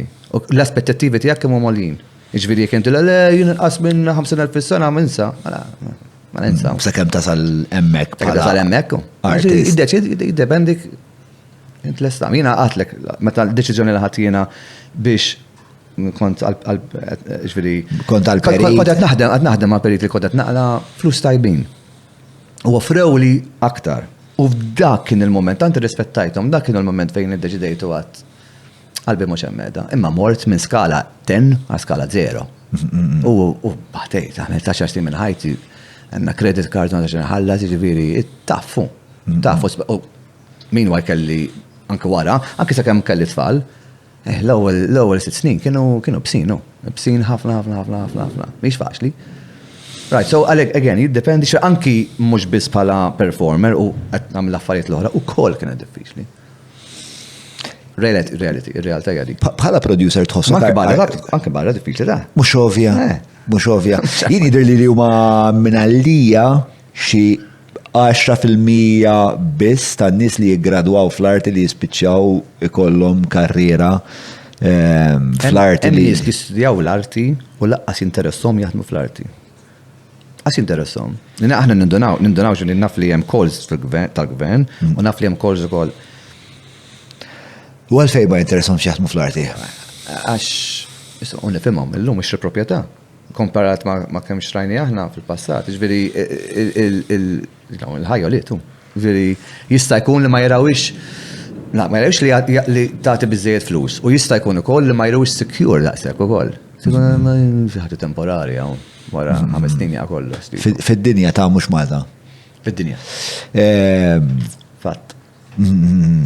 Le, u ġili smajt ħafna talks insomma ta' kemm huwa fil-fatt. Għax inti mbagħad għandek dik il-sitwazzjoni binarja fl-arti, għax meta ma jirnexxilekx fl-arti vera dbati. Ma mbagħad meta vera jirnexxilek, vera jkollok id-dinja tinfetaħ għalik spiex, ta? U speċa naħseb hija dik il-karrotta li żommok hemmhekk tippersu dik u tirsi sena oħra. Ħalla li kiena doqta rutina, għamilt perjodu xi kważi sentej. Doqta rutina xi ġifieri tkun fuq turbas torqot fl-istaffa ta' fuq fejn turbas kif supposta kbira bil-living room isfel bit-television ġifieri no problem. U tmur kull filgħodu tqum ġo hall ġo Ġermanja post differenti qudiem 5,000 ruħ kull jum. U mbagħad ikollok off day waħda. U fl-off day tmur ġo hotel. Right? Ġiex affarijiet esperjenzajt. Number one, id-dum sakemm tidra dik ir-rutina. Umbagħad vera diffiċli biex tidra wara meta torqod fil-literalment fis-sodda tiegħek. Tiskanta dik il-moviment ta' għax inti żomment torqod matul il-vjaġġ fil-għaxija. Waqt li dadu qed isuq. Biex mur minn post għal ieħor. Mbagħad tqum filgħodu tistembaħ fil-post fejn għandek tkun. Iġifieri hemm dak l-aspett u allura diffiċli to get back into the zone. Anki wara li tagħmel proġett, sorħan id-devi, tagħmel proġett u tajt ħafna minn qalbek. Tħossok daqsxejn f'ir wara emozjonalment, u din ħossak kif fir-relazzjoni, tkun tajt ħafna, ma tikollok bżonn perjodu ta' cooling down period ta' ġili ġimgħa anki. Ma jkollokx aptit, dafinti, xi affarijiet li jiġru normali.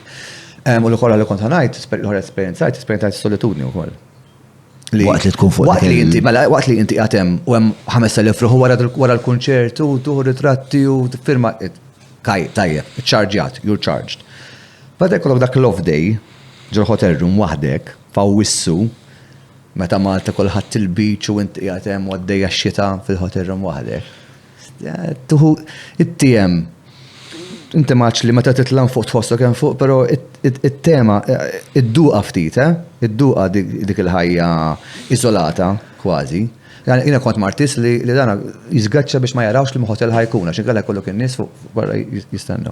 But anyhow, it's bottom line minn igor waqt li jett jgħamil iktar xogħol li ju xtaq jgħamil u jħugos biħ, għalli huwa pokrita tal-bliħ. Mela, tkun thankful dak li jett tagħmel, imma bat jiddependi l-aspettativi tiegħek kemm huma. Għaw min għalija meta jgħidu dekax, he didn't make it, he made it. Xinu, what is making it? Making it huwa li tqum fil-ħodu tagħmel dak li tħoss tagħmel għalli. Minn hemm tibda dak huwa l-baseline.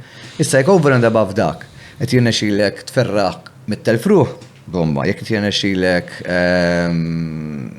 toħod biżżejjed flus biex tmur holiday, bomba. Imma l-baseline huwa li inti tqum fil-ħodu tagħmel dak li tħoss tagħmel. Naħseb dik hija part importanti ħafna mill-metra ta' suċċess. Ifhem impliċitu ma dik l-idea hija li speċjal kien qed tuħu gost tagħmel dak li qed tagħmel sinjal li naħseb ħajkollok relazzjoni tajba ħafna miegħek innifsek. Ġieli kuna moment noboda l-mużika b'qalbi kollha, ma ngħid kemm nixtieq ma dilx. Fejn jiġu dawk il-momenti fl-istudio? U le, f'kollox jiġu ħafna kemm momenti. Għax tista' seħila kważi droga jemina ossessjonat. Meta ngħidlek tan il-vision biex ikollok tal-il-vision tkun ossessjonat fuq xi ħaġa. Right? And you are committing, qed tikkommit ruħek to the full. Come what may, jien hemm ħanasal. End of story. U mbagħad magħha jiġu l-esperjenza tal-ħajja u affarijiet oħra li tufħajtek li mhux pjanajthom. Sir missier, ġara hekk, kellek mewt fil-familja, affarijiet oħra li huwa jinformak kif inti ħadibda tgħix. elementi finanzjari. Ġili fid-diffikultajiet finanzjari tiegħek għad tistara kif jiena bħalissa Ikun perit. ta' relax, per esempio. M'għandix għalfejn l-inkwiet xikun. Illum nafx x'għandi, għadha ma nafx għanaqla. Dejjem għall-aħħar 30 sena kienet hekk ħajti. Ma nafx ħajġri għada. Illum u jiena dejjem nibbaża fuq il-fatt li you're as good as your last job. Ġir kull ħaġa li tagħmel, make sure tagħmilha tajba, għax dik ħatatik X'żammek in business. Ma assessi għallu business. X'żamni Mhux business mhux kummerċ nagħmel. Ejja, ma żamni imma l-ossessjoni, għan rispondi, għal rispondi għax l-ossessjoni zammitni, it-tunnel vision zamni, mux għanajlek to prove everyone wrong, għax dik hija banalità tkun blaħ. Jek inti ċaġa għanna mġa taħdem, ammetti u konċedi. Bajt biex tinkilma Eżat, u konċedi. Imma l-amra li għandi għal-mużika hija fenomenali, u għanajlek din ukoll fil-Covid skoprejt xi ħaġa, provajt narrafan lil-nies tas-saħħa. Law mintom tirrealizzaw li l-artist ma titla fuq il-palk mhux għax biss u tilef l-introjtu tiegħu, dik hija fair enough. Ismu li dik hija dan għandu kull dritt jara kif ħaġib il-ħlas tiegħu biex iħallas ir-renta tiegħu ta' kull xahar. Għandu kull dritt bħal ħadd ieħor. Tajtu ilhom intom, tajtu ilhom. U nifhem għax hekk kien hemm bżonn, imma qed ifhmu xi ħaġa oħra psikoloġika. Kunnet ngħidilhom li da l-artist għalih din tagħmlu komplet bħala persuna. Mingħajra dana mhux iħossu fals imma jaħares fil-mera. U r-riflessjoni lura ma qas jaf minnu l-persuna l-oħra. Dik hija biex nirrispondik mela dik hija li hija parti mill-identità tiegħek. Dik tagħmel tiegħek. komplet bħala persuna. Mingħajra jew mistiegħu jew iktar milli probabbli jaf inkun ma nafx. Żgur ma ħossniex komplet. Dak hija r-risposta eżatta.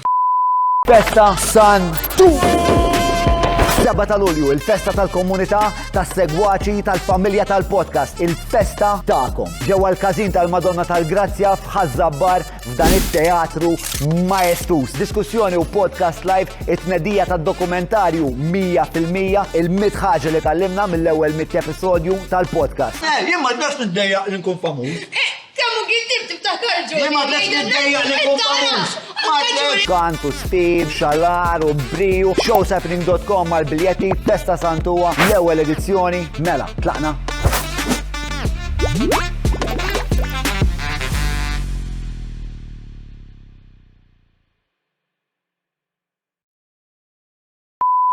Dinja komuni ħafna nies. Inti tħoss l-ħtieġa li tkun kreattiv? Total. Hija dik il-ħtieġa li qed ngħidu. Hija xi kultant għatlek li noboda l-mużika għax mhux qed tkun irrid, imma jekk ġiet idea irrid nagħmilha. U rrid nagħmilha ħadd ikkonsma l-ħin. U ġieli l-flus biex nagħmilha. U mhux kollox ħajaħdem. Għalma hemm id-diżappunt ukoll. Irrid ngħix bid-diżappunt ukoll. I mean, kemm mhux iktar faċli li tmur tipo tagħmel xogħol, tifhimni x'ħażin, huwa xogħol bħal kullu bit-tajjeb u bil-ħażin tiegħu ħafna tajjeb.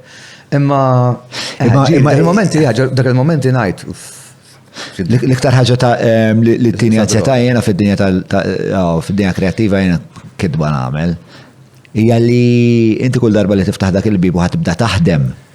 Taf li bdejt taħdem. Ma mhux sempliċement pereżempju jiena f'qabbejt trakk u rrid nieħdu minn point A sa point B u taf li ħatasal. Bl-operazzjoni kreativa taf li jisma' inti taf tagħmel 8 sigħat alla tipprova tifhem plot. Qatt ma nkwetat dik. Dejjem għandi konvenzjoni assoluta. Assoluta, ġifieri, li dik is-siġra tal-frott nadela jien li tagħmel hekk xi mod ieħor. Jekk tikkonvinċu rek li ħassiba. Imma tkun konvint li ħassiba u tiġri. Dik xi ħaġa li tissejjaħ dik ukoll. Imma li kont tajt inti dik l-ansjetà fejn tinħass nifhem li anke minn tkun tikteb hawn l-artisti jobodu dik il-proċess għax kollhom dry period ta' 6 xhur ma saħħu ċej, se frussar ruħek, anki ikolli balla minnhom bħal kulħadd. Imma li qed ngħid huwa li ma tikkralix dik il-forma ta' ansjetà. L-ansjetà tiġi biex tikkomunika. U mhux għax kif in-nisa joħdu għax nitnella, mhux dik. Imma il-ħajja ta' dax-xogħol illum il-ġurnata tidħol fuq social media, tagħmel hekk, affarijiet li ma kinux jeżistu qabel tu bifer, kont taqbad it-turja dan. Jiena b'xi mod jew ieħor ħadd tasal il-messaġġ hekk wasab dak il-mod. Illum fraka minna affarijiet oħra għandek bżonn tagħmel. Komma il-ħin tiegħek dejjem jitnaqqas. Le, jiena l-ansjetà ġejja mhux preċiżament mill-fatt li nkun irrid nikteb minn żewġ affarijiet. Waħda hija li jekk illum mal-stage mela għada se jkollu nerġa' nikteb. Imma għada jiena kelli pjanat li nagħmel xi ħaġa mal-familja, li nagħmel xi ħaġa li għandha x'taqsam mal-podcast, li kelli pjanijiet oħrajn. U issa f'daqqa waħda dak il-ħin li allokajt għal dan il-proċess kreattiv ħajkolli inġebdu b'tali mod li jisraq minn għada.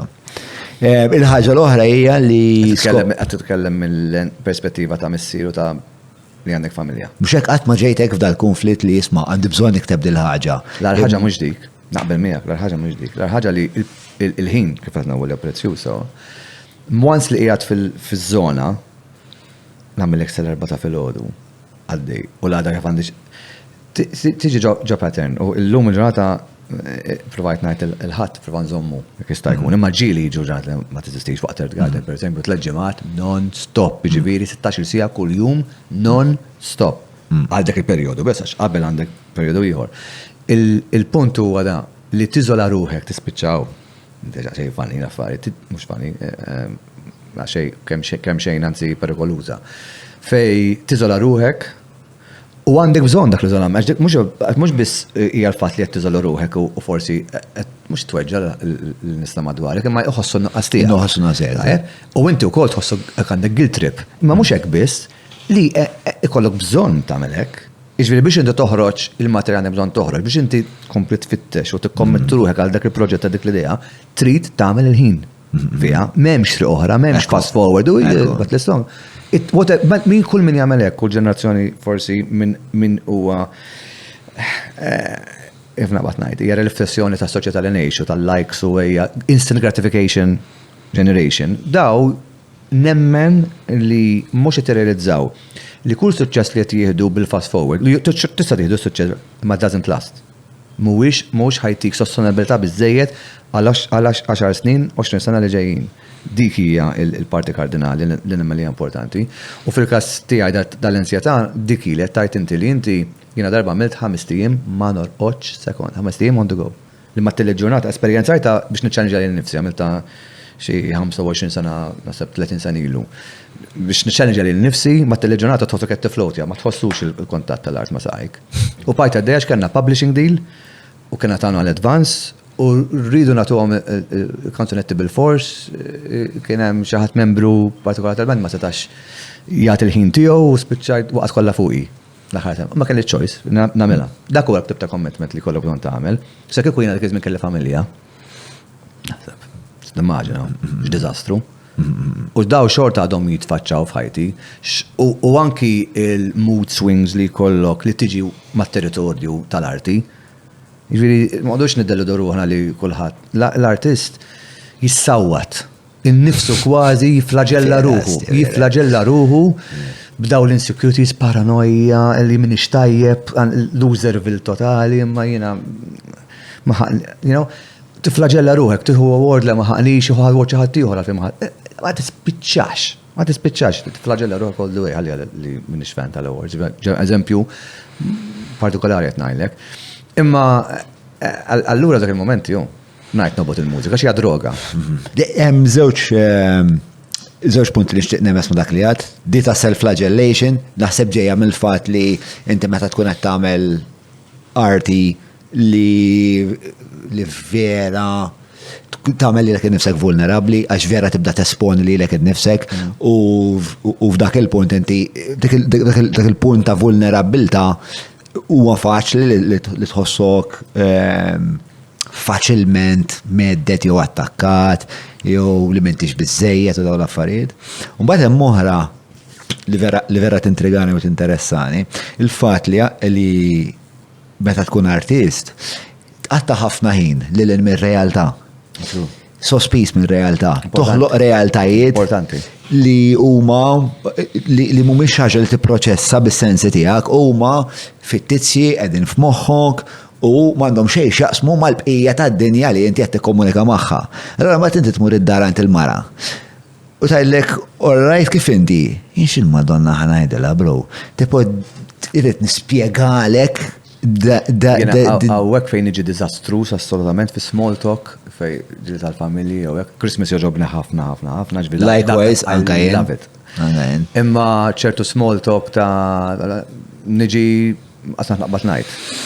Għax moħki mux strutturat għalek, un preferi nitkellem f'affarijiet iktar challenging u t-esplora anke xjenza li trid anything billi daw it-tip ta' routine small talk conversation. Għandna fil-fatt għandna il-Patreon stana li nagħmlu darba kull isu siġġimat morru Hungry Hippie u l-ewwel niklu insomma u mbagħad wara fuq l-imwejjed nitfgħu suġġett. Ma tistax kollok small talk. Għalfejn tagħmluha? Aħna għamluha one community, speċa community building. Tu, biex kun hemm spazju biex dak li jkun biex jiddibatti affarijiet interessanti bħala parti mis-social. U għaliex tara bħala xaħat interessanti? Għalfejn bħala xaħat, għax mhix komuni hu. Ġeneralment in-nies jinteraġixxu b'mod ġara superfiċjali. Inti ma tħoss li jekk inti tinqabad f'rutina ta' small talk qed tuża persentaġġ żgħir ta' moħħok li qed tissodisfa lilek innifsek u jekk inti qed tiċċellenġja ruħek b'kull idea possibbli tiġik fid-dinja inti qed tiftaħ u ma tħossok li wara li tkun għext u wasalt fit-tarf tiegħek inti fittix tiktar fl-umanità u l-kapaċità tal-moħħ fejn wassal għax jiena nemmen ħafna biha dik. Jiena għalfejn għandi naħli ħin nara film. Fil-tijak nista' nagħmel affarijiet oħra kirid. Imma għalfejn qed nara għax qed nidħol dik il-fantażija ħafna tkun fantazija tkun autobiography ma ħafna minnhom ikunu fantażiji. Li jina qed nħalli li n-nifsi, mux vulnerabilità, ma nħalli li n-nifsi nesplora dir-realtà, li miex realtà, imma qed nħalli li n-nifsi nidħol fija, tajjeb, u nħalli qed emozjonani, b'xi mod jew ieħor, tajjeb, nitħaq, whatever it is. So, u nagħmilha definition, ir-raġuni primarja, biex jina nħossni li n-nuqqasiet fija jina forsi ma għext, forsi fej ħaddieħor għandu l-ħajja jmur jagħmel ċertu affarijiet u daqqa rock climbing u daqqa great tal-ġen, nixtieq għandi il-ħin nagħmelhom iktar. Almenu qed nesplora dik l-idea u żgur allura mhux ħajkolli spazju għall-ismol ta' kumbat. Eżattament l-istess. U naħseb tmur lura wkoll għal dak li kont qed tgħid inti li l-arti hija l-aqwa mod ta' komunikazzjoni. Feeling ukoll, ejja ma ninsewx dik, mod egoizmu ħanajda, mod egoist jekk inti kellek ġarraft xi ħaġa f'ħajtek u inti di esperjenza ta' jiena wara mit missier, ġifieri tkun imkisser fuq il-pjano ħareġ xi ħaġa. Għal dak il-mument jiena nsejt mela għodda. Tista' twassallek għal ħafna insa jekk esponejti xi ħadd ieħor jekk ix-xerjajta ma xi ħadd li taf, il-punt huwa lilek kif affettwatek ġara dak il-mument li inti għamilta din. Ħriġt barra minn dik ir-realtà, again, devjajt minn dik ir-realtà u mort u krejajt dil-bubble. Il-problema ta' dil-bubble meta tidħol tant fiha tibda tħossok sramp outside of the bubble, u kol tiġri. U jiena ndum biex nerġa' niġi in the bubble, outside of the bubble nerġa'. Li terġa' tankara ruħek fl-ordinarju hija vera diffiċli u naħseb għalhekk ħafna artisti għandhom tendenza li jaħarbu b'moħħhom u ma jsebux triqthom lura u naħseb li ikolli ngħid ma nafx jekk jeżisti xi sondaġġ li hemm prevalenza aktar għolja ta' ansjetajiet u ħwejsa dik ix-xorta fil-komunità tal-artisti minn professjonijiet oħrajn.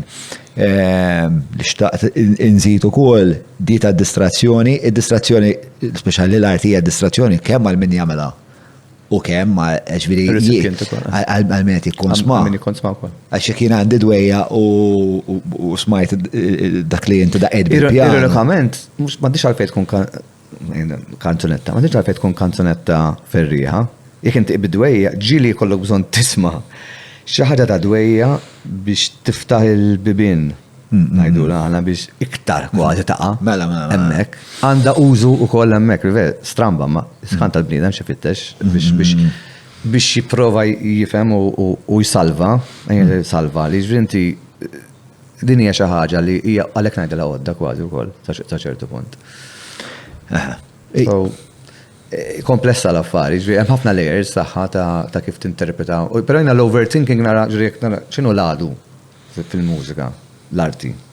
Overthinking, overanalyzing, overthinking, overcompensating. Meta qed tanalizza xi ħaġa wisq, too much, dik hija l-għadu tagħha. L-għadu ta' dak li jista' jkun il-bridge bej dak li qed tagħmel u min ħaj jismagħha jew min ħajkun sma'. Interessanti ħafna di ta' relazzjoni tal-artist ma' realtà li f'dak il-moment ta' diffikultà inti tfittex li għanzi dik ir-realtà iż-żida b'xi mod. Hemm dak il-kunċett ta' super stimuli minn hija jgħidulhom Dawkins fejn inti taqbad xi ħaġa li super normal stimuli A supernormal stimulus or a superstimulus is an exaggerated version of a stimulus in which there is an existing response tendency or any stimulus that elicits a response more strongly than the stimulus from which it evolved. L-inti tfittex xi ħaġa biex tistimulak iktar ħalli inti tħossa fl-interita tagħha li jekkux ferħ, jekkux rabja u jekkux idwejja. Mela, għandna l-aħħar mistoqsija ta' Adel. Adel. Naqra jien ġivi.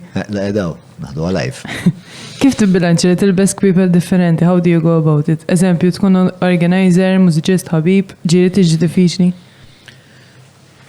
Mux daqsek. Ħana li għalfej. Lo ħaġa li tilbes people differenti għom maktu Edward Bono, kappellu għat temporarju, sadar qodbi.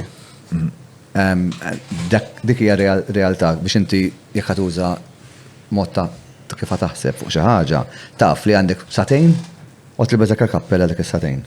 Taf tilbes kappelli ieħor wara. Mela tibda mill-premessa li dak li qed tagħmlu mod temporarju. U mhux l-intenzjoni mhijiex li tħalli xi ħaġa warajha permanenti. Dik number one.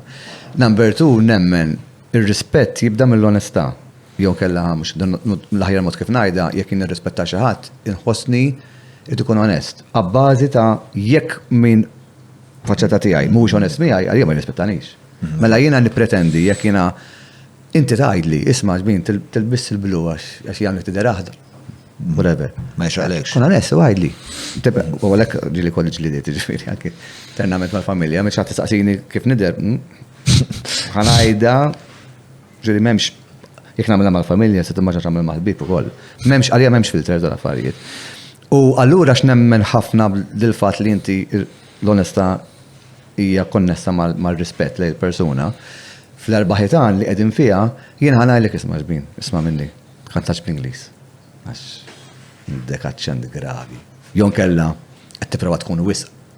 Jon kella this song vera ma tajt xejn. Opinjoni ma inti għataw issa fil-dak tiegħi u ħadnajlek opinjoni dak kif inħossna abbażi ta' forsi ċertu esperjenza li kelli f'ħajti. X'nitnella jekk il-persuna qudiem hu ħabib jew le. Għas idea ma tagħmel differenza, assolutament. Għamlek ma' tifla tiegħi, għalfejn m'għandix nagħmelek allura jew ma' tifel, m'għandix nagħmelek ma' xi ħadd ieħor. Però toqgħod attent li tip tal-lingwa tuża meta tgħidhom dawn l-affarijiet. Tallimt inkun iktar attent. Għax jien ma nirrealizzax mhux għax dak li ngħid jista' li ma nirrealizzax li ħadd ieħor tant jagħmlu important li qed jiżen dak li qed ngħid li għalih jekk għatlu hekk da. Għax kollha fuq il-vulnerabilità. Mela allura il-vantaġġ li jkolli meta xi ħadd ikun xi ħadd li naf aktar. Hemm tendenza li naf nieħu ritmu daqsxejn mod partikolari kif għalija, emnuni l-end result l-istess ħajkun in either way.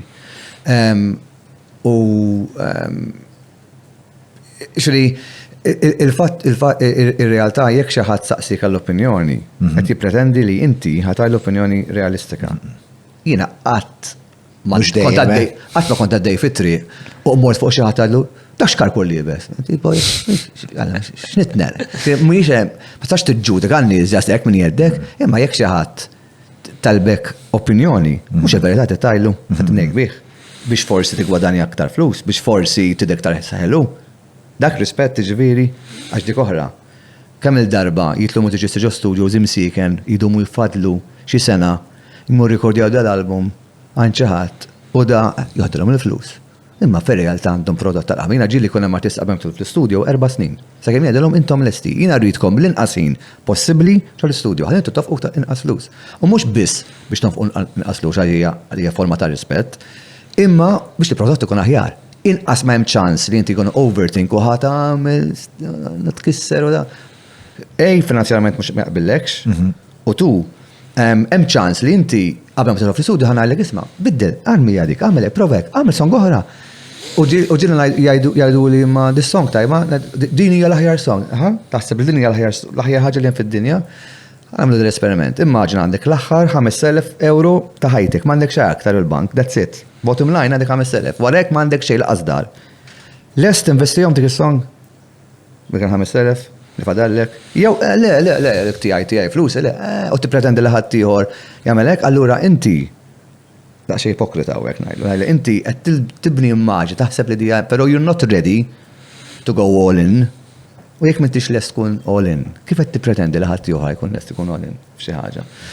Daw il-lob psikoloġiċi they come into practice. U ġieli da dialogu ironically dejjem thanks to Edward Dabon, tista' tagħmlu inti waħdek. Għandek għalfejn kollok xi ħadd jekk inti jirnexxielek għallim bes kappell ta' bridem li krejajt l-aqwa song bomba, mela jiena nibda nitkellem, issa nibes kappell ieħor, jiena kritik, jew jiena on the receiving end li għan investi flus, ta' saqsik id-domandi.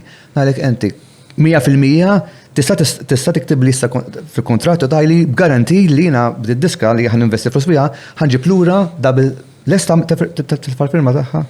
Le, mela issa nibda neġej iktar back to reality. Mela forsi l-aħjar song fid-dinja, mhux bil-fors l-aħjar song fid-dinja. U tibda tiġi in touch more with reality, keeping yourself in check. Ġifieri dal-każ għandhom u onestament utli f'ħafna affarijiet. Sfortunatament mhux kapaċi nagħmilha f'affarijiet oħra, kapaċi nagħmilha biss f'xogħli. Nixtieq nagħmilha f'affarijiet oħra. Ġieli kont skiet bil-mod li qed tgħid u mbagħad iddispjaċik. Darba mela.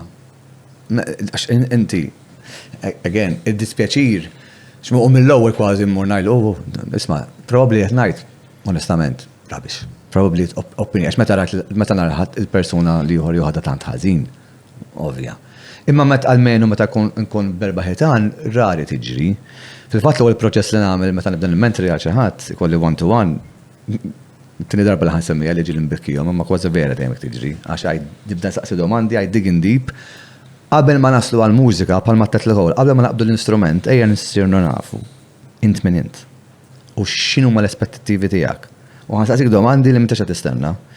Darba kelli esperienza t-nerekordi għal ċaħad 1996, 95 minute ċert. Naf li xie suċċur wara li ħarġet Frozen Madonna. Għanalik għalfejn iftakara. Għax dal-persuna għalli nixċi production tkun xaħġek. Ta' għarrajt, dak iż-żmien kienet cool u s-sejjed ġoddat. I went for it. Spiċċat ġaġa tajba. Issa kien wasal iż-żmien li għamil il-vuċi fuqa. Ok? Il-rekordja u jkun f'kam l-oħra, sowa, jisolat, jkun għawel ħdieġa, nara l-lyrics, lejt sejjer. Xed taħdem. Wara xi nofsija jgħatlu, tlu għajda xejtija. Poġġaw. U di qatt m'għamilta f'ħajti. Qatt. U probabbli politically incorrect, u probabbli min jaf kemm ħajaqlawli, imma ħanajda. Għatlu inti gay? Dan għamel a good 10 minutes ma jgħidx kelma, u ħmar, wiċċu.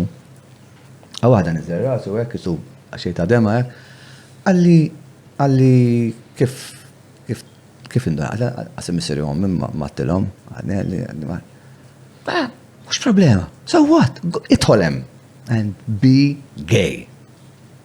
Meta ngħidlek, tippruvax iżżomm lura għax għandek persuna forsi heterosessuali man naħa l-oħra li forsi qed tgħid dan aħjar noqgħod xejn għax ħagġidu għani, un bat neħħani. Daqqa waħda l-performance level minnek tal-għatem, xorta xi kantant li lafu biħillum. Imma il-punt huwa, il-mużika jew l-arti ħattik xef ħafna affarijiet, u dak il-mikrofon ħajxiflek ħafna. I made sure there was open on the receiving end li jena mux bisset nisma n-noti, ma t-nisma aktar minnek. U t-telet ħaġa, turi dik l-element li jekk xaħat jikkonċedi jew les li ċedi għal dik l-idea li jista' jkun minnu irrispettivament x'jaħseb s-soċjetà fuq u x'jaħseb li persuna tal-ieħor, hemm ċans li ħadd titla' livell ieħor fl-eżibizzjoni tiegħek jew dak li tagħmel. Dejjem opinjoni tiegħi tagħti mhux għandek tajba, imma almenu jiena hija żgur rotta. Jiena perswas li hemm mod li jiena ħoss li hemm mod li tista' tiffabrikhom dawn l-affarijiet. Però mbagħad hemm rotta oħra li probabbli u forsi tkun romantiku hawnhekk imma fakit hija aktar sodisfaċenti meta inti trammita il-mikrofon, il-mużika, l-kidba, s-silenzju, l-ħsieb, tiskopri naqriktar dejjem naqriktar int minn. U fl-aħħar mill-aħħar il-bniedem lilin mill-artist dik tinteressa ħafna. Mbagħad hawn artisti li once li weldu xi ħaġa pat-tarbija, huma jafu li jafu li tagħhom, sakemm huma lesti li they let go of it u jagħtuha lill-pubbliku biex jikissira jbiċċira biċċiet.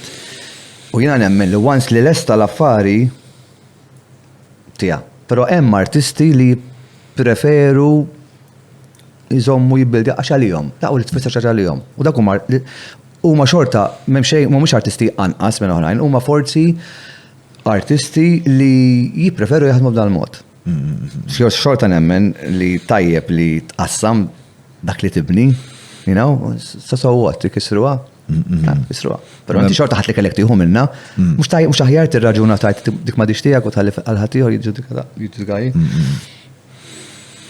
Skont milli ma kalvarju naħseb għaddietek biex tasal għaliha. Mhux anke meta tabik ma tistudjax għaliha wkoll. Ġifieri taħseb li faċli tkun xi ħadd topera fuq xi ħadd għandek ħajja u mewt f'idek, mhux kollox fih tiegħu. I mean, kull xogħol kus mastru daxxa u x'inhu kollox fih tiegħu u kulħadd nemmen li jerfa' s-salib dak li jiflaħu. Imma eventwalment inti tikkrea il-parametri u l-famuż kemm jgħid id-destin u mhux id-destin, kollox validu, ma inti id-driver tal-karozza tiegħek fejn tittasal. Mela, bro, dik kienet taħdida vera cool. L-ewwel iftakart li jien l-ewwel darba li kont qed naħseb li nagħmel podcast, kont iltqajt miegħek fir-reception tal-MFCC. Fil-fatt konna ftemna ma stajtx naħseb. Le, kien għadu qasbeda dal-podcast, għazet li sħan nagħmel podcast, nagħmluha niftakar. Badna nparlaw hemmhekk weħelna fir-reception, kien kont ġejt nara l-lapes qabel xi waħda mill-performances u jiena ħiereġ. Insertajtek. Badna nparlaw. Waqt il-COVID. Waqt il-COVID, eżatt. Żgur għax ma kienx hemm nies fis-sala. U għat naħseb da jkun vera tajb. Għagġa nawguralek għal-100 episodju tijak inti? Għal-uli? Iktar minn 100, sa' edin xi 100 u ma nafx, biznijom sew. Le, kienet avventura, kienet ċaħġa li hija ċaħġa qrib il-karattru tiegħi bl-ispeċ ta' ma nemminx li konversazzjonijiet bħal daw jista' jkollok faxar minut, ma jistax nimpoġġjaw jiena baxar mistoqsijiet għal Howard u ħansir nafu. Ment għandek weja, hemm ċertu nies li għamlu l-affarijiet, ħasemmiħ, mod partikolar Howard Stern, nsegwi ħafna, u naf li jaqlawlu, però meta jgħamil ta' konverzazzjonijiet, Sepa Malta ftit hawn nies li għandhom way u well done, għax naħseb iktar ħaġa kruċjali għal Howard Stern ħanet tfaħħa fuqek kif inti tagħmel il-ħaddieħor komdu biżejjed li tagħtih il-ħabel u tnigges law u titfalaw biex inti tara tesplora kemm tista' tesplora, però eventwalment it all boils down to kemm hu comfortable persuna l-oħra. U kemm x'għax kemm hu comfortable, kemm tagħmlu comfortable li hu les li ikun sajjena minni insertajt zbukkat u onestu li jiġi m'għandix filter u ngħidu anyhow. Imma nista' nimmaġina il-guest in ġenerali li ħossu hemmhekk. Apparti li għandi kurzita, ġenwina ħafna, ġviri dak kollu li saqsejtek l-lum ma saqsejtu l-ekxax kien parti minn xi skript jew xaġa vera xtaqt Għad nkun. nitkellem l-ħadarba ma nafx. Ftit li xej, bro, ftit li xej, par il-pjan tal-mitija. Ma that's good, that's. U jalla nerġan ta' unkomplu l-konversazzjoni b'nadi oħra. L-istess. Mela, grazzi l-kulħat tal-li segwejtu men, patreon.com/John Mallija, jek tixtuqu t-supportjaw dak li dan il-proġett jgħet jgħamil Howard Keat, għal-darbohra, grazzi ħafna. Grazzi inti, thank you. Thank you.